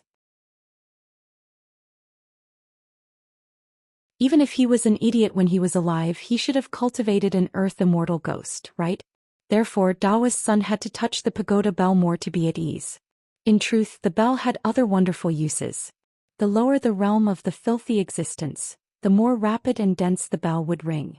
The higher the realm of the filthy existence, the higher the realm of the bell.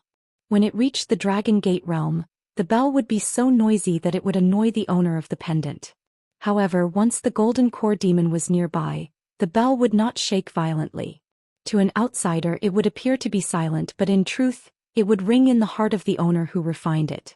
It was the silent reminder of the pagoda bell that allowed Daoist's son to escape.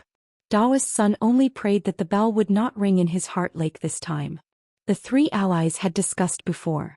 It was not a big problem to deal with a Dragon Gate realm cultivator, even if it was an immortal master with a Dharma treasure.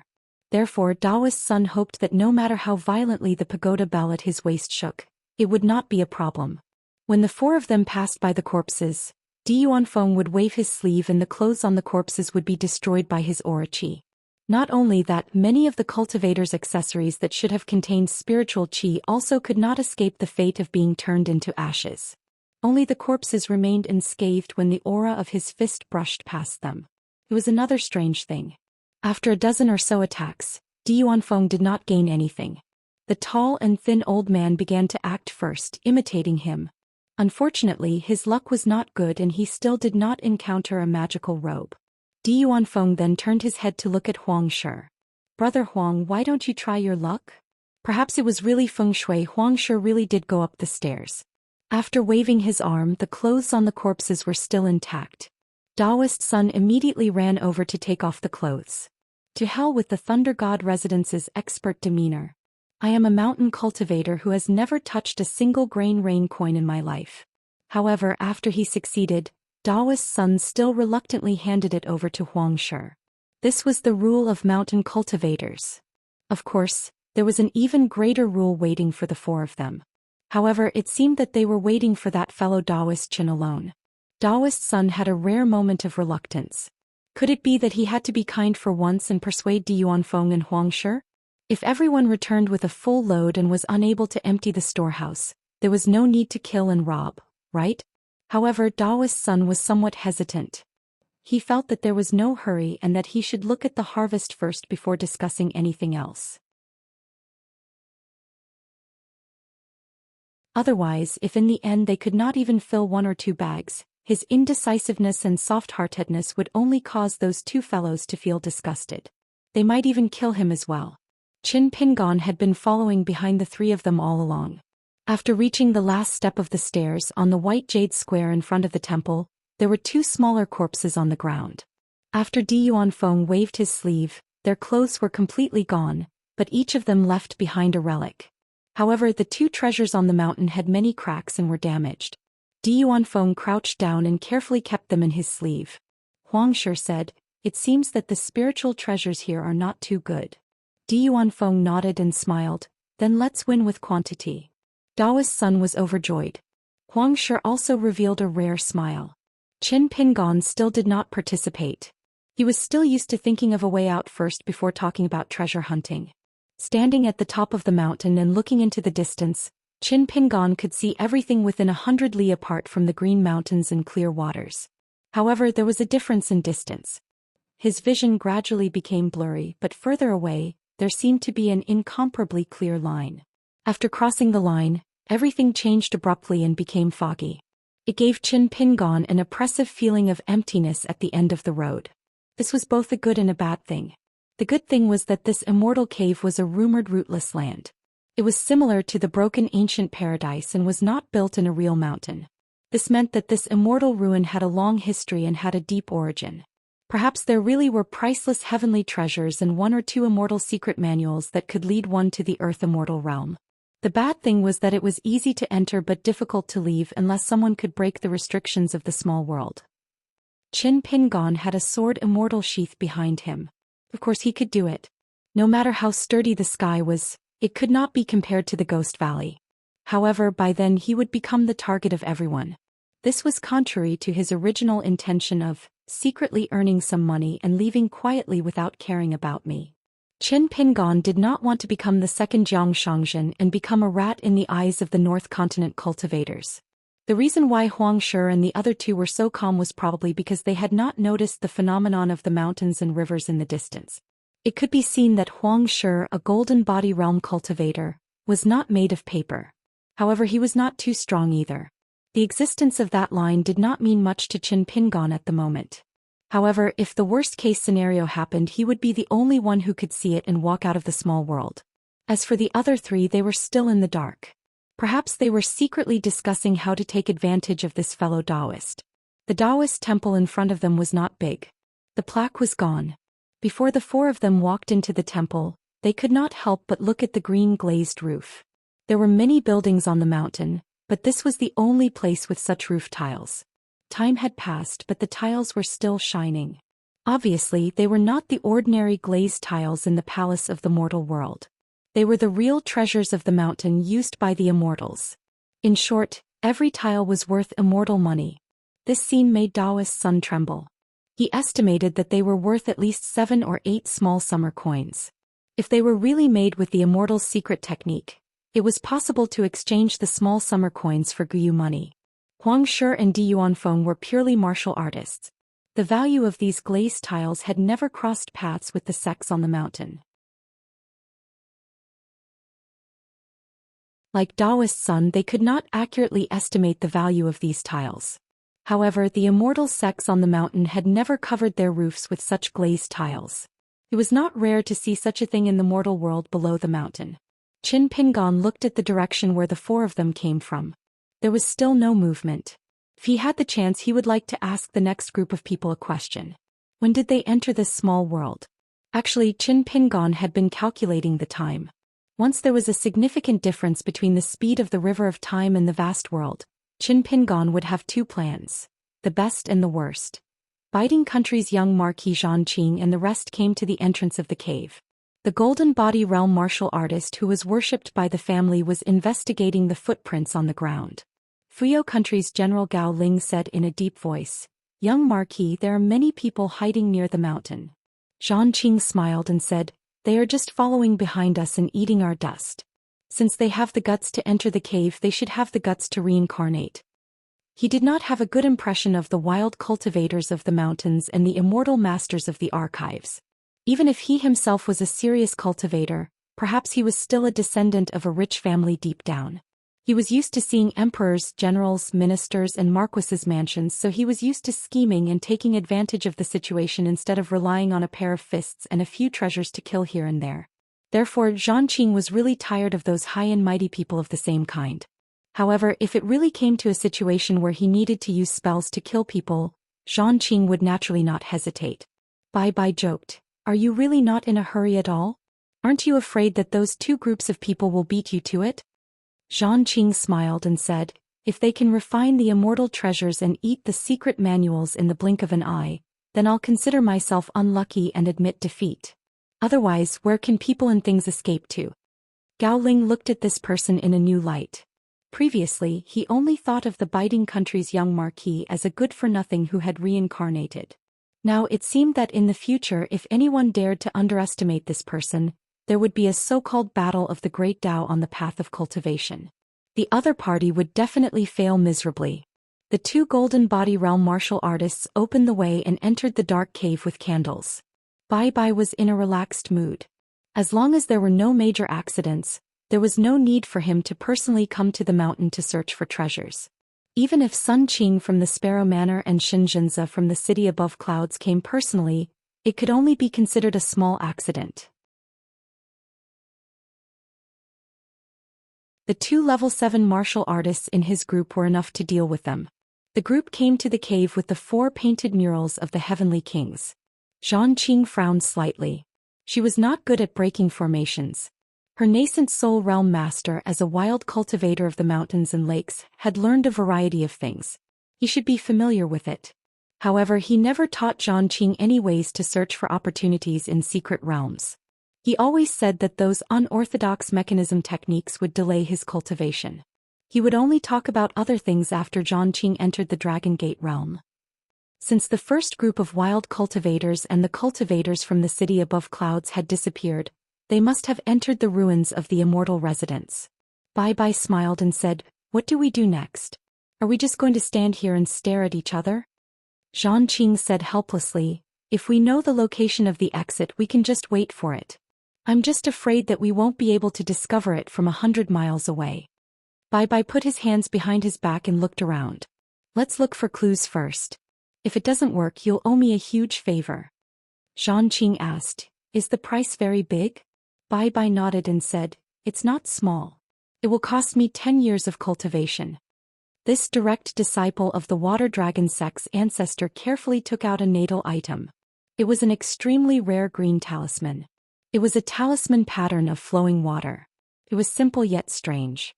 The water flow on the talisman flowed slowly. One could even vaguely hear the sound of flowing water. A golden core realm cultivator from a sect was willing to refine a talisman as his natal item. Then the grade of this talisman should be at least a magic treasure. Bai Bai said, "This is an ancient talisman. My master got it by accident in the early years. It came from the ruins of one of the 3 ancient temples of Jibu. It's called the Inch Golden Talisman. It has many benefits. Cultivation of water arts is twice the result with half the effort. Because of the ownership of this talisman, there was some discord in the sect. Let's not talk about it. Anyway, one of its benefits is that it can help us enter the secret realm." The Inch Golden Talisman was also known as the Time Talisman. It was extremely mysterious. Although Xianxia did not know the origins of this talisman, she still shook her head and said, "Forget it." Bai Bai sighed. "I'm already an Earth Immortal. It's equivalent to 10 years of cultivation of a Dragon Gate Chi Refinement Warrior. What's the big deal? The further you go, the greater the difference of one level. It's the same for Chi Refinement Warriors and even more so for martial artists." Xianxia smiled bitterly and said, "Sister Bai." Bai Bai smiled and said, "Just call me Sister Bai. That's enough." Even for someone as cold as Xianxia, who was a descendant of a noble family, she could not help but want to reach out and hold her hand. However, Bai Bai shook her head and said calmly, "There are many women who are willing to die for you. Why aren't you touched? Just because I'm an Earth Immortal and lost a few years of my cultivation, you're moved? I don't think it's worth it to have such feelings. If in the future, a nascent soul female cultivator is willing to sacrifice so much for you, wouldn't you change your mind? A true immortal Dao companion on the mountain is not so shallow." Xianxia felt as if she was struck by lightning and was speechless. Suddenly, Bai Bai said, "Before using the Inch Golden Talisman, think about the clues and force your way in. We can't waste the fists of 2 Golden Body Realm martial artists. If neither of them works, let me do it." Xianxia felt a little better. Looking at this beautiful Sister Bai again, she felt like a stranger. After Huan Yun appeared in the Immortal Cave abode, he immediately pasted a unique talisman on the 3 people beside him to hide their auras. As for the auras of the 3 people when they walked, Huan Yun was only an Earth Immortal of the Talisman sect and not a Daoist Heavenly Lord. He could not do it perfectly. The Dragon Gate Elder of the city above clouds heaved a sigh of relief. It was a good thing that they did not get ambushed. Huan Yun suddenly said, "You guys go on your own from now on. I won't care about the 3 of you other than fighting to the death. As for the gains and losses outside of life and death, it's up to fate." Then Huan Yun smiled and said, "Don't worry, I won't fight with you. At most I'll pick up the leftovers or those that you didn't find." Huan Yun's body dissipated. He was like a cloud and mist without any trace of ripples. The elder smiled and said to the 2 juniors, "Perfected Huan always keeps his words. Go. What you need to worry about next is how to deal with those wild cultivators." Hearing the meaning behind the words of the Dao Protector, the lady asked worriedly, "Martial uncle, you?" The elder said helplessly, "Do you need me to help you pick up and carry things? Are you here for sightseeing? Am I your martial uncle to be your porter?" The elder flew up with the wind. He wanted to see how high the ceiling of the cave abode was. Looking down from above, it was easier to see more hidden secrets. However, to be safe, the elder took out a spiritual weapon that was not his natal item. He flew into the air first to prevent himself from crashing into the mountain and river formation. Entering the ruins of an unowned immortal cave abode, there was naturally money to be picked up everywhere. There would also be killing intent waiting for those who picked up the money. Actually, the elder was both happy and worried. He was happy that the opportunity here was not small and was beyond imagination. It was definitely not a cultivation abode of a Dragon Gate cultivator, but an entire sect. Just looking at the scale of the buildings, it was not inferior to the city above clouds and the Sparrow Palace. Therefore the city lord Xianxia, giving him the Fengxun item was the right thing to do. He was worried that this immortal cave could not be taken away. If it was really the cultivation abode of a nascent soul earth immortal or even a great cultivator of the upper 5 realms, when they returned to the city above clouds, as long as the slightest bit of news was leaked, even a golden core cultivator would not be able to get anything when they came to search for treasures. They would only be moved away by the sect close to the water pavilion with the legendary ability to move mountains. The nearest sect to the Biting Country was in the west and the other in the north. There was not much difference between them. The difference was completely negligible to the cultivators of the sects who owned their own fairies.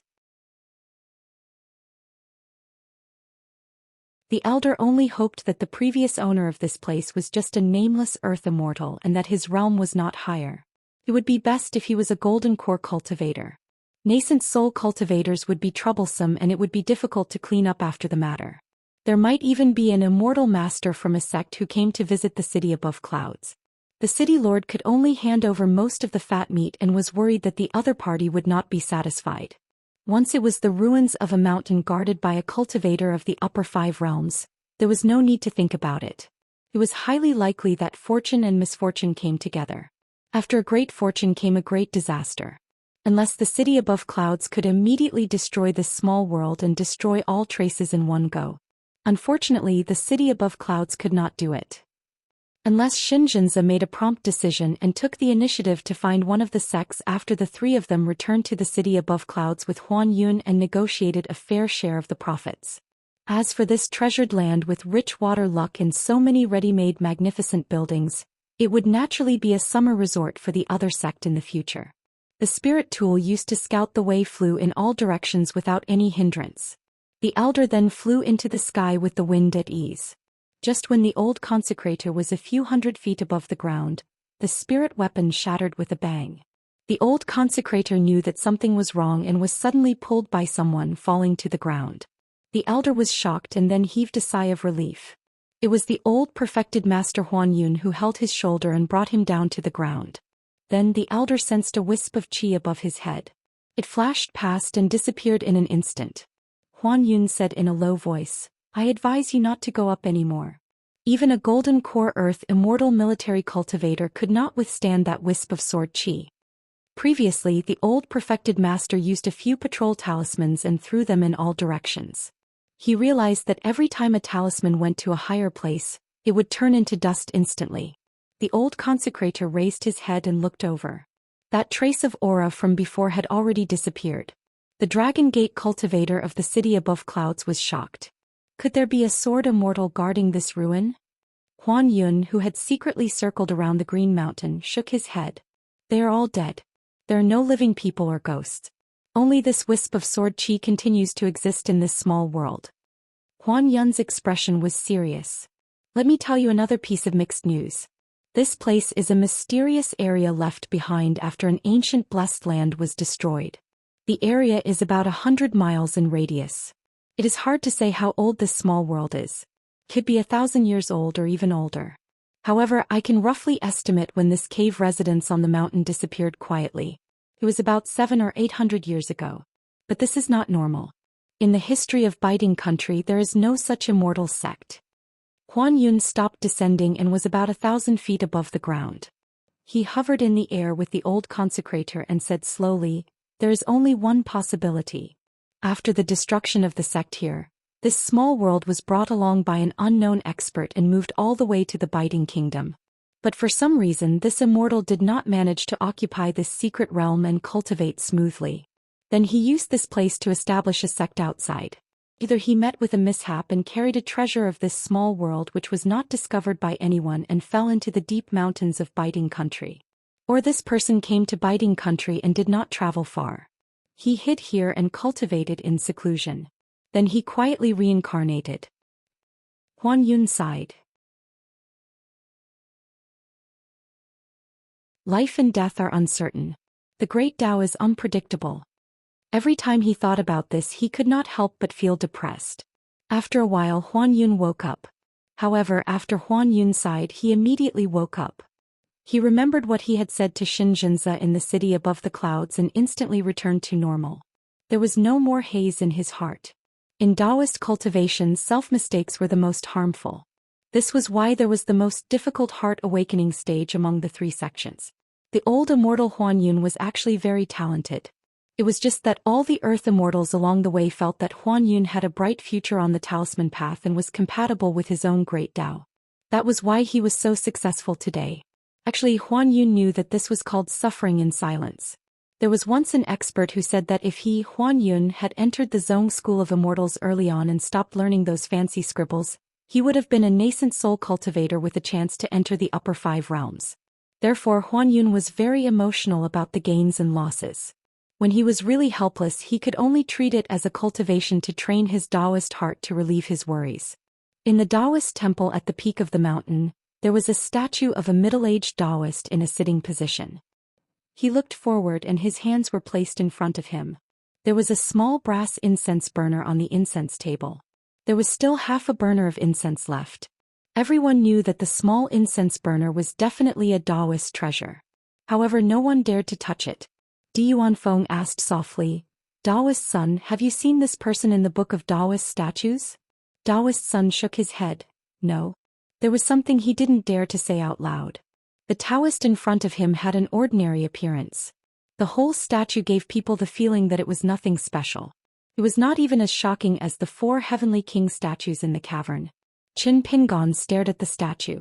It seemed that when he traveled with the old Daoist in the East Sea Temple for more than 300 years in the lotus flower-blessed land, he would occasionally see the old Daoist in this sitting position. However, it was not common. Perhaps in the eyes of ordinary people, this sitting position was not strange. However, Qin Pingon had a vague feeling.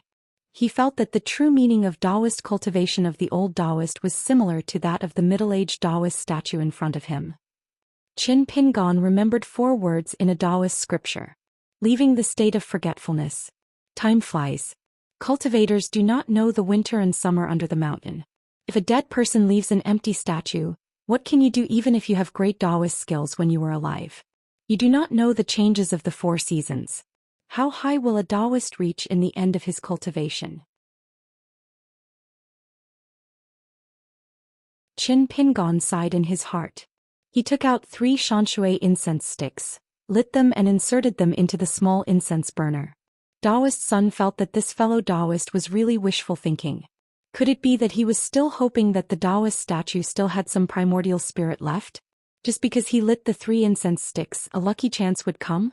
Huang Shi and Di Yuanfeng did not stop him from lighting the incense sticks. In fact, they wanted to judge whether the small incense burner would trigger a trap or not through the black-robed old man's reckless act of burning incense sticks. Or maybe it would trigger a trap and bring about a fatal disaster. Because the small incense burner must be taken away. It was better if someone was willing to take the risk and explore the way. After the 3 incense sticks burned out, there was no movement. Di Yuanfeng smiled. Brother Huang got a Daoist robe and I got 2 ornaments. So who should this incense burner belong to? Daoist son or Brother Qin? Qin Pingon smiled and said, "Forget about me. There are so many buildings in the mountain and I have not explored any of them. After we split up, I will be very busy. If Daoist son wants this incense burner, just take it." Huang Shi said, "I can use the Daoist robe to exchange for the incense burner." Daoist son felt his heart ache, but he still nodded and agreed. Huang Shi threw the Daoist robe to him and put the incense burner into his bag. Then he took out all the worthless clothes and bottles from the large bag and threw them on the ground. Then he tore the bag in half and threw 1 half to Di Yuanfeng to use as a bag. Huang Shi glanced at the embarrassed Daoist son. Daoist son is wearing such a big Daoist robe. If you take it off, won't it be a bag? Daoist son was enlightened and was filled with joy. Then the 4 of them busied themselves in the small Daoist temple. Di Yuanfeng found a snow-white praying mat and Daoist son tore off a few pieces of golden cloth made of unknown material. Huang Shi guessed that there was a secret hidden in the statue. So he smashed the statue with a punch, but he did not get anything. At that time, Qin Pingon was squatting on the ground and touching the moist green bricks. Just as he was about to do something, he heard the commotion. He raised his head and looked at Huang Shi. The latter smiled at Qin Pingan. Daoist's son was shocked. Di Yuanfeng only glanced at the broken pieces of the statue. It was the most worthless painting and he did not look at it anymore. The four of them walked out of the Daoist temple. Just as Daoist's son stepped over the door, a series of explosions sounded from the waist of the tall and thin Daoist. It was the pagoda bell that exploded. Daoist's son wailed, "How tragic!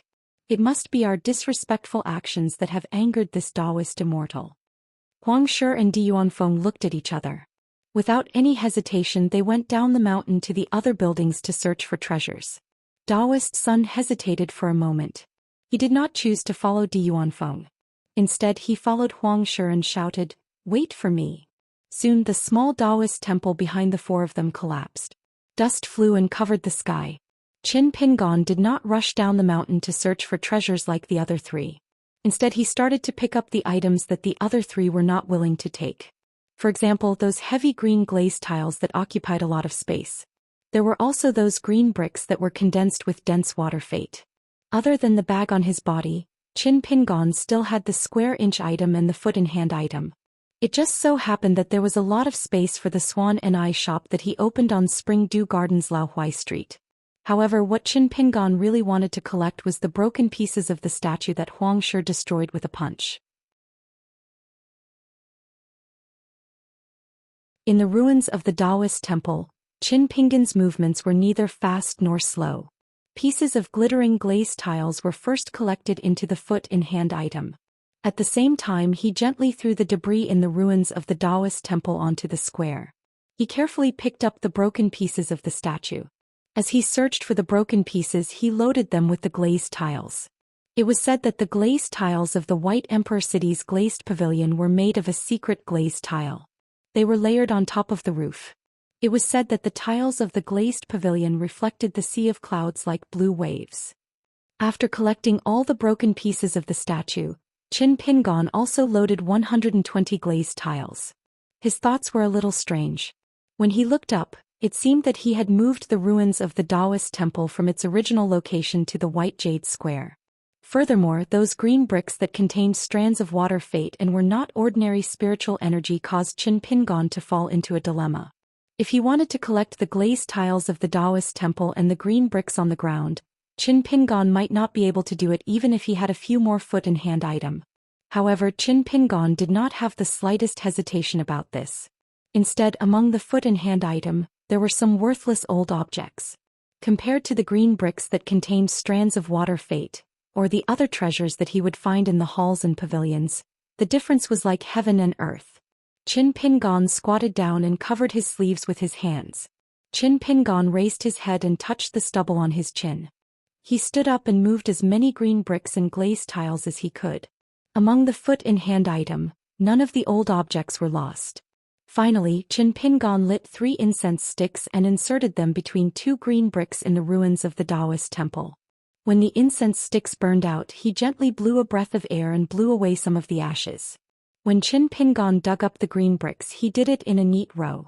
There were no scattered pieces, and he also wiped away the traces of digging on the ground.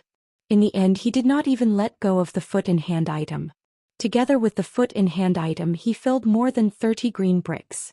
After thinking for a while, Qin Pingan put another green brick and 2 glazed tiles into his slanted bag. It was heavy and made him feel at ease. Thus, Qin Pingan stuffed another 2 green bricks into his bag. Only then did he go down the mountain. He went to see the soft-hearted fellow Daoist Sunday. If there were no accidents, when fellow Daoist Sun found another treasure that even Master Huang coveted, it would be the time when fellow Daoist Sun died. Before fellow Daoist Sun shouted to Master Huang to wait for him, he actually told Qin Pingan in his mind, "Be careful of that Qingjun. Fellow Daoist Sun better not appear again. Take this opportunity to pick up the treasure and run." The further the better. Life is worth more than money. Qin Pingan felt that with these words, there should be one less accident for fellow Daoist Sunday. The treasures obtained during this trip to the mountain had far exceeded Qin Pingan's imagination. It was the kind of treasure that could wake him up from his dreams with a smile. Therefore what followed next was a trip through the mountains and rivers. It would be better if there were some unexpected gains.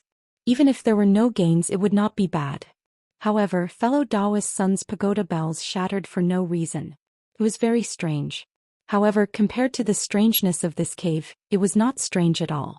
Even when Qin Pingon lit another Yangqi lantern lighting talisman, there were still signs of heaven and earth being clear. There was no filth or evil aura. Qin Pingon was at his wits' end. It was just a matter of dealing with whatever came his way.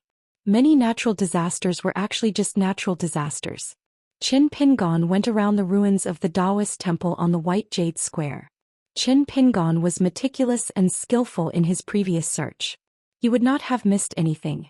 If he really missed something, there was no need to think too much. Qin Pingon stood at the top of the stairs and looked up. Finally, the second group of people came. Compared to the first group of people who were sneaky, this group of people was much more ostentatious. It was the little Marquis of Biting Country, Zhang Qing, and the female disciple of the Water Dragon sect, Bai Bai from Fuyo Country. Qin Pingon stuck a steel-carrying talisman on himself and flew down like a bird.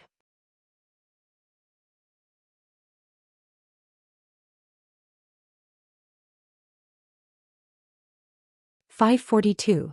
Daoist Sun followed Xianxia to search for treasures.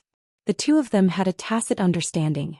They went their separate ways, but not to the extent of distancing themselves from each other.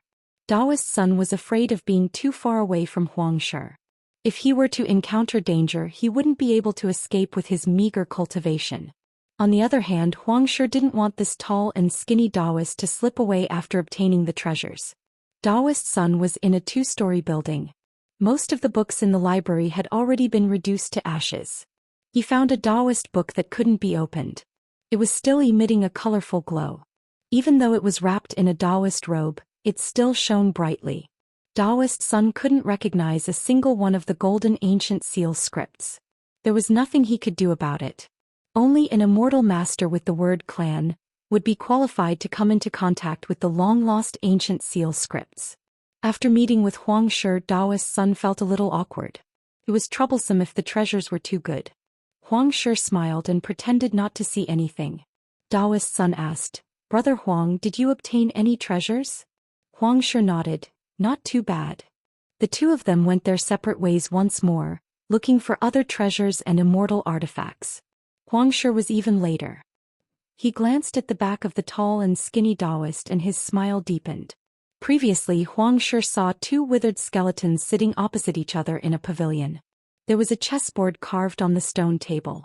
There were only 17 lines on the chessboard. The two of them were in the final stages of the game. Xianxia wasn't interested in the game at all. However, seeing so many chess pieces placed on the chessboard, he knew that the two of them were close to victory. It was a pity that Xianxia couldn't be bothered to look at the chessboard. In the small pavilion, not only did Xianxia obtain two Daoist robes, he also obtained 2 jars of chess pieces. The chess pieces had a natural arc. Xianxia couldn't identify the material, but under the light, the white chess pieces shone with a faint golden color. Only the center of the black chess pieces was opaque. Under the light, it rippled with a jade-green halo. As long as one wasn't blind, one could tell how precious the chess pieces were. The 2 robes were still badly damaged, but the 2 jars of chess pieces were a blessing in disguise. They were like ordinary stones that had been soaked in the deep mountains for thousands of years, becoming more delicate and round. It was a delightful sight. When Xianxia collected the black and white chess pieces from the stone chessboard, the white chess piece was scalding hot, causing Xianxia's soul to feel as though it was being burned. The black chess piece was bone-chilling cold. After picking up the 2 black and white chess pieces and tossing them into the chess jar, Xianxia discovered that there wasn't the slightest injury on his fingers. Xianxia was pleasantly surprised. This chess jar was undoubtedly a magical artifact. When ordinary offensive spiritual artifacts were used by cultivators, they might be able to injure the physique of a golden body realm cultivator, but they wouldn't be able to injure Xianxia's soul. However, this chess piece was something that Xianxia was unwilling to hold on to for too long. From this, Xianxia could conclude that the stone table that was able to hold the chessboard for thousands of years must be an immortal artifact. Otherwise, it would be impossible for the chessboard to remain undamaged for so long. However, Xianxia didn't want to run around while carrying a stone table. Back then Huang Shi wanted to destroy the stone table. If he couldn't obtain it, then no one else could. However, when he slammed his palm down, the stone table didn't budge at all. Not only that, it seemed to be a table that could withstand the force of his fist. This made Huang Shi feel even more regretful that he couldn't obtain the stone table. Otherwise, with the 2 chest jars, he would definitely be able to sell it for an astronomical price. At the pavilion, Qin Pingon quietly appeared. Perhaps because the chess pieces had been rooted in the chessboard for too many years, they seemed to have seeped into the stone table. At this moment, faint golden and faint green ripples could still be seen on the chessboard. Qin Pingon scanned the remaining spiritual energy of the chess pieces on the chessboard and closed his eyes, memorizing the chessboard in his mind. When he opened his eyes, he felt that a good memory was inferior to a lousy pen. Thus, he took out a pen and paper from his Fengsuan object and recorded the ancient chessboard on the paper. There were 17 lines on the chessboard instead of the 19 that had been popular in the world for a long time. This in itself was a clue. In addition to that, many chess moves and life and death moves could also reveal the secrets of heaven. The martial artist Qin Pingon didn't care about these clues at all. Although Qin Pingon cared about it and put his heart into it, he was destined not to be like Lu Tai and Cui Dongshan, who could deduce the approximate age of the chessboard just by looking at it. Qin Pingon was somewhat envious of the heaven and earth in the sleeve technique from the mountain. Together with the technique of mountain and river visualization in the palm, they were the divine abilities that Qin Pingon wanted to learn the most. However, only earth immortals of nascent soul realm could barely master these 2 superior divine abilities. The only way to master them and reach perfection was to reach the upper 5 realms. Qin Pingon felt that this pavilion was a very suitable place for cultivating energy. The 2 jars of chess pieces had accumulated a large amount of spiritual energy that didn't disperse after a long time, which was the essence of water. Moreover, it was far less eye-catching than the ruins of the Daoist temple that was paved with green bricks. This place was rich in spiritual energy and couldn't be missed. Qin Pingon took off his bag and placed it on the table. Then he took off the 100-eyed Taotai robe and put on the highest-grade golden necklace robe. Finally, he put on the snow flower robe that he got from the female ghost in Greasy Skin City. Finally, he put on the black robe again. In this way, with 3 robes on his body, he could use the robes to absorb and store more water qi. Qin Pingon leaped into the pavilion and sat down cross-legged. Relying on the steel-carrying talisman, he restrained his breathing and remained as still as a mountain, trying his best to see the whereabouts of Huang Shi and Daoist Sunday. From the pavilion, the spiritual energy of the chessboard, which contained light gold and dark green, gathered at the top of the pavilion and slowly seeped into the robe. From this, one could see the purity of the spiritual energy on the chessboard. Under Qin Pingon's purposeful guidance, the golden necklace robe was the first to eat and drink to its fill. The spiritual energy of water that was attracted by the chess pieces and lingered in the pavilion for many years had also been absorbed. It was about the same level of spiritual energy as other halls. Qin Pingon hesitated for a moment and did not absorb all the spiritual energy in this place to prevent any clues from being exposed. If he did a good deed and took all the advantages, he would have to consider whether it was a blessing or a curse. After all, the various immortals would ascend the mountain one after another.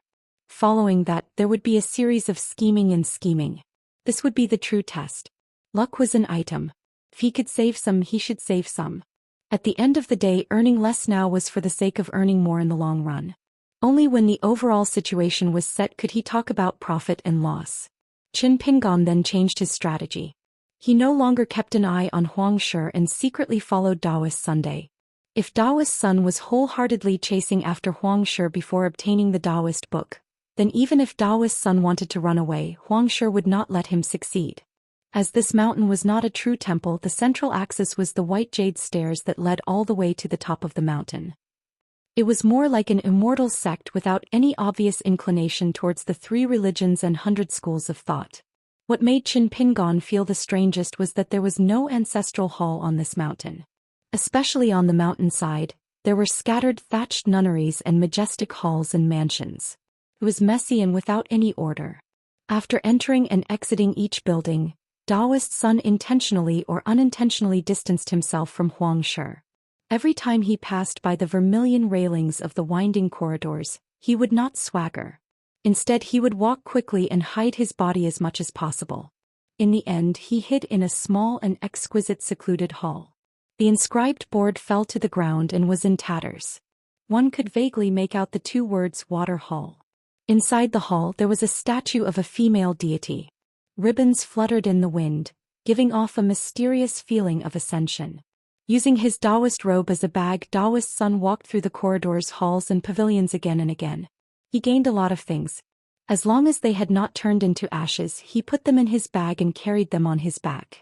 Even the Daoist robe that he exchanged with the incense burner from Master Huang was used as a bag and carried on his shoulder. What a fruitful return. Of course, the prerequisite was that he could leave this immortal mansion alive. Daoist's son closed the door to the hall. However, after a moment of contemplation, he recalled that none of the buildings he had passed by had their doors closed. Thus, he discreetly opened the door to the hall so as to prevent Huang Shi from noticing anything amiss. Qin Pingon, who was using the steel-carrying talisman as a cover, was sitting on a roof. He was worried for Daoist Sunday. Isn't this the same as stealing the silver and inserting a wooden tablet to tell Huang Shi that Daoist Sun did not steal the money? Fellow Daoist Sun, in any case you should at least run a bit more, open the doors of more palaces, pavilions and houses, and pretend that you've crossed the central axis of the flight of stairs and fled in the direction of young Master Qin of Joyo country. Otherwise, if Huang Shi has a brain, he'll have to start his search from this small palace.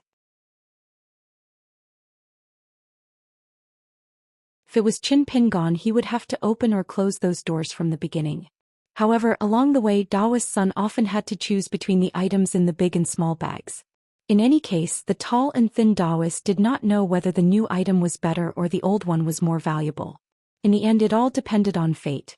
Qin Pingon picked up the trash behind him. On the other hand, if there was not enough space in Huang Shi's bag, every time he changed the items he did not want, he would break them with a punch. If he could not break them, he would have other plans. Perhaps he would have to change them again. Most of the treasures left behind by the immortals here were like this. Most of them were on the verge of breaking. Repairing them might require a large amount of money, but breaking them was a piece of cake for Huang Shi, who was a golden body realm cultivator. The items that he intended to discard were naturally kept by Huang Shi if they did not break with a single punch. This could be considered an alternative method of inspection. However, this trip to the mountain to search for treasures was a huge opportunity. Usually, when the immortals saw the light of day again, a group of mountain cultivators would fight to the death.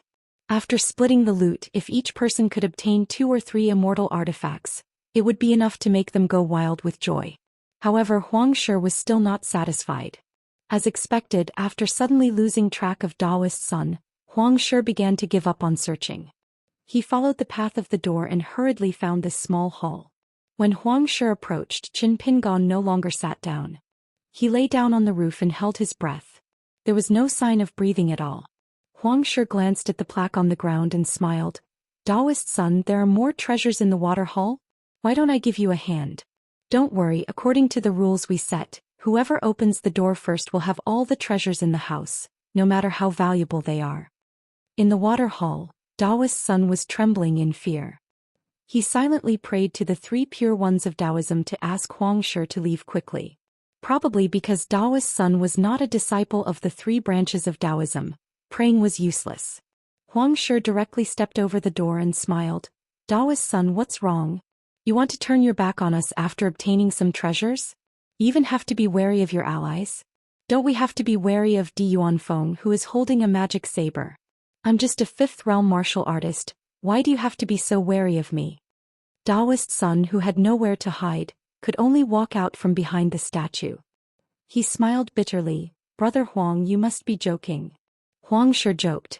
We've only walked through 20 to 30% of the Immortal Mansion's territory. There's still a long way to go. Let's not talk about other things. When we were at the Mountain Ridge Daoist Temple, we saw a beautiful scenery at the back of the mountain.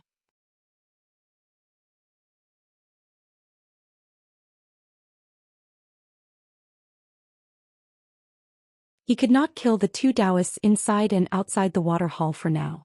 Huang Shi smiled. I was just joking with Daoist Sunday. Please don't take offense. Daoist Sun said angrily. Brother Huang, it's better not to make such hurtful jokes. Huang Shi was vaguely angry. He almost killed Daoist's son with a punch. After all, a so-called wild Daoist who was good at close combat was far inferior to the black-robed old man who was proficient in long-range talisman attacks. If he killed Daoist's son and handed all the treasures to the black-robed old man, Huang Shi did not believe that Daoist Qin would not be tempted. Daoist's son suddenly said loudly, "Daoist Qin, let's make a deal. Can you give me a few talisman?" Qin Pingon smiled. "I can buy it." Daoist's son was speechless. Huang Shi frowned. He almost forgot that Daoist's son was also a half-baked Daoist cultivator. Although he could not draw talismans, it was not difficult for him to control the talisman. It was not a bad news. With Daoist's son and the black-robed old man holding the talisman, working together with him a golden body realm martial artist, and meeting with Di Yuanfeng, the four of them should not be underestimated. Huang Shi walked out of the doorway of the water hall and made way for the black-robed elder who had stopped in his tracks. He stood sideways and looked at the two Qi refinement warriors from the corner of his eyes. He smiled and said, "Whether or not we can grab hold of the opportunity in our hands will depend on whether we are willing to cooperate sincerely. I, Huang Shi, am a cultivator of the 6th level, and I am not lying. I will not hold back in the slightest once I engage in a battle with someone. However, as long as we leave this place, each of you will have to give me a fortuitous encounter in return." Qin Pingon patted his bag. The outline of the green brick could be vaguely seen. He said straightforwardly, "Just take it." Huang Shi looked at him and his eyelids trembled. Daoist's son gritted his teeth and said, "Apart from the Daoist book, Brother Huang can take whatever he wants from the 2 bags." Huang Shi hesitated for a moment and nodded, "Deal." Qin Pingon stepped over the threshold and looked at Daoist Sunday. They did not need to communicate telepathically. They came to the back of the statue worshipped in the water hall. They squatted on the ground. Daoist's son asked, "How many types of talisman do you have?" "How many talismans?" Qin Pingon said, "There are 3 types. Apart from the most precious thunder talisman, the talisman of 5 thunders, the talisman of flowing river, and the talisman of earth mountain. Daoist's son, you can guess from the names that they are the most precious talismans. As for how many of them," Daoist's son looked at him hesitating and became impatient. He said firmly, "Apart from the thunder talisman, you can keep it for yourself. I will take the rest." Daoist's son still had a lot of confidence in Daoist Qin. As for the names of the talisman, one more domineering than the other, Daoist Qin, "Are you trying to fool a kid?" Qin Pingon asked, "Daoist's son, do you have so much immortal money?" "I lost half of it. The talismans that I got from the ruins of other immortal residences are not cheap." Daoist's son was confused. "Didn't you say that you drew the talisman yourself?" Qin Pingon said, "Daoist's son also believes in this? If I could draw such talismans myself, why would I be a rogue cultivator at the foot of the mountain? I would have been worshipped by the top immortal residences like the Sparrow Mansion or the city above the clouds. I could just lie down and enjoy every day. Why would I go through all this trouble?" Daoist's son grimaced and rubbed his cheeks. "Daoist Qin, tell me, how many talisman do you have? I will buy all of them." Qin Pingon shook his head.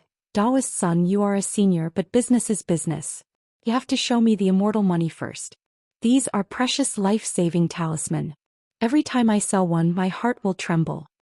Daoist's son said angrily, "Daoist Qin, you have to be honest." Qin Pingon did not back down. "Daoist son, you have to be fair in business." Daoist's son was a little discouraged. Damn it, this Daoist Qin was not easy to fool. Daoist's son hesitated for a while, then opened the bag in his robe and spread it on the ground. He said earnestly, "Water and earth talismans, 3 of each. Sell me 6 of them. Then you can pick a priceless magic treasure on the mountain." Qin Pingon took out 2 talisman made of ordinary yellow paper from his sleeves. Then he twisted the talisman in one hand and moved it behind him. His other hand began to flip and pick. He said, 2 talisman in pairs. I will buy a broken immortal residence relic with Daoist Sunday." Daoist's son's face was livid. He was about to roll up the bag.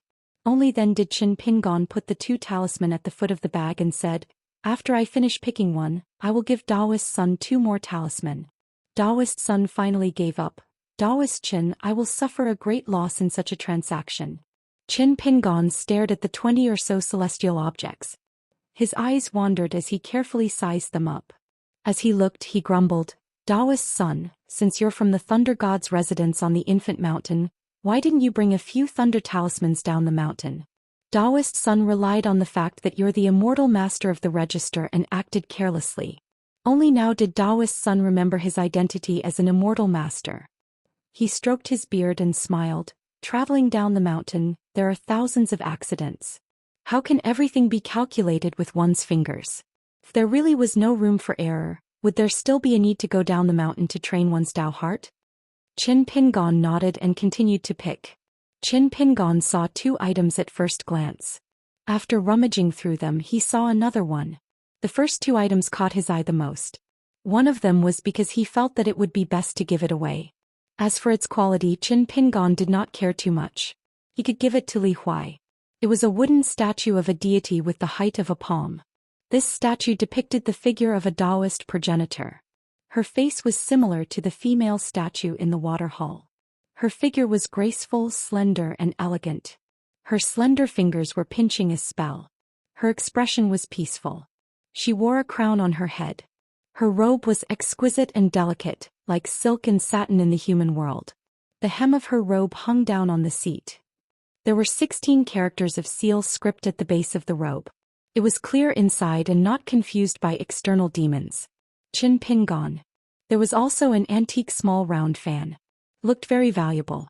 In the future, if he placed it in a shop on Laohuai Street in the Spring Dew Garden, or in a shop on the Oxhorn Mountain, he might be able to meet a spendthrift. After all, the female cultivators in the world were not different from the women at the foot of the mountain. They were more willing to spend a lot of money than men. As long as they liked something, there was no need to talk about reason and quality. The last item was the one that surprised Qin Pingon the most. It was a pair of small bamboo cages that were pulled by golden threads. The color of the bamboo was green and lustrous. However, similar to the items here, there were fine cracks on them which greatly damaged their appearance. The 2 small cages were the size of a fist. They looked like cricket cages in the market. They were inscribed with the words Fighting Dragon and Hidden Pan. Looking at them, Qin Pingon's forehead was sweating for the first time. He was a little nervous. He always felt that if there was a chance he must travel Jianghu with Priest Sun, visit famous mountains and search for treasures. Daoist Sun felt that something was wrong. This was destined to be a profitable business. Why did fellow Daoist Qin look so awkward? Could it be that he suddenly realized the truth? No matter how valuable the items in his bag were, they were actually not as valuable as the talisman.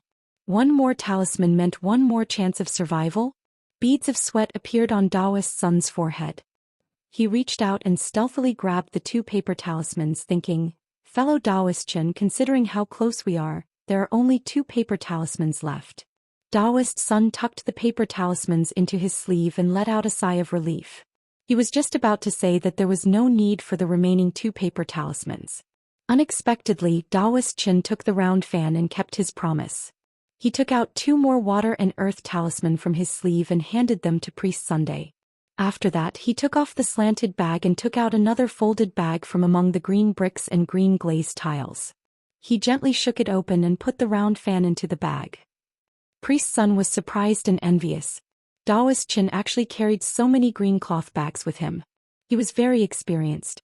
Qin Pingon took out 4 more talisman and put them on Priest Sun's robe on the ground. He then put the wood carving progenitor into the bag. Priest Sun was in a good mood. He smiled and said, Daoist Qin, do you want 4 more talisman? Take your time and pick the treasures on the ground. Qin Pingon hesitated and dilly-dallied. In the end, he took out a stack of more than 20 talisman from his sleeve. There were 3 golden talisman among them. It should be 3 golden talisman. Priest Sun looked at the stack of talisman in his hand and lowered his head to look at it. It should be the last talisman of Daoist Qin. Priest Sun swallowed a mouthful of saliva and warned himself to be calm. However, his smile was still stiff. He asked softly, Daoist Qin, is there something else you like? Good things come in pairs. I can buy 1 and get 1 free. You just need to give me a talisman of 4 attacks. Qin Pingon shook his head. Forget it. After selling 8 talisman, I only have a lot of talismans left. No. Priest's son reminded. Daoist Chen, after leaving this place, don't you want to return to the Thunder God's residence on the Infant Mountain with me and become an immortal record master with backing? Qin Pingon shook his head and said, it's hard to say whether I have the chance to leave this place alive. Priest's son was very regretful. He sighed and said, it seems that Daoist Chen's heart is not firm enough. Qin Pingon glanced at the bag on the ground and turned around. He should be taking out 4 talisman of attack to buy another item. Priest's son reached out and grabbed his wrist. He smiled and said, Daoist Chen, I only want the 2 talisman of attack in your hands. If you want to buy something, you need to buy another one. If you want to enter my Thunder God's residence, you only need 2. How about it? The black-robed old man laughed and said, Priest's son, you have good eyes. Priest's son stroked his beard and smiled. Fair trade, fair trade. If you miss this village, there won't be a shop like this.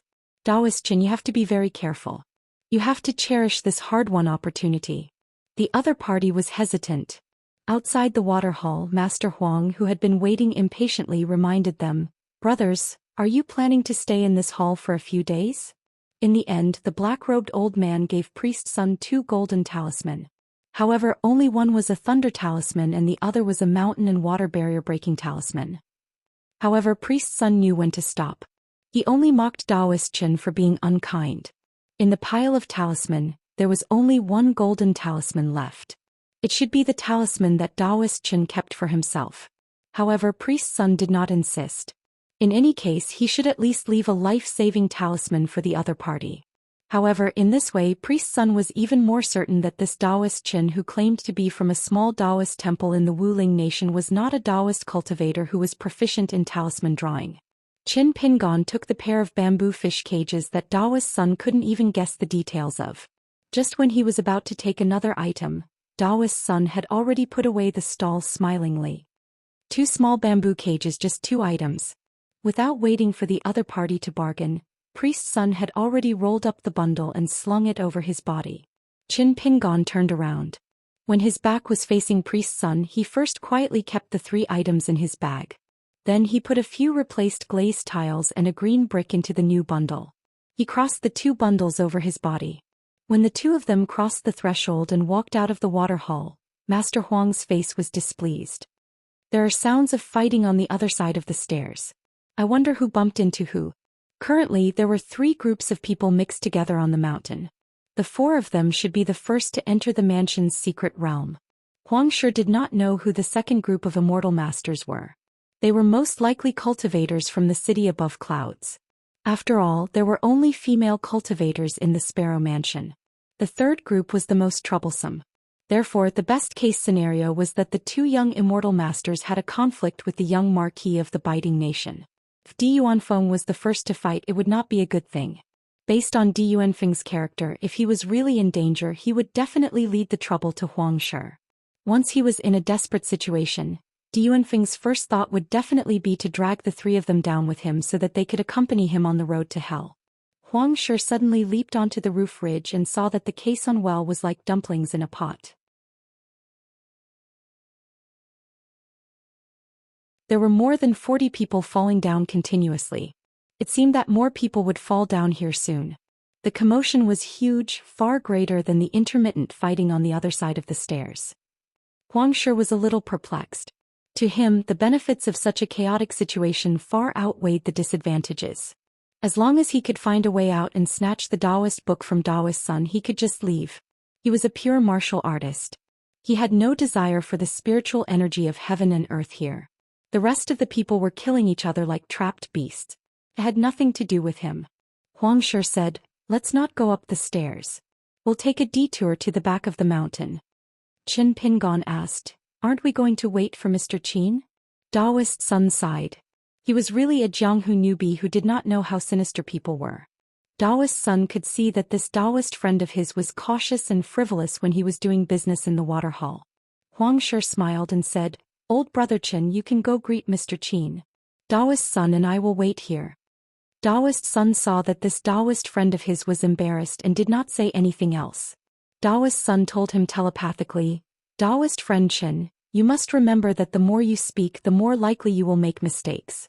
Once you enter the mountains of gold and silver, you will obtain the treasures based on your own luck. Don't add any more unnecessary things. Who knows, Mr. Qin might have already obtained a great fortune over there. It's hard to say if he's still willing to meet you. If you go, won't you be making things difficult for him? Qin Pingon smiled and replied, as expected of Daoist Sunday. You're experienced and steady in your actions. At that moment, Qin Pingon's best plan was to find an outsider to confirm the speed of time flowing in this small world. After confirming that it would not delay his journey along the great path of blasphemy, he could stay here for a few days and strive to live in harmony with the other immortals. This would allow him to cultivate here steadily and store spiritual qi in the two aperture acupoints of the water mansion and the mountain temple. He would try to absorb as much of the essence of water as possible from the green bricks of the Daoist temple. The water hall and mountain shrine of the three realms had limited water storage. As for the other qi residences, due to the existence of the pure vital qi, they could not retain much spiritual energy. Even if they were added together, they would not be able to gather as much spiritual energy as the 100-eyed Taotai robe. However, even if the spiritual energy in the water hall and mountain shrine overflowed, it would not be a problem. Qin Pingon could draw talismans here.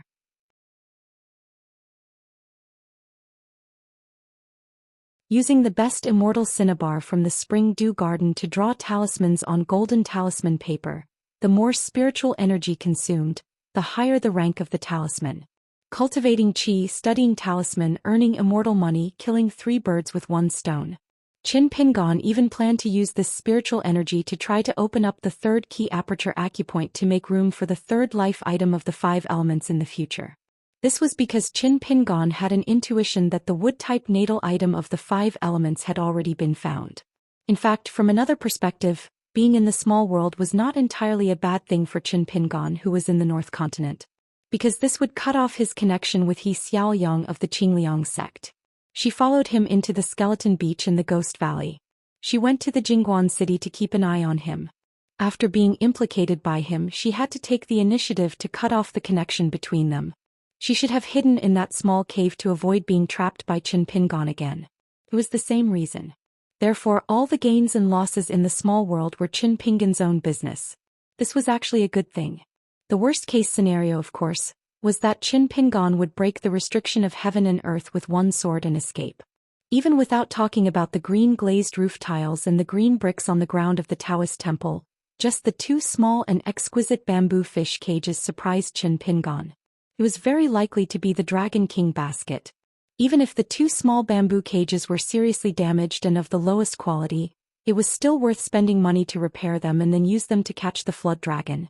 The Taoist son's accident, should he continue to be unable to control it? Should he really give Taoist son 2 golden talismans so that he could be at ease and have a clear conscience? Or should he simply get rid of the martial artist Huang Shi, who was the cause of the accident, in order to save effort and energy? Should he judge by his actions and not his intentions?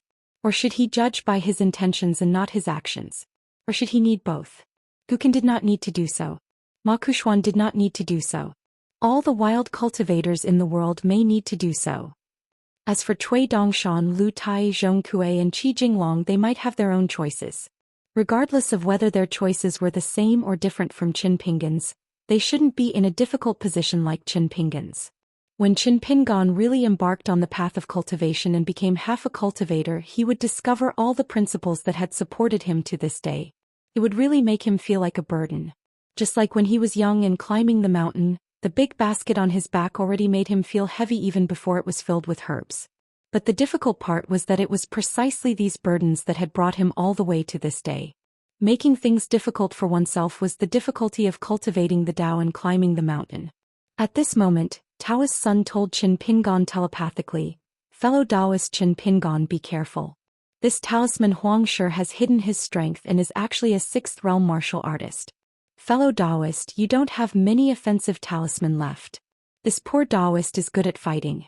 When the time comes, just back off a little. But don't forget to hold the line for this poor Daoist. Don't be too stingy with your talisman. Don't injure him accidentally." Qin Pingon was stunned for a moment. His mind suddenly became clear. He smiled and replied, "Taoist son, don't worry. To be honest, other than the Tao of Talisman, I'm also very good at fighting enemies. Taoist's son said helplessly, fellow Daoist Chen, don't be like this. Hearing such big words from you, this poor Daoist won't feel relieved at all.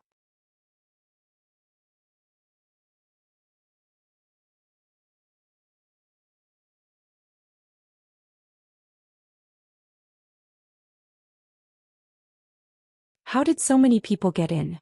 Did someone break the cave's restriction? Bai sighed and said, this place itself is the biggest problem. I'll go around the mountain and see if I can send a flying sword message to the sect. Zhang stood up and said, I'll go with you.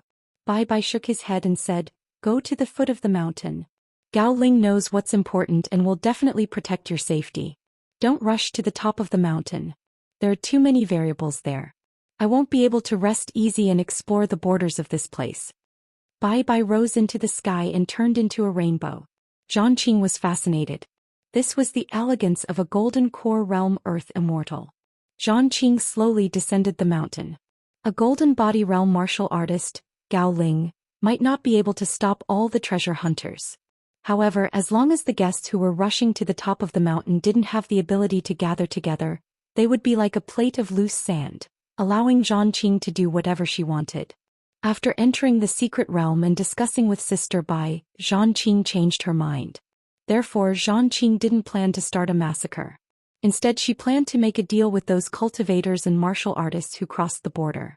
They could go up the mountain, but when they went down the mountain they had to meet with Zhang in private and hand over one of the mountain artifacts that she took a fancy to.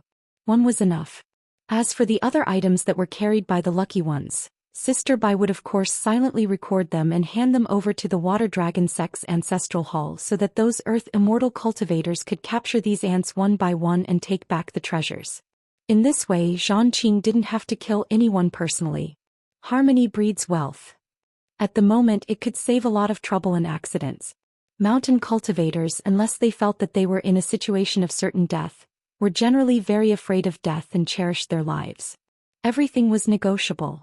On the contrary, those mountain sect's immortal masters who didn't rely on either side couldn't see the situation clearly. His nascent soul master, who was a wild cultivator, was now a nominal consecrator of the Water Dragon sect.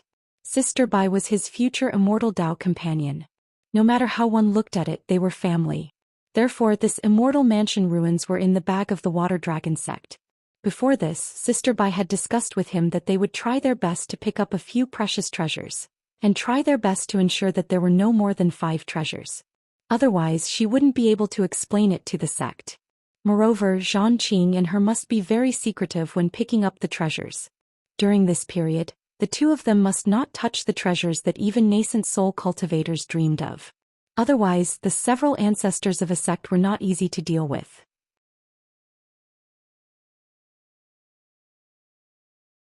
Once they heard the news in the future and successfully occupied this place, they would certainly not miss anyone who entered the realm. When they got to the bottom of the matter, they would use endless methods and often work on the cultivator's soul. At that time, as long as Zhang was tracked down and exposed, she Bai would also be blamed. She would be labeled as a traitor by the ancestral hall, and the gains would not make up for the losses. However, with 3 to 4 treasures, the two of them were the greatest contributors to the expansion of the sect. Even if the ancestral hall found out about it, with the face of her teacher and Zhang master, the dozen or so great cultivators who had the qualifications to set up seats in the ancestral hall would turn a blind eye to it. Any immortal record master on the mountain would be protected by rules and resources, but they would also be bound by rules and commandments. When Zhang arrived at the foot of the mountain, she amiably instructed Gao Ling, a golden body realm martial artist who had just been promoted to a primary 3rd-grade martial general, had no objections. On the day he escorted the female cultivator Bai back to the capital, the imperial edict arrived at Gao Ling's general mansion. Therefore Gao Ling knew one thing. In the Fufu kingdom, where military merits were as difficult as ascending to the heavens, establishing a relationship with the Water Dragon sect was more useful than anything else. Zhang stood at one end of the white jade arch bridge, gently tapping the strange beast on the bridge with her folding fan. She was elegant and graceful, her white robes flowing elegantly. Gao Ling loudly informed the people near the arch bridge of the rules that they should abide by. Of course, no one was convinced. Some people didn't dare to force their way through, so they wanted to leap over the dark green river that was like a moat. In the end, Gao Ling swept over and blocked their way with a punch, killing them on the spot. The cultivator's corpse was shattered into 7 or 8 pieces. Gao Ling didn't hold back much in this punch. Therefore, there were cultivators who exclaimed that he was a golden body realm martial artist, as well as the great name of the #1 martial artist in the Fufu Kingdom, Gao Ling. After the punch, the clamor on the other side of the river immediately quieted down, leaving only whispers in 2s and 3s. It was unknown who or where, but they must have used a celestial secret technique. A hoarse voice shouted with the ripples of the Heart Lake, "We have the advantage in numbers. Let's work together to kill these two. When the time comes, we'll go up the mountain separately and take our own treasures. Wouldn't that be better? Why do we have to look at other people's expressions? If our luck is average and we can only take one treasure, don't tell me we have to offer it up with both hands and give it to this biting country's profligate son for free? If we don't work together now, when the time comes to descend the mountain, it will be even harder to unite as a fortress, right?" Many people were tempted by these words. 2 female cultivators of the Sparrow Mansion who had cast a camouflage spell looked at each other and smiled. The person who said these bewitching words was one of the direct disciples of the ancestral Master Hall, who was their Tao protector. She was young but had a good temperament. They were the Sparrow Mansion's mansion master, Sun Qing, and the ancestral master of the ancestral Master Hall, Wu Jiong. Originally, Wu Jiong alone was enough to be their Tao protector. However, Sun Qing felt that it was very boring to stay on the mountain top of the Sparrow Mansion, so she came along to relax. She didn't expect to hit the jackpot while relaxing.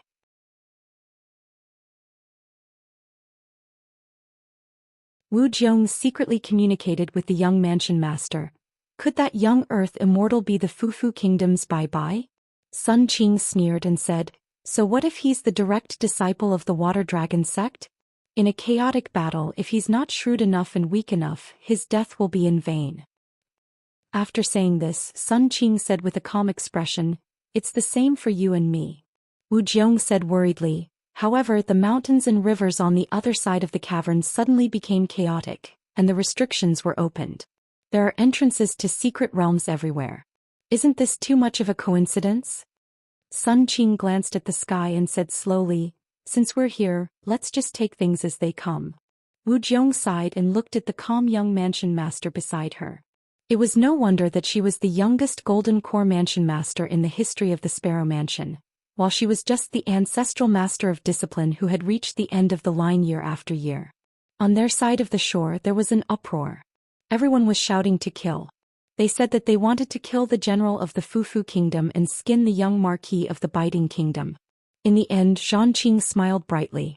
She opened her folding fan and gently fanned it in front of her. She only said one sentence, "You can kill me, but first come first serve." Sun Qing smiled and elbowed Wu Jiong lightly.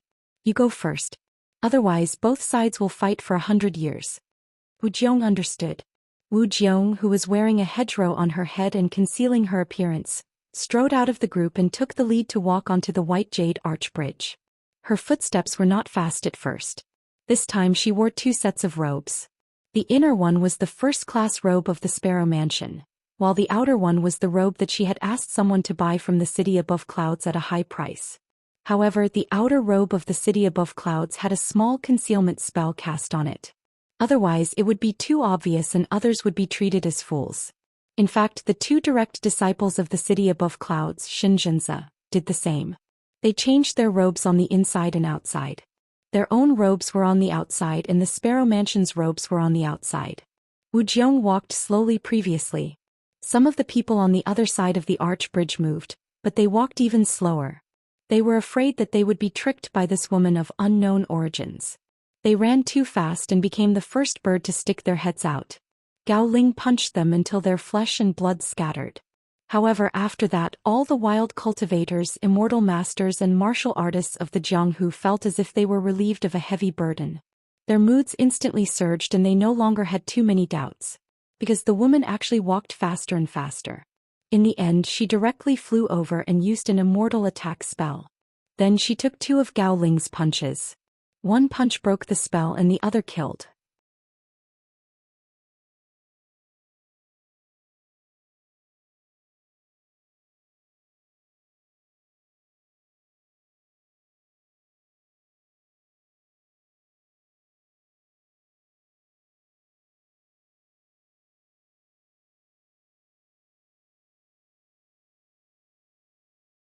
Although it did not give birth to the essence of water like the green glazed tiles and the green bricks of the Taoist temple, it had reached the exaggerated stage of condensing spiritual energy into water. When Daoist's son passed by, he tapped his finger gently and put his ear to listen. He exclaimed and said, "There's a way." When the two of them were staring at the green bamboo, Qin Pingon turned around and took off his bag. He first took out the blade-strengthening gourd from the items close to him. He held it in his hand and put the bag back on. He then smiled and said, "I'll have to trouble Daoist's son to shake the bamboo so that I can collect some water from the tips of the bamboo leaves." Daoist's son was a genuine sea-viewing cultivator after all. He could roughly see the depth of the bamboo. He shook his head and said with a smile, "Daoist Chen, I advise you not to do anything unnecessary. These bamboo leaves and water droplets are born from spiritual energy. Ordinary objects can't contain such rich spiritual energy. Even if you pick a handful of bamboo leaves and water droplets and carefully store them, as long as they leave this strange bamboo, they won't be able to retain them." Although the tall and thin Daoist said so, he didn't stop him from taking off his bag and taking out a small celadone bottle with a picture of a green pine hermit. Huang Shi disliked the two of them and kicked the bamboo pole. Suddenly water droplets fell like a drizzle. Daoist's son laughed loudly. His body swayed and he used the gang steps to collect water from the celadone bottle. Qin Pingon was no exception. He didn't want any water droplets to fall to the ground and dissipate. Under the premise of not fighting with Daoist's son, he used a water spell to gather the water droplets that were about to fall to the ground into a line and slowly collected them into the blade-strengthening gourd. Huang Shi glanced at the black-robed old man's technique and didn't find any suspicious flaws. He didn't care about it anymore. Since Qin Pingon took out the blade-strengthening gourd, he didn't put it away. He hung it on his waist and gathered the water droplets formed by the spiritual energy of heaven and earth. The amount of 7 or 8 taels of wine was about 10 kilograms. The three of them continued on their way. Qin Pingon looked back at the green bamboo. Was it the same as the bamboo forest that Wei Pai painstakingly planted on the Chiduan mountain? If they really wanted to recognize their ancestors, they all came from the green Immortal mountain of the Bamboo Sea Cave? Otherwise, according to the Immortal book that he bought from the inverted mountain, the numerous immortal bamboos in the world and dozens of different species didn't seem to be so powerful in the matter of gathering water fate. It was a pity that, like the chessboard stone table, they couldn't be carried away. Daoist's son didn't feel satisfied. He stretched out his hand and said with a smile, "The bamboo sky is connected to the gods. It lightens the body and replenishes the qi."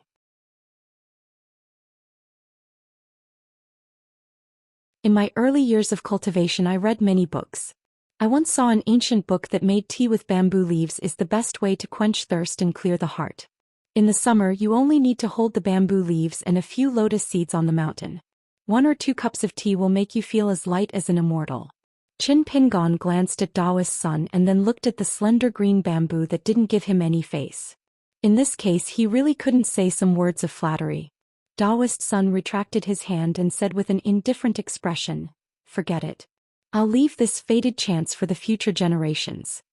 Huang Shi added, "If these bamboo leaves were refined into a natal item by a cultivator of the lower 5 realms who cultivated the water element, they might be a supreme treasure. The treasure is right in front of you. Be careful that you don't take it. Daoist's son, are you sure you don't want to take a few? Even if you don't use them to make tea, you can give them to the juniors of the Thunder God residence on the Infant Mountain as a gift for returning to your sect." Daoist's son said casually, "The matter of cultivation involves the fundamentals. How can I give away fated chances carelessly? I'm not the disciple of those juniors. If the gift is too expensive, it won't be nice. Forget it." Qin Pingon praised softly, "Daoist's son's words are as good as pearls and thought-provoking." Daoist's son carefully put the small celadone bottle into his sleeve and walked slowly. He stroked his beard and smiled unfathomably. Huang Shi couldn't stand this itinerant Daoist from the Wuling country. From the beginning to the end, after knowing that Daoist's son was the disciple of the Thunder God Residence's Daoist Jingming, he had been fawning over Daoist Sunday. Huang Shi suddenly used his golden body realm movement technique and the strength of a fist of the 5th realm to show some mercy. After measuring the Qi refinement warrior's physique, he punched the black-robed old man beside him without any warning. With a bang, the old man was sent flying. He rolled on the ground and struggled to get up. He seemed to be dazed and sat on the ground. Suddenly, his throat moved slightly and he spat out a mouthful of blood. He seemed to have just regained his senses. He stood up and hid his hands in his sleeves. It was obvious that he was already holding a talisman at his fingertips. Chi ripples lingered around his sleeves as he cursed, "Surnamed Huang, are you courting death?" Huang Shi's heart calmed down. He was indeed a good-for-nothing. Daoist's son was so frightened that he quickly ran several feet away. He also held an offensive talisman that he had just bought from Daoist Qian. The three of them were in a triangular situation. Huang Shi didn't even look at the black-robed old man. He turned his head and smiled at Daoist's son. "Daoist's son, we have to be careful. We are allies with young Master Qin. However, we met this person by chance. If he's a scourge who knows how to feign ignorance, wouldn't we fall into his trap? In the end, all the treasures and opportunities we have will be sacrificed for him. I don't think Daoist's son is willing to do that, right?" Daoist's son used the Heart Lake ripples to talk to Qin Pingon. "Daoist Qin, what do you say? Do you want to fight? This Huang Shi isn't a kind person. If we really fall out, we're in the same boat. Let's not hide anything." In comparison, Daoist's son trusted the black-robed old man more. Along the way he had some relations with good and evil, but not much. He felt that this Daoist Qin was weak and didn't pose much of a threat. Of course, if the black-robed old man's words and actions were shrewd and cunning, Daoist's son wouldn't be willing to cooperate with him. He would risk his life to confront Huang Shi together. Although he was speaking to Qin Pingon in his heart, Daoist's son's mouth was full of nonsense.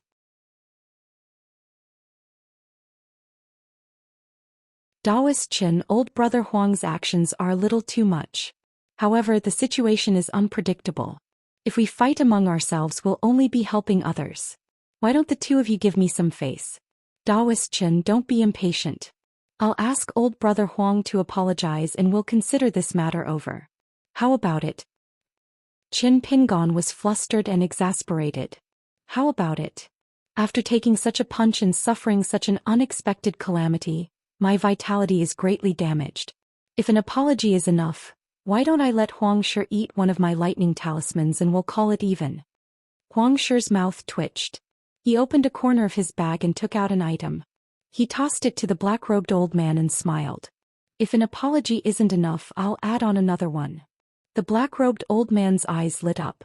After a moment of hesitation, he still secretly held the talisman with one hand hidden in his sleeve. His other hand was already out of his sleeve, trying to reach out to catch the antique bronze mirror. Daoist's son's expression changed drastically. He quickly reminded the old man telepathically, "Don't catch it." However, it was too late. Huang Shi took a step forward. With his peak 6th level cultivation, he arrived in front of the black-robed old man in an instant and punched him.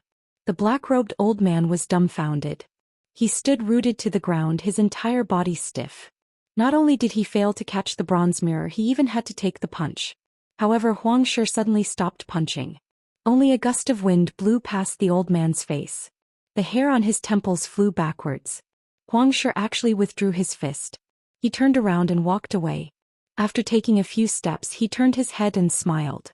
"Brother Qin, I'll give this bronze mirror to you." Daoist's son lamented in his heart. Why did he find such an idiotic ally who didn't know any better? It was tough. The road ahead was not going to be easy. Daoist's son saw Daoist Qin smiling apologetically at him. He squatted down and picked up the bronze mirror from the ground. He placed it in a somewhat shriveled green cloth bag. Even though this old man was trying his best to hide his fear, his hands were still trembling slightly. Daoist's son felt a headache coming on.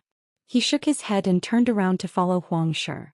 Perhaps he was angry at this old man for being so unlucky, but his words were filled with resentment.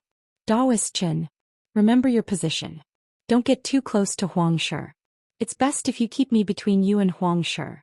Otherwise, once Huang Shi gets close to you, no matter how many talisman you have, they will all be useless. Why can't even Qi refinement warriors let a pure martial artist get close to them?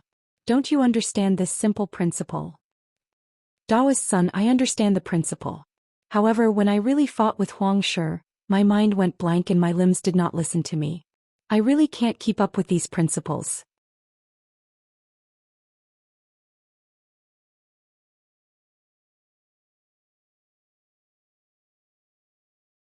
Qin Pingon put away the blade's strengthening gourd, bent his body and suddenly ran forward. In an instant he swept past the high wall and landed lightly on the ground. It was as if he was in harmony with heaven and earth. That was why he could be so silent and not cause any unnecessary ripples. At the foot of the mountain, there was a chaotic battle at the White Jade Arch Bridge. In the language of the North Continent, it was said that a true hero was someone who had smashed his brains out and drank them as wine. The battle to seize the bridge was very tragic. Even the Fu Chu imperial consecrator who was looking for treasures on the mountain heard the commotion. He had no choice but to give up the treasures that were at his fingertips and hurried to the battlefield. However, this Fu Chu consecrator was a little more cautious. He picked out a portion of the treasures that he felt were valuable and hid them on the roof of a loft. As for the rest of the items, he casually wrapped them up and moved them to a corner of another room. When the time came for him to return with Bai Bai and the young Marquis, he would not give himself away. As for how he would bring the treasures out of this place, he would just have to take it one step at a time. Gao Ling had already taken out the military armor pill and put on a deity's armor. He joined forces with the consecrator of the House of Marquis to protect Zhang Qing's safety as much as possible. Zhang Qing, a Qi cultivator of the cave-dwelling realm who was taught by a nascent soul cultivator, also pretended to be in a panic. This trick of the number one foppish son of the Biting Kingdom, together with the domineering words from before, was very effective. Almost no one believed that this rich and powerful son of the Biting Kingdom would be a real cultivator of the Middle Five States who had two powerful attack magic treasures. The battle was originally one-sided, but with the addition of the Fufu Kingdom's consecrator, the situation was slightly reversed. Zhang Qing bore the most hatred towards the female cultivator who wore a hedgerow on her head and the robe of the city above the clouds. It was this person who crossed the bridge first and spoiled his plan to make a fortune. Not only that, this female cultivator who hid her head and tail was very careful in the following battles.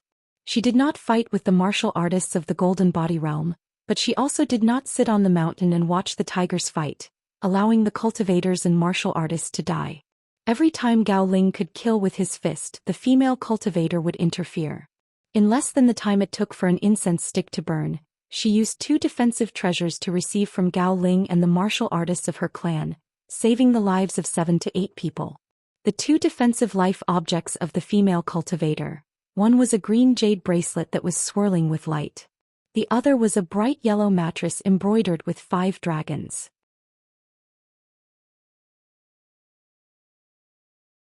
Even if it was hit by Gao Ling's fist, it only caved in and made a flapping sound.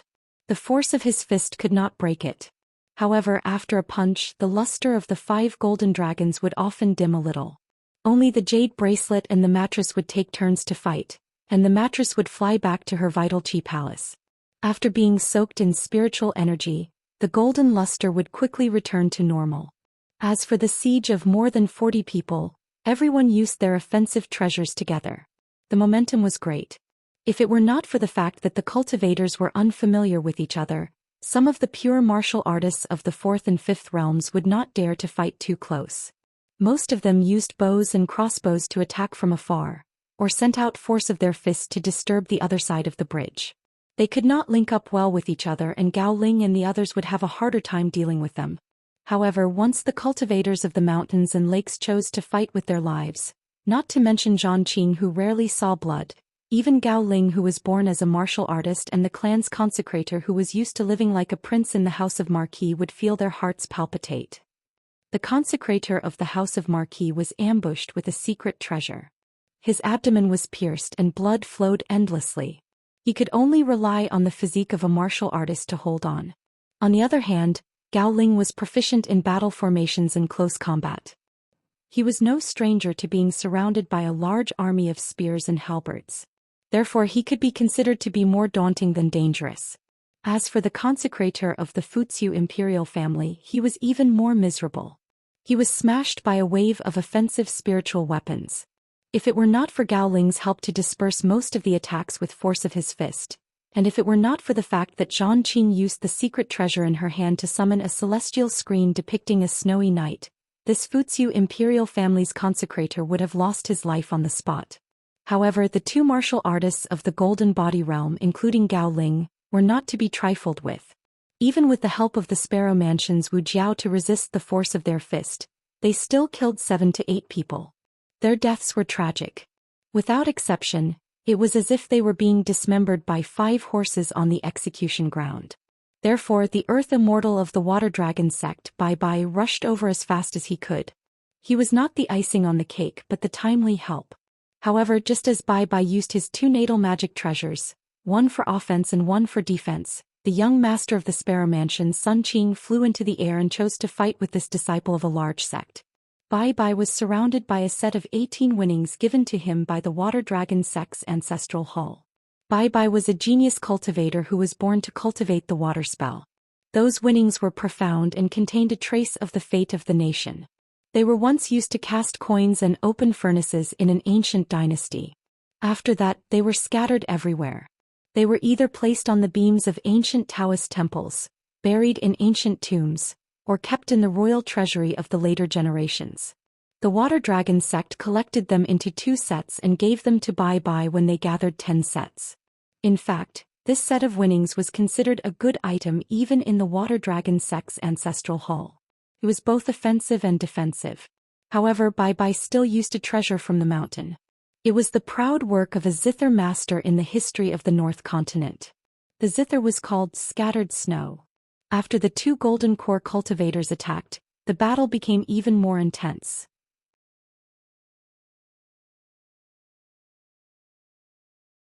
Once again the hoarse voice reminded everyone loudly, "Let's kill the young duke first."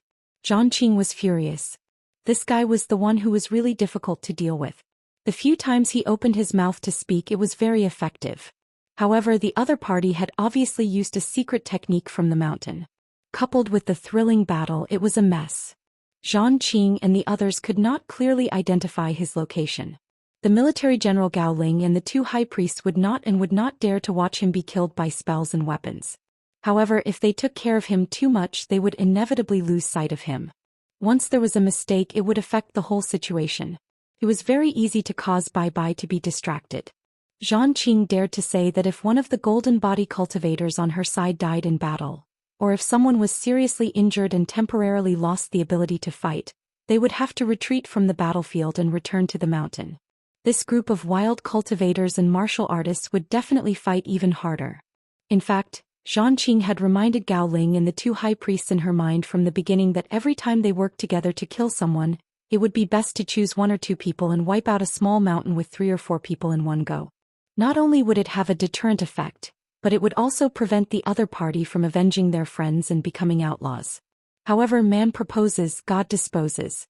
Zhang Qing had many plans, but in the end, it could be because she did not check the almanac before leaving this time. It could be said that everything was not going well. As the battle progressed, Gao Ling and the 2 high priests could no longer act so cautiously. They had identified a target to kill, but the other party had the advantage in numbers. They did not care about the consequences. Until this moment, Zhang Qing began to regret. She should not have been so conceited.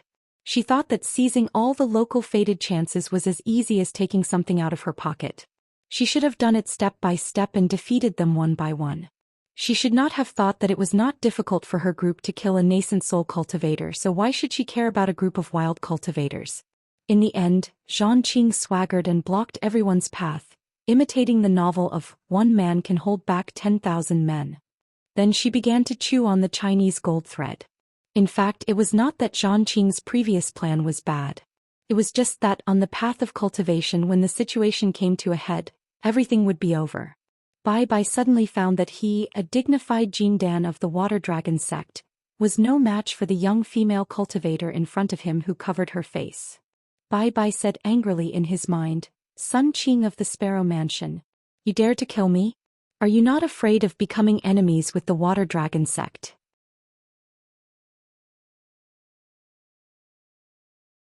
Can the Sparrow Mansion of the Peach Blossom Mansion withstand a few slaps from the ancestors of the Upper 5 Realms?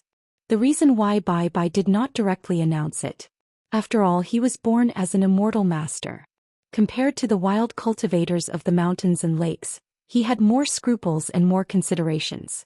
Sun Qing controlled the offensive magic weapon and stirred the snowflakes that were produced by the zither strings. Then she replied with a smile, What are you talking about? Why can't I understand? Bai Bai was extremely annoyed. Sun Qing, do you really want to fight to the death with me? With the 18 beads protecting the surroundings, Bai Bai wasn't in a difficult situation. Not to mention this set of formation treasures was both offensive and defensive. It was obvious that Bai Bai hadn't used his full strength yet. Not to mention the Ancestral Hall's Immortal Masters all had at least 1 or 2 trump cards that could be used to destroy jade and common stone or escape thousands of miles away. Therefore Bai Bai's shame and anger were more similar to Zhang Qing's state of mind. He lost the great situation of monopolizing the benefits and lost the face of a Jindan cultivator of a large sect. However, compared to Zhang Qing, who was already in a dangerous situation at the end of the bridge, Bai Bai's current situation was much better. Sun Qing still did not admit it and said with a smile, "We, the wild cultivators of the mountains and lakes, pay attention to whether a person dies or not." For a female cultivator to say this, it was really too much. Bai Bai took a deep breath and suddenly his state of mind was as calm as still water. There were no more distracting thoughts, and he could even completely ignore the situation on Zhang Qing's side. Since the rules and principles of the Immortal Masters of the Ancestral Hall could not be discussed, and both sides were of the same generation of Jindan cultivators, they could only fight in a battle of cultivation. Although Sun Qing had a calm expression and was far more relaxed than Bai Bai, a direct disciple of the Water Dragon sect who had just ascended to the Gold Core stage a few days ago, the truth was that the youngest Gold Core Prefecture Master in the history of the Sparrow Prefecture did not relax at all. Facing a young genius from a sect with a profound background, Sun Qing was waiting for an opportunity to kill him in one strike. If it did not succeed, then it would be time for both sides to sit down and discuss matters with the Immortal Master. If the other party was a foot too high and beat Sun Qing to death, Sun Qing also felt that it was nothing. I can kill but others can kill me. That was why the sword cultivator who looked like a teacher when they were traveling together, said that there was no one in the world who could not die. However, the land dragon of the North Continent actually said the second half of the sentence, but everyone in the world can be reasoned with. Sun Qing did not really listen to the second half of the sentence and felt that it was unreasonable. It was only because she liked him that she did not compete with him. Of course, if she really wanted to argue with Lu Jinglong, she would definitely be asking for trouble. She could not win against him in an argument. Back then Lu Jinglong was only a sword cultivator of the Jindan stage. He had relied on his eloquence to persuade an old monster of the unpolished jade stage who was about to go on a killing spree. Not only that, he had also become friends with that old monster. In turn, the old monster had protected them on their journey, which could be considered as sending all of them out of the country. The last time Sun Qing and Lu Jinglong met by chance, after some polite greetings, they did not have much to talk about, so she casually asked about this matter. Lu Jinglong said that when he went south he met the old senior and had a good chat.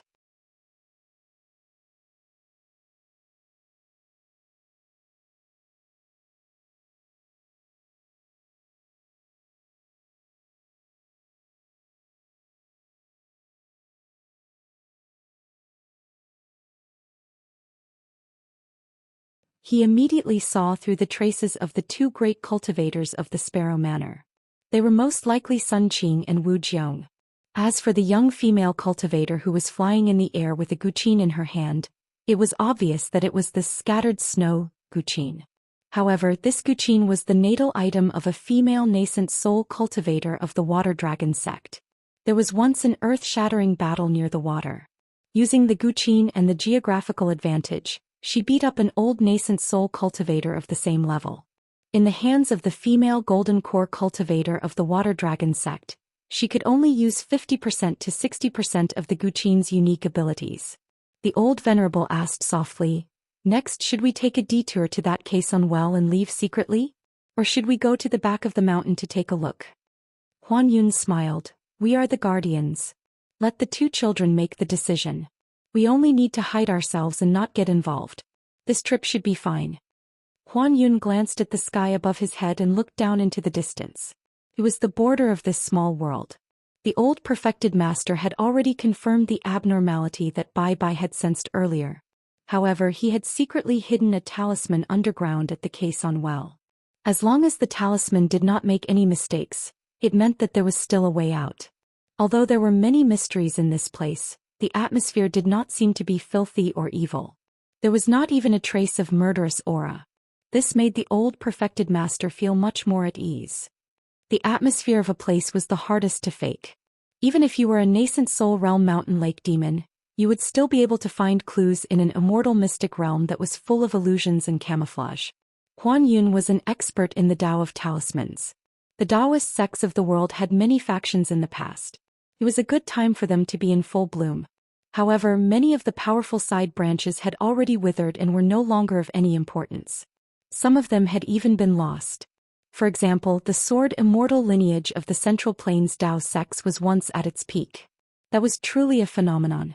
Back then, even though the North Continent was filled with sword cultivators and sword immortals, they still did not dare claim that they occupied 80% of the world's sword Dao's light from Providence. In the early years, the sword immortals of the Daoist sect occupied one of the 4 troublesome ghosts on the mountain. They were known as the sword immortals of the world. Back then, the sword immortals of the Daoist sect did not consider themselves as sword cultivators. Huan Yun sighed as he looked at the bloody fights at the foot of the mountain after the change in the Daoist sect. In the old perfected master's eyes, those who were fighting for the opportunity at the mountain gate should be juniors. They were children. The old perfected master suddenly thought of a poem that said, "In the eyes of 10,000 youths, their intentions are all rugged." When later generations of poets read this sentence, they would write, "Rugged is the opposite of suave." Hence, this sentence revealed the unpredictability of human emotions. The rugged path of a person's heart was far better than the steep path in the mountains. Huan Yun thought of his greed and killing intent and felt even more helpless. In the eyes of the sages of the 3 sects, who was not a youth in their eyes, Huan Yun suddenly said, "Go and protect them in the future to search for opportunities. I will go to the foot of the mountain to mediate. The fewer deaths, the better." The old guardian wanted to say something but stopped. His thoughts turned quickly. After weighing the pros and cons, he understood the old perfected master's intentions and nodded.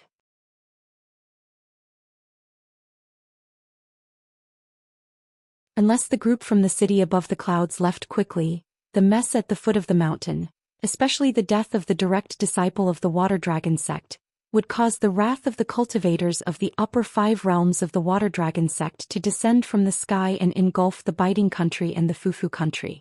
The Sparrow residents and the city above the clouds would not be able to escape. Perhaps the one who would benefit more today would suffer more.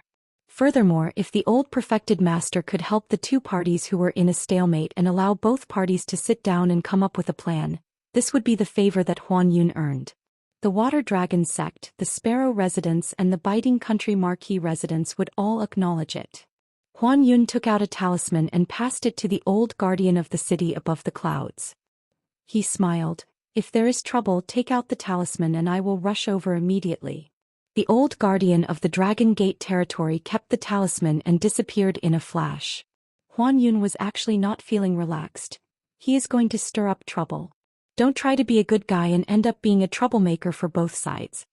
After Huan Yun took action and attacked, he did not help either side but also helped both sides. The talisman took action and tried his best to stop the 2 groups from continuing to kill each other. At the same time, he moved them emotionally and reasoned with them. He said that there were many opportunities on the mountain and if they trusted him, they could search for treasures together. Why did they have to kill each other here and cause both sides to suffer? The originally chaotic situation was like a raging river that suddenly changed its course and entered a huge lake. Hence it quickly calmed down. Especially when Huan Yun called 5 people to have a secret discussion. Among them were Biting country's young Marquis Zhan Qing, Sparrow residence's Sun Qing, Water Dragon sect's Bai Bai and the 2 most powerful leaders of the mountain cultivators. As such, they came up with a plan where both sides of the bridge would take a step back. Of course, Zhan Qing and Bai Bai would take a step back. The reason was simple. As long as they continued to kill each other, the only one who would survive to the end would be the Golden Core Bai Bai who was forced to flee. Of course, on the other side, only a few would survive. At most, 10 would survive. If they were unlucky, they might only be able to survive. Hence, Huan Yun's appearance was great news for both sides. Otherwise, everyone would be in an awkward situation where they couldn't back down. The only way to stop was to smash the other party's head. At the same time, under Huan Yun's lead, They came up with a rough agreement on the compensation for the people who died in the battle.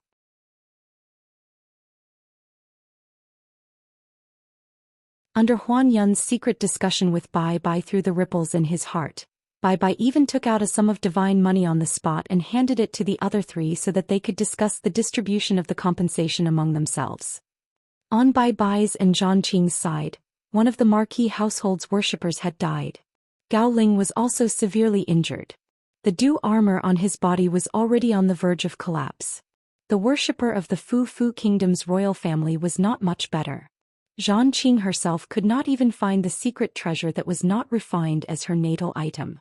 Who knows if it fell into the river or was secretly kept by some black-hearted bastard. This young Marquis White's hair was disheveled and his Daoist robe was already in tatters. He no longer had any of the elegance of a noble family. However, his family had lost a mainstay of the 7th-tier martial artist. Not only did Zhang Qing not complain to Bai Bai, her expression was as usual. She did not say a word and handed over all the authority of the discussion to Bai Bai. This made Bai Bai very happy. During this time, Sun Qing took the initiative to speak telepathically to Bai Bai, who was at a disadvantage in the battle. Since this place belongs to you, the Palace of Sparrows is willing to help you hold out until the elders of the Water Dragon sect arrive. We will try our best to prevent the city above clouds from leaking information to other sections. However, if Xinzhenza from the city above clouds arrives first with other great cultivators, don't blame the cultivators of the Palace of Sparrows for leaving. With just these words, Bai Bai's impression of the mansion master of the Sparrow Mansion changed greatly. Previously, both sides had held back their strength in the battle. Other than the old Daoist Huan Yun, no one else could see it. Therefore, after they made a verbal agreement, Bai Bai had the idea of building some personal friendship with the Palace of Sparrows in the future. Huan Yun saw that both sides had come to an agreement and felt relieved. It was easy to be a peacemaker but difficult to be a good peacemaker. It was not as simple as having a high enough level of cultivation. The key was to have a good grasp of the people's emotions. At the old site of the Daoist temple, a tall old man appeared out of thin air. He glanced at the ruins of the Daoist temple and shook his head. He walked slowly to the top of the stairs and sneered. "Children, do you think this is over? Is there money in the world that is so easy to get? Humans kill the most. It's human nature. Otherwise, where's the fun in watching you children fight?" He stomped his foot lightly. When he walked to the stairs, he looked down at both sides at the foot of the mountain. After a glance, the wisp of sword chi destroyed the ethereal figure. However, the green river water at the foot of the mountain had already started to change. First there were ripples, then it started to boil. Huan Yun was the first person to notice the change. He waved his sleeves and talismans flew out like water. In just an instant the river water under the bridge became still and still. Then on both sides of the white jade arch bridge, a god who was 15 yards tall and green walked out. One of them was holding a silver spear while the other was holding a metal mace. They went ashore and stood still. At the same time the white jade bridge also started to shake. Finally, a white-robed deity condensed. She had golden eyes and an expressionless face. She held a scroll that looked like a Daoist treasure. She floated into the sky and opened the scroll. Her voice was like the sound of nature as she slowly spoke. Even the knowledgeable old perfected Huan Yun felt that the white-robed deity's words were ridiculous after hearing them. However, he had to believe them. The general meaning was that this was the place where the ancient perfected person ascended.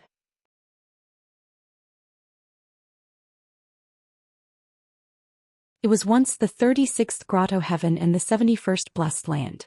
This was a tranquil place. It was both a fortuitous opportunity and a sin for them to recklessly trespass into the mansion. Before the perfected person ascended, he had left a decree for the three of them. He promised that the future cultivators would decide their opportunities based on the number of treasures they obtained. In the end, 5 of them would be left behind. Not only would they be able to leave behind all the treasures and immortal secret manuals, the leader would also be able to become a direct disciple of the ascended perfected person. The rest would temporarily be registered and would be taught a Daoist technique that would lead them directly to the immortal realm. In the next 10 years, only 5 people would be able to survive. Otherwise, everything would be useless. Not only would they lose all their opportunities, they would also be struck to death by the heavenly tribulation. As direct disciples and registered disciples, If they couldn't cleanse the filth for their master, they wouldn't be worthy of this opportunity. After the scroll was opened, it suddenly became as big as a waterfall and fell from the sky to the ground. There were 5 portraits on the scroll. They were the 5 people who had obtained the most treasures and were the most fortunate. In addition to this water screen, there was also a small water screen hanging in the air somewhere on the mountain or behind the mountain as long as there were people. The white-robed deity's voice wasn't loud, but it resounded through the world. Everyone in the secret realm heard it. The young male cultivator who carried the white jade brush from Xianxia in the city above the clouds was dumbfounded. He was on the list and his ranking wasn't low. He was ranked second. The female cultivator beside him was both worried and happy. The person at the bottom was a young man with a saber. Yuanfeng. This handsome young man with a slightly pale face was dumbfounded. The person ranked fourth was a sloppy man who stood in front of the stone tablet with his arms crossed and his eyes narrowed. The third person was a tall and thin Daoist who was carrying what seemed to be a Daoist robe. It was Daoist's son who claimed to be the immortal master of the Thunder God residence. At this moment the tall and thin Daoist was already sweating like rain. The first person. It was a black-robed old man who was holding a bamboo and hanging in the air. Qin Pingon. Everyone saw that the guy on the scroll was still unwilling to land. He stretched out his hand and scratched his head hard. Then he looked at the landscape scroll that was hanging in the air and said sincerely, "What are you doing? I made a mistake. I really made a mistake."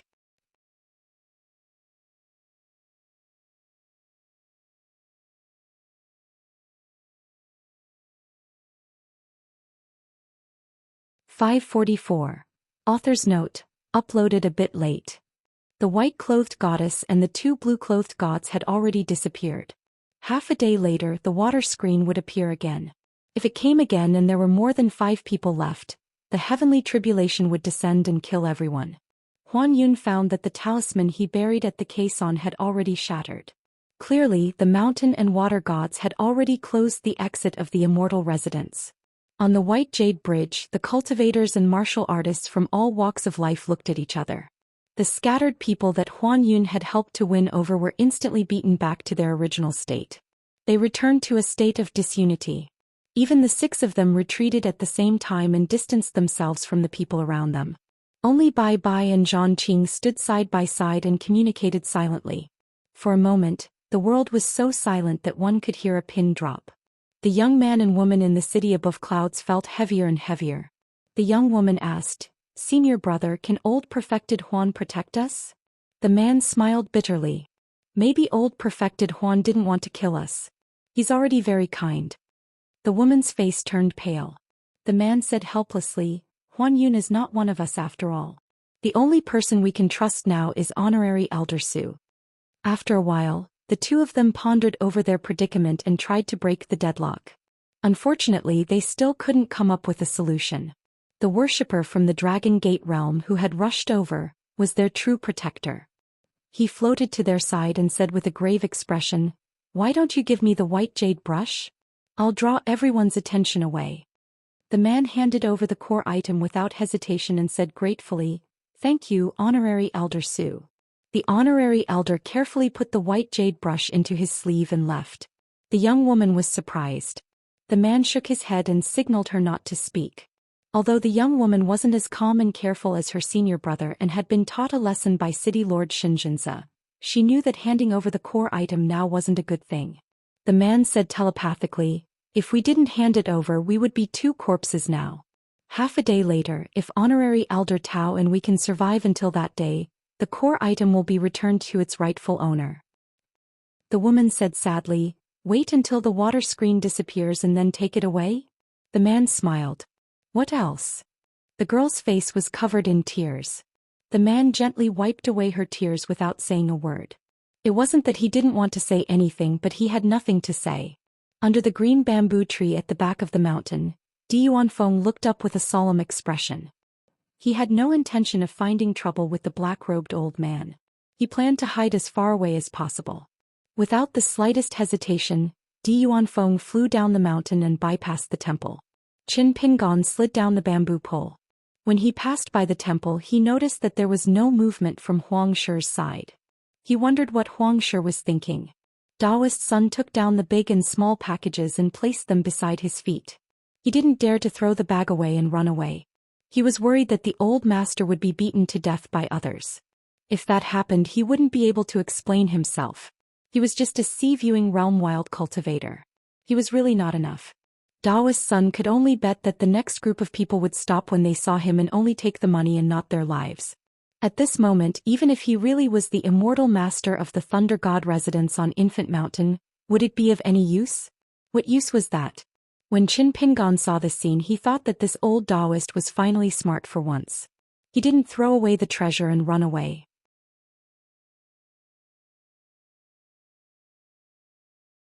Daoist's son's tearful eyes looked pitifully at fellow Daoist Qin standing on the wall.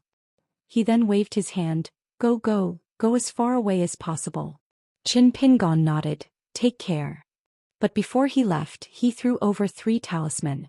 All of them were steel-carrying talismans that could conceal one's body. Giving them to the killing talisman didn't have much meaning.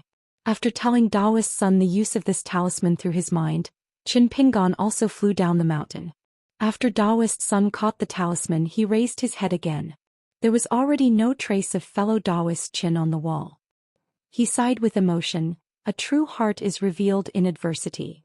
Qin Pingon only hoped that Daoist's son could save his life temporarily by giving up the treasure. After that, there was actually a glimmer of hope for survival. The Lotus Flower Blessed Land was in a similar situation back then.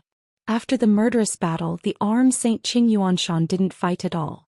Not only did he survive to the end, if it wasn't for the fact that he couldn't reach the top of the city on time, he would have gained the blessing of ascending to the vast world for nothing. As for the 5 people who could survive in the end, there was still a great blessing coming, and they were accepted as direct disciples and registered disciples by some ascendant realm master. Qin Pingon didn't believe it at all. On the path of cultivation, it seemed like a blessing, but because it was linked to magic weapons, it was often the most tempting and intuitive. It seemed that whoever had a greater blessing would have a better foundation for cultivation. But Qin Pingon was roughly clear that the higher the realm, the more important the disciple's foundation, aptitude, temperament, and opportunity were. None of them could be missing. When an ancient ascendant realm cultivator accepted a disciple, especially a direct disciple, how could he only look at how many treasures the descendant had in his mountain? This time there was hidden killing intent everywhere. If it was said that seeking treasures and fighting for opportunities before was like everyone on the path of cultivation, it was reasonable. Therefore, Qin Pingon couldn't determine whether the environment here was right or wrong. But now, the situation was completely forcing everyone to kill according to their intentions. It was simply a situation where everyone around them could die. The guy who was in charge of this place was obviously not a good person. It was very likely that he deliberately bewitched people's hearts and let the remaining 40 or so people kill each other, so that that person could sit and reap the benefits. Moreover, with the sudden shattering of Daoist's son's pagoda bell as a foreshadowing, Qin Pingon even guessed that the person behind all of this might be a greater demon. However, due to some old rules, it was unable to act as it pleased.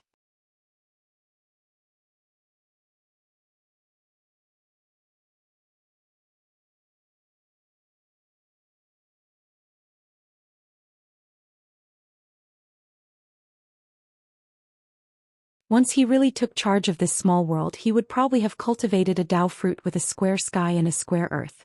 However, after so many years of hardship and wandering, it was not entirely a bad thing that he could only choose some low-level ants to fill his stomach. He used the thoughts of others to sharpen his Dao heart, and after each time he benefited greatly and became more and more knowledgeable about the word truth.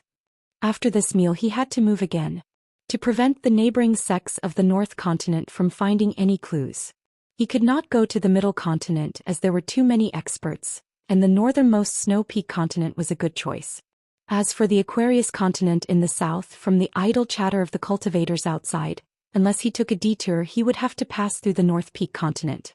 Once the North Peak god entered the Jade Pure Realm, he would be equivalent to an immortal cultivator. It would be more troublesome. Especially when the other party was a mountain god, it would be harder for him to completely hide his tracks. He could not possibly become a small consecrator of the Song clan, right? If he knew the news earlier and the new 5-peak mountain gods of the Aquarius continent had not been confirmed, it would be a good choice to become the mountain god.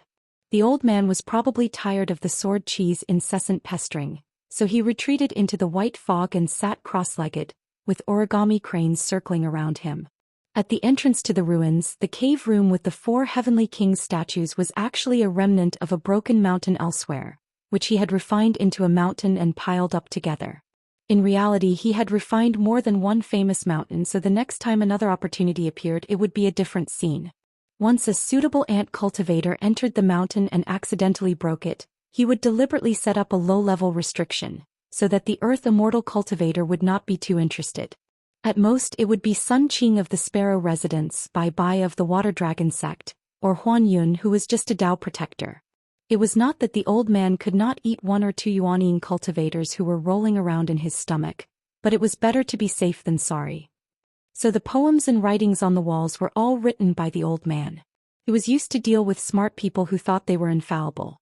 The 50 people who came later were too stupid, far inferior to the first 3 groups of cultivators, so he removed all the restrictions and used a small trick. As a result, when someone fought to be first, everyone fought to be first. The human heart had never surprised him. When the first group of people entered the immortal cave, they looked up and saw the immortal cranes circling around, which was also a small trick. The cultivators in the world all liked to be suspicious. If he did not play a trick, they would either be too stupid to take the bait or too afraid to take the bait. It was laughable. If the people who entered the mountain were all righteous and did not kill each other, each taking their own treasures, he really could not do anything.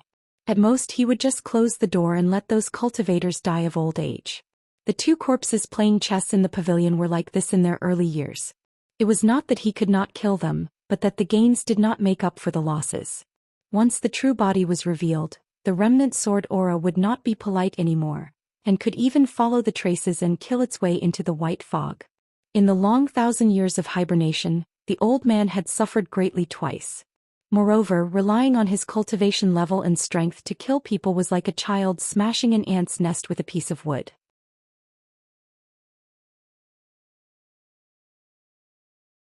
When the old man was in a foreign land, he had done many things and finally met the person who was worshipped by the Daoist temple, which was why he was reduced to such a state.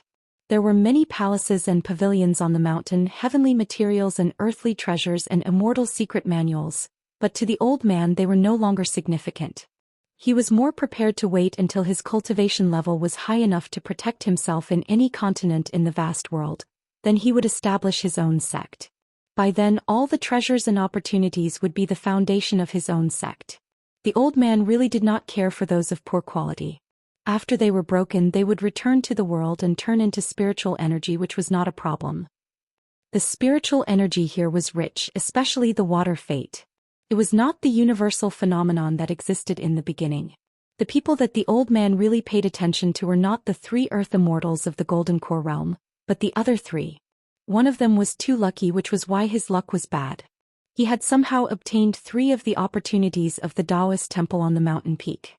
A broken wooden idol, dark green glazed roof that was secretly refined by immortals, and green bricks that contained water fate.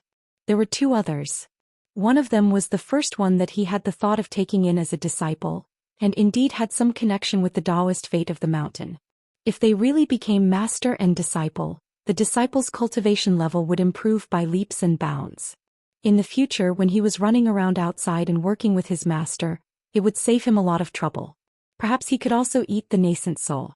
If his master attained the fruit of Tao, the disciple would take the golden core, nascent soul and treasures, and everyone would be happy.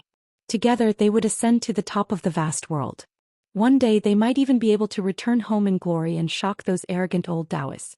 The last one was the most interesting one, which was why he had to die. Most likely he would not have to do it himself. When the time came, there would only be 5 people left. Killing a few more would just be a matter of course. In fact, if those people could sincerely cooperate, abandon their prejudices and choose to break the situation together, in addition to the existence of that wisp of sword aura, he would be in a lot of trouble. He could only hold his stomach and start to travel far away, slowly waiting for those guys to gradually die of old age in this cave in his stomach. Their cultivation would turn into spiritual energy and return to the small world. However, was it possible? Absolutely impossible. Even if they were so loving and there was a nascent soul who had the potential to reach the Jade Pure realm in the end. When that time came, he would have to pay a price and kill him personally. The world was connected and a great calamity was imminent.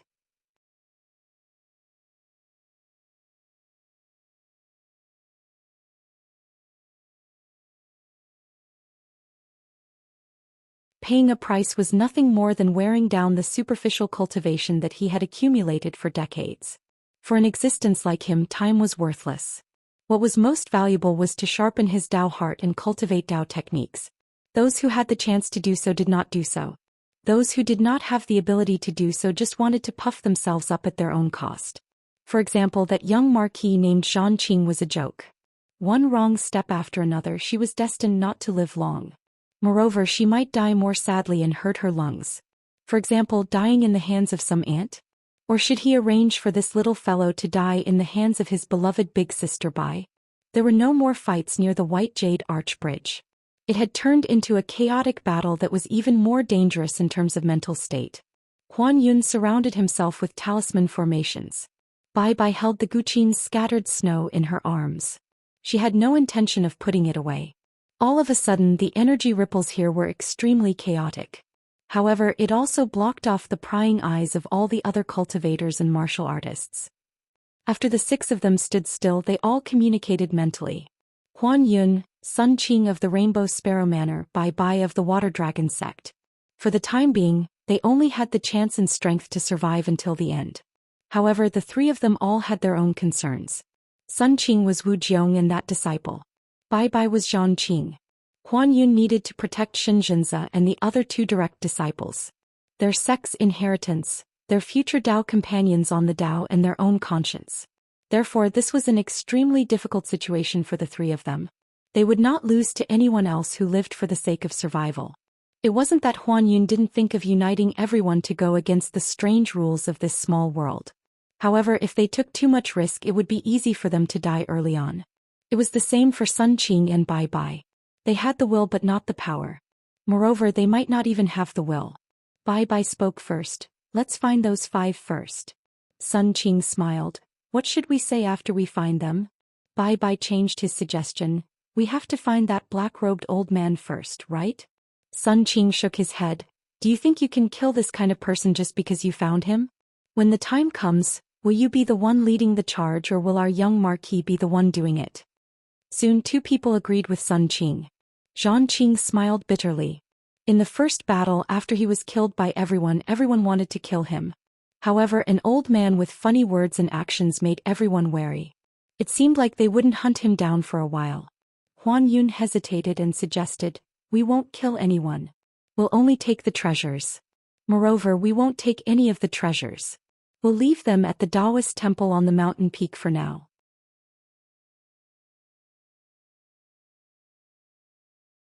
A leader of the rogue cultivators sneered.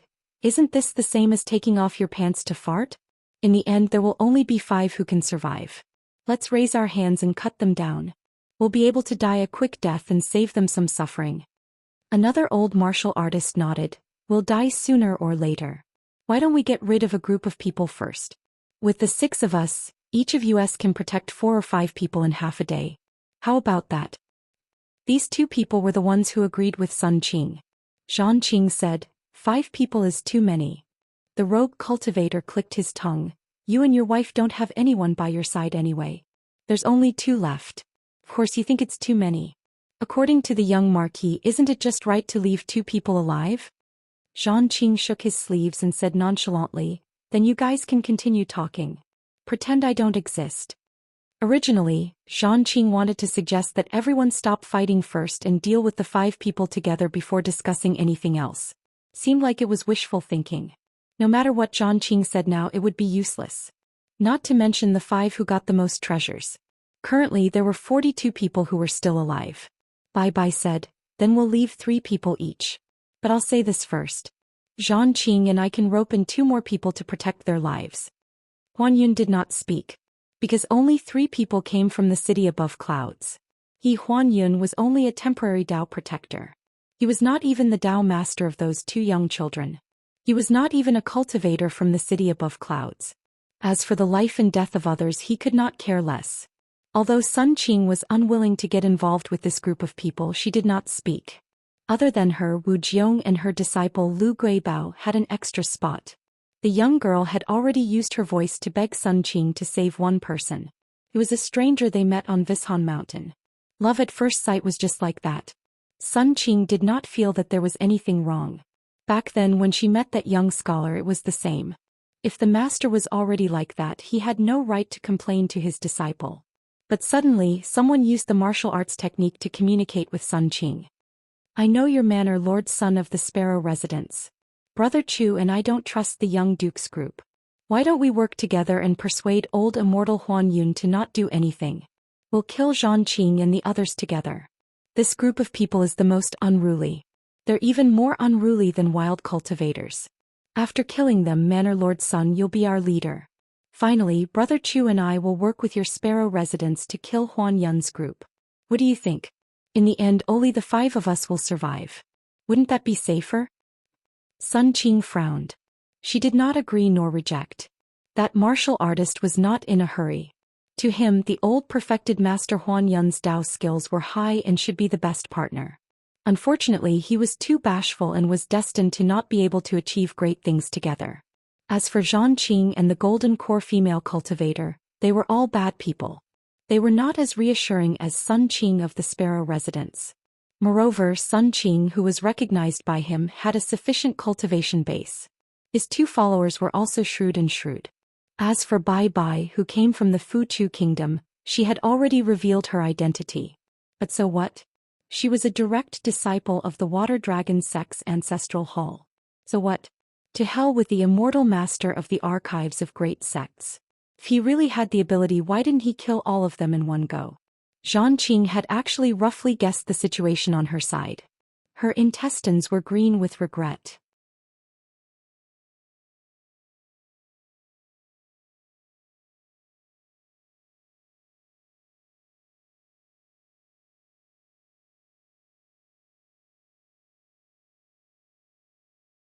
The person who died was the backbone of a small mountain immortal family.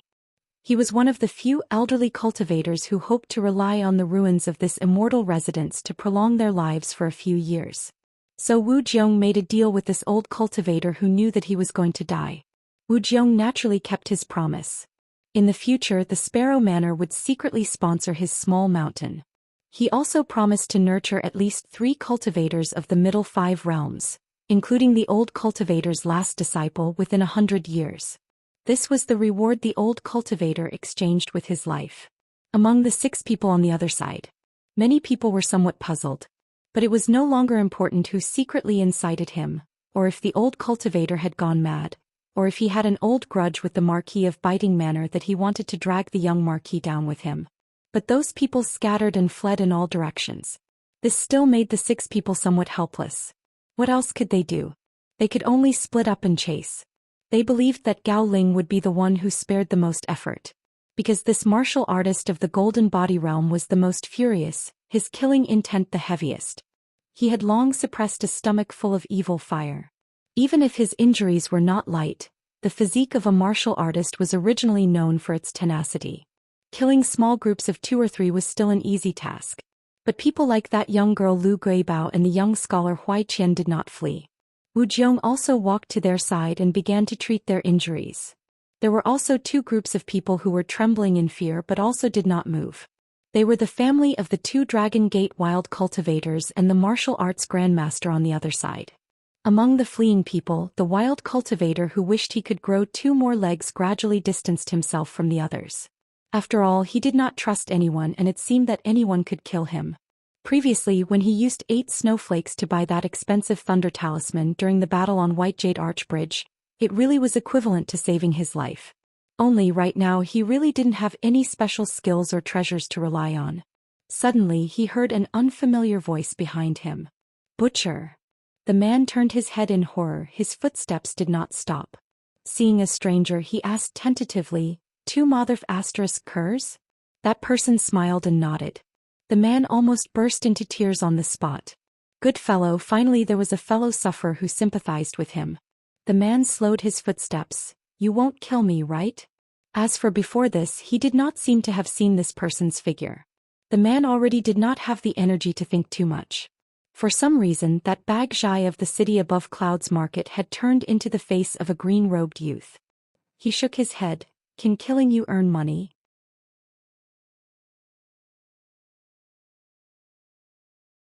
Even if I can earn money, can I compete with those big shots? The man let out a sigh of relief, no longer speaking. The two people buried their heads and ran madly together. Suddenly, someone in front caught a glimpse of the vast expanse of white fog, extremely shocked. Could it be that we have reached the end? The vast expanse of white fog at the border rapidly retreated like the tide. The mountain range rose and fell, like the woman who was still hugging the pipa covering half her face, gradually revealing her true appearance. The territory of this immortal mansion rapidly expanded. Huan Yun did not have the intention to kill, saying that he would go first. Then he rode the wind to the mountain to find the two direct disciples of Xianxia. Sun Qing did not either but let Wu Jiong and the other two go to the south to take a look. Bai Bai and Zhang Qing let Gao Ling kill without restraint. As for that Fu Chu imperial consecrator, he was called to his side by Bai Bai. Gao Ling actually directly took off the dew armor and hid it in his sleeve. He picked up a long saber whose owner was already dead, held it in his hand and flew away. In the white fog, the tall old man had already put away the book, standing in the same place, but his figure slid backwards along with the white fog, so he was like a dragon hiding in the sea of clouds. The old man put his hands behind his back and smiled. If the territory is too small, I'm afraid that you will die too quickly and you will miss out on a lot of good shows. After half a day he would announce a few extremely interesting new rules to everyone. For example, from now on, the person who killed the most people would become the second direct disciple of the Immortal Mansion among the last 5 people. Then Yu Huan Yun and Sun Qing, two kind-hearted cultivators who were not willing to start a massacre, would still kill people? Should he just kill to his heart's content without any restraints? The old man turned his head to look at a young man with a saber who had already hidden at the border and dug a hole to bury himself. He said, at the same time, let's see if you have the luck and fate to become my first direct disciple. Di Yuanfeng, who was wearing straw shoes, bamboo cane and white clothes, cursed when he realized that the situation at the border had changed. He had no choice but to break out of the ground. He did not even have time to shake off the dust on his body as he continued to run towards the depths of the mountain. Then Huang Shi suddenly stopped and changed his route. He came to the hole and squatted down, picking up the soil. He raised his head to look at a distant figure the size of a mustard seed and smiled. Killing that black-robed old man, fellow Daoist Chen, might be a little risky, but killing a fifth-realm martial artist like you, Di Yuanfeng, was really not difficult. The 5 people at the foot of the mountain gave their orders and climbed the mountain together. They agreed to meet at the peak of the mountain, and then they would search for the other 4 people besides the male and female cultivators from Cloud City.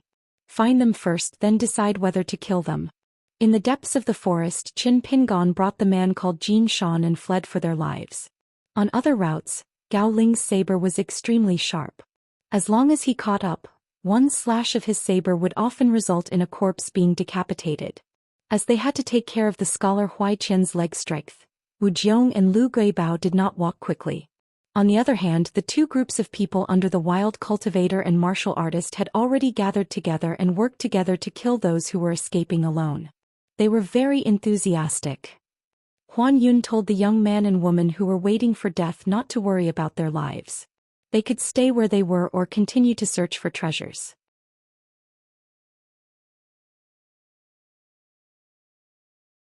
Then Huan Yun discovered the hidden Dragon Gate realm worshipper, but the old spiritual master pretended not to discover him and continued to climb the mountain. On the white jade square at the peak of the mountain, the ruins of the Taoist temple, the green glazed roof tiles and the green bricks on the ground that contain the essence of water made by Bai, who was from the water dragon sect, feel extremely shocked. However, at the same time Bai smiled bitterly. This mountain of gold and silver was right beside her feet, but she did not dare to take too much. She only dug out a green brick and held it in her hand, silently absorbing the essence of water to replenish the spiritual energy in her qi dwelling after the battle. Then, under the lead of Huan Yun, the 6 of them quickly found the tactful priest Sunday. As for whether they should keep him alive or not, it was 3 against 3 and they were in a stalemate. Priest Sun sat on the ground paralyzed and accepted his fate. In the end, the old martial artist made a joke and asked Priest Sun to casually throw out a celestial coin to see if it was right or wrong. If it was right, he would live. If it was wrong, he would die. However, at the same time, the old martial artist secretly whispered to the other 5 that if this fellow dared to use spiritual energy to control the celestial coin, he would kill him. Priest Sun was extremely lucky. Not only did he not show off his little tricks, he even threw the celestial coin that rolled down the stairs to the front. The 6 of them asked him to take the initiative to send the 2 bags to the Taoist temple at the peak of the mountain. Then they could walk around freely. Priest Sun's eyes were dazed and he even forgot to be happy. Bye-bye said telepathically, if that black-robed old man who obtained the most treasures is still at the top of the list after half a day, we will find him even if we have to dig 3 feet into the ground and kill him together. This time even Huan Yun and Sun Qing had no objections. After the 6 of them left, Priest Sun carried the 2 bags and walked up the mountain while wiping his tears. When he passed by the green bamboo, he actually missed fellow Daoist Chen. As for fellow Daoist Chen, after confirming that there was no one behind him, he leaped onto a thick branch of a towering ancient tree and looked in all directions. That man did not dare to go up at all, afraid that he would be attacked for no reason. Qin Pingon looked down and said to that man, I can only send you up to here. If you continue to stay with me, it will only harm you. Remember to make good use of the 2 concealment talisman and stick them on your body. Find a secluded place where you feel safe and don't move around too much. Without waiting for that man to ask him to stay, Qin Pingon had already left and disappeared in the blink of an eye. The man had a panicked expression.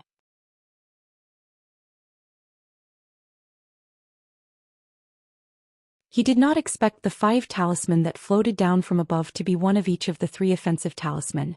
There were also 2 that he did not know the origins of.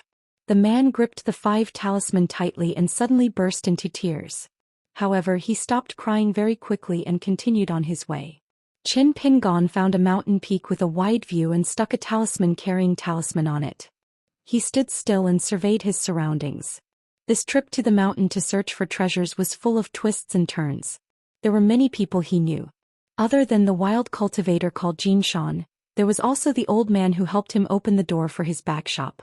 There was also the female cultivator Wu Ying, the martial ancestor of the Rainbow Manor who drank tea with him at the Peach Blossom Crossing tea house. He had a good impression of both of them.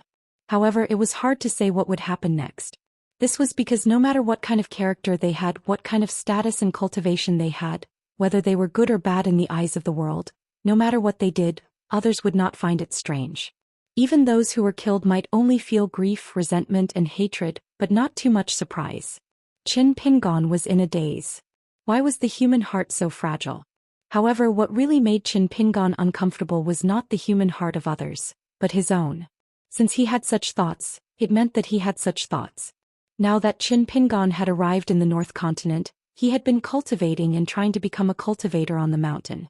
He had been silently cultivating his heart. Qin Pingon suddenly thought of a sentence from a Taoist classic. After that, a certain military sage who wrote a book and published a biography had his own unique explanation and extension. These 2 sentences were engraved on the bamboo scroll by Qin Pingon with a carving knife. The latter was the sentence, "The people on the boat are all enemies." It was to remind the monarchs of the secular dynasties that the affairs of the country were important and that the dangers of the mountains and rivers were not the real barrier. As for the words of the Taoists, the literal meaning was greater. Moreover, Qin Pingon felt that the current situation of everyone, including himself, was extremely compatible with this saying. The boat is hidden in the gully, the mountain is hidden in the swamp. It is said that the strong will carry it in the middle of the night, and the ignorant will not know.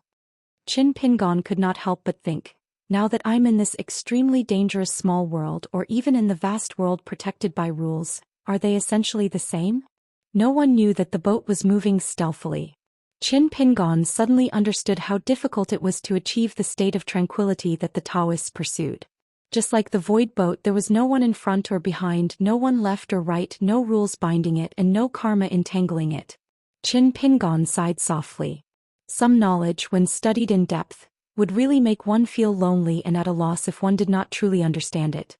Qin Pingon started to breathe in and out, quietly accumulating strength. Once there was a fight, the first person to find him would definitely be the talisman expert. Half a day later.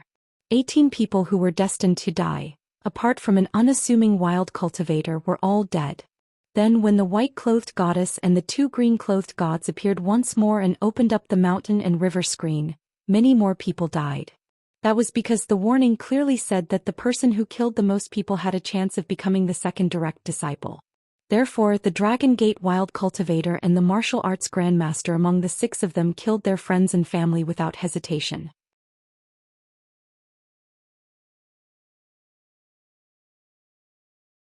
They were going to die anyway, so rather than die in the hands of others, they might as well do it themselves. Lu Guibao's face was covered in frost when she saw that. The young scholar hiding beside Wu Jiong and the young girl sighed. Why do they all have to act so violently? Indeed, just as the young male cultivator from Cloud Above City expected, before the time was up, his family's consecrator appeared punctually beside the two of them. After knocking the girl unconscious, he used a body immobilization technique to immobilize him, making him unable to speak or move. Then he placed the Fengxuan item in his hand.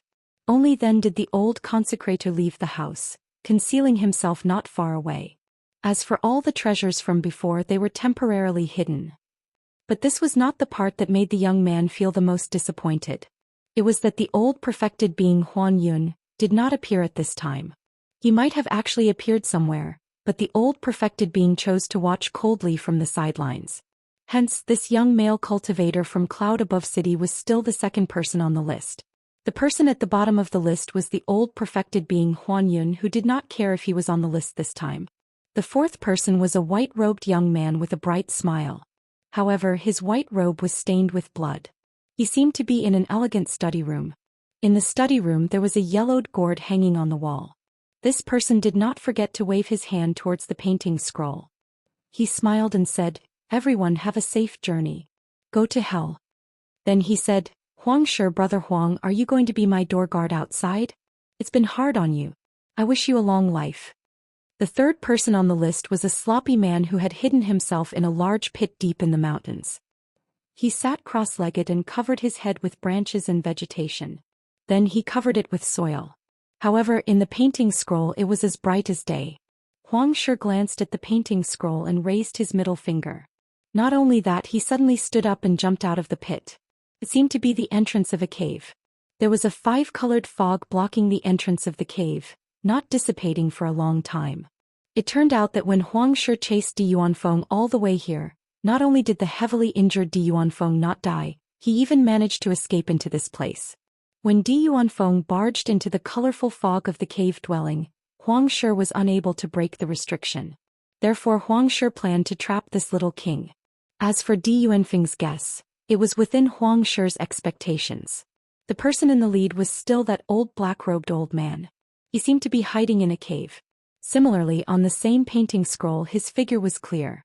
Compared to before, he was still carrying a sword on his back. There were still 2 slanted bags.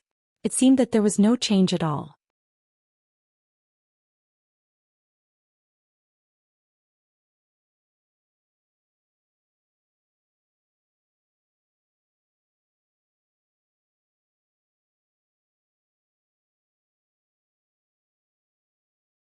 He wanted to rely on his own ability to eat a few more golden coresword cultivators' natal flying swords for this puppet that could advance. He also wanted to borrow the sword Dao Fate of the North Continent to break through the bottleneck of the nascent soul realm. Huai Qian shook the golden ball in his hand lightly and then threw it to the middle-aged man. "Eat slowly." The ball sank into the sword cultivator puppet's acupuncture point. That wisp of sword aura that had patrolled this world for countless years actually stopped and seemed to be looking down at Huai Qian. Huai Qian smiled and said, "I knew that you would definitely choose me." Then Huai Qian looked at a certain spot in the sky. Such a special demonic aura, and it likes to refine mountains for food. Our vast world doesn't have such a beast. The world was silent. Everyone was dumbfounded. Huai Qian narrowed his eyes and said, "Let me discuss with you. After the battle, if I can't kill you, you can't do anything to me. You can follow me to the middle continent. I guarantee you a good future." The sea of clouds hung low. A tall old man sat at the edge of the sea of clouds and said with a smile, "Little kid, you talk big."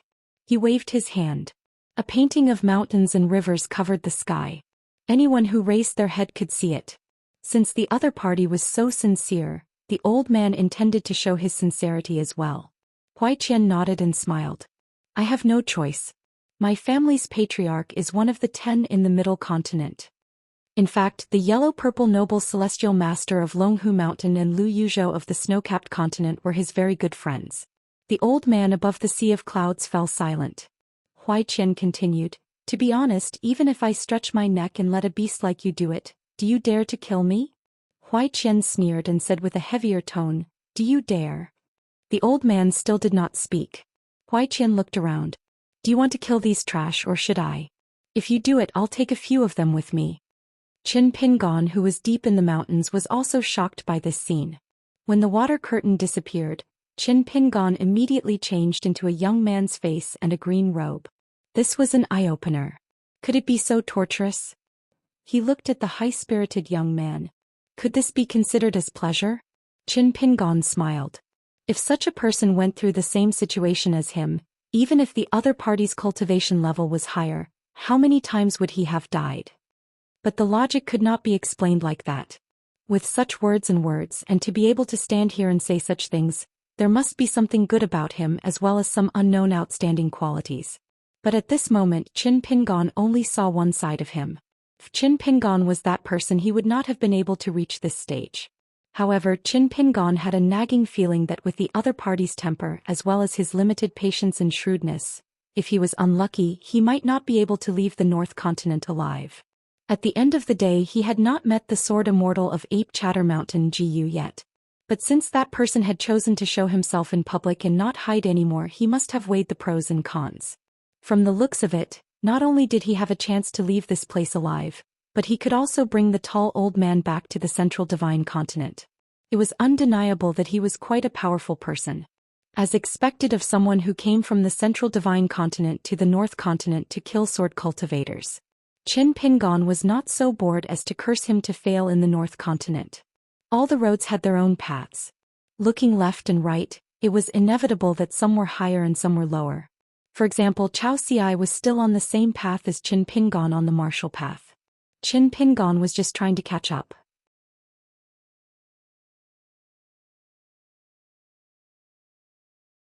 Was he going to make a scarecrow and hope that the other party would die a horrible death? Qin Pingon stroked his chin. He felt that it was not right for him to let his imagination run wild, but it seemed quite interesting. As for Xianxia, Qin Pingon's only regret after fighting 3 rounds on the city wall of the Great Wall of Sword Qi was not that he did not say anything harsh. He did not lose face in front of the old sword Immortal Qin and the female martial god. It was that Xianxia was asking for a beating no matter how he looked at him. Not only was he handsome, but he also seemed to always be calm and composed. He was always arrogant, and all he could see was the legendary peak of martial arts. This was actually quite infuriating.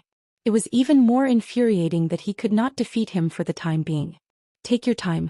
But the next scene made Qin Pingon's scalp tingle.